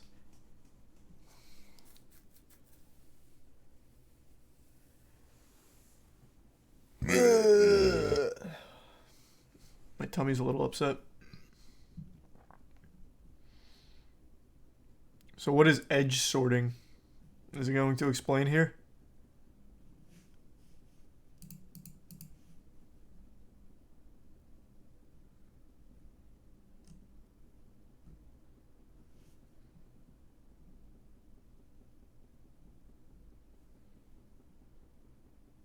Oh, here we go. Although he might not have come up with it, edge sorting is a technique Phil Ivey is famous for. By definition, it's one of the methods used in advantage gambling. However, unlike other advantage gambling methods like trading and matched betting, which are completely legal, edge sorting is not, at least according to U.S. courts. Phil disagrees. According to him, edge sorting is a legitimate way of making monies in casino. You need to have the right kind of skills in order to determine whether a face-down card is going to be high or low. The way to be able to do this is to be great at spotting tiny differences on the back of the cards. Not everyone can do it. Phil used this skill to win more than $10 million playing Baccarat and Borgata in Atlantic City. Casino paid him out, but when his edge sorting technique became public, Borgata decided to sue him. 2 years after he collected his winnings, a federal judge declared Ivey guilty, ordering them to pay the money back. Sounds like that judge was bought out by the casino. Get better cards. Your fault. You're a casino. Fuck you. Your fault. That judge was bought. That's just not cheating. You have shit cards.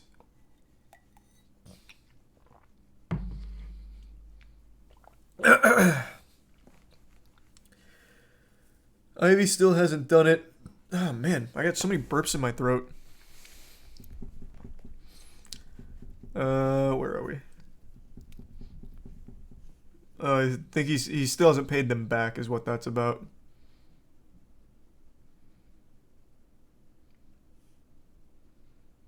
So the technique is he's able to see subtle changes on the back of cards. And he can do that for most casinos, I guess. So he can guess if it's a high or low card. That's fucking nuts.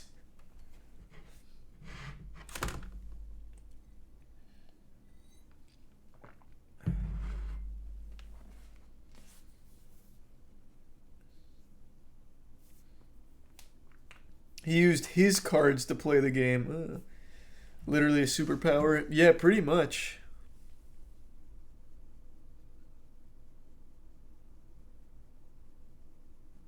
Interesting.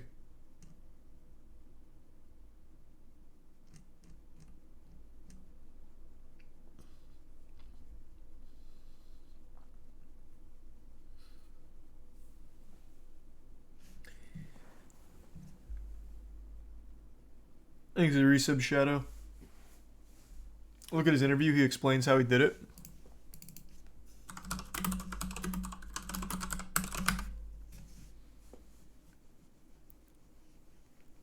Which interview does he say it? Oh, thank you for the 20 gift subs, Maki. God damn, thank you. Damn, thank you, Maki, again.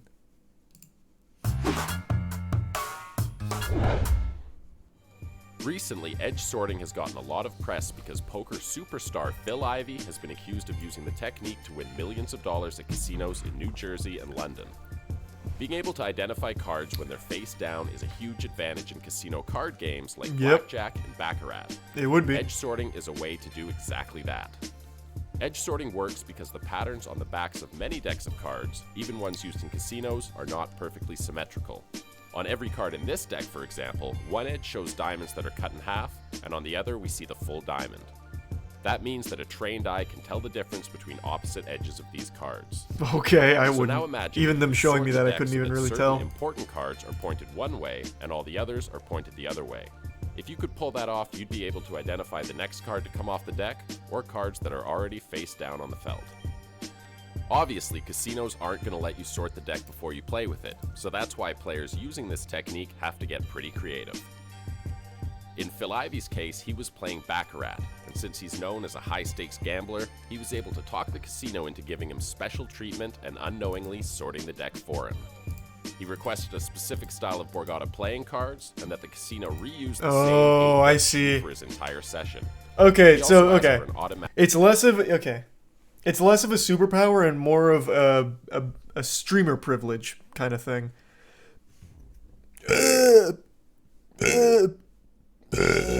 What the fuck is going on? Man, my tummy is upset.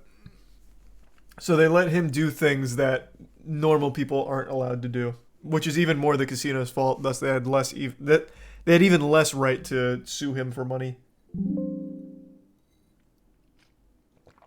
Oh man.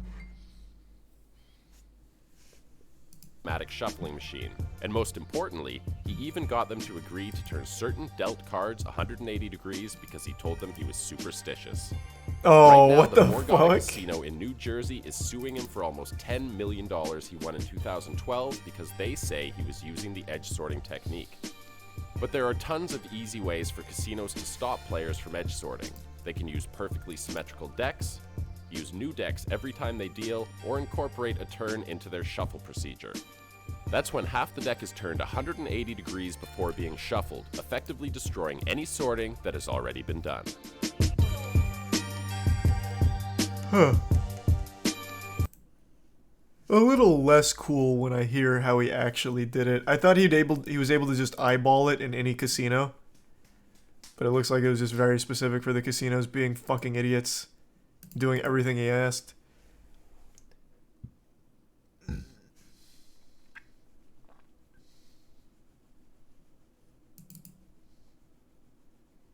Thanks to resub Ellis and the gift sub McMittens.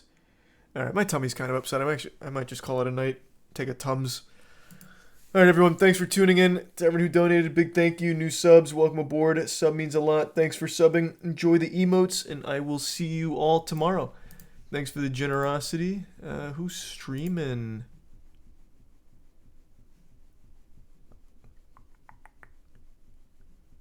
Here, go on over to Rex. Last time I tried raiding him, he just went offline, so I'll toss you over there. Alright, see you tomorrow.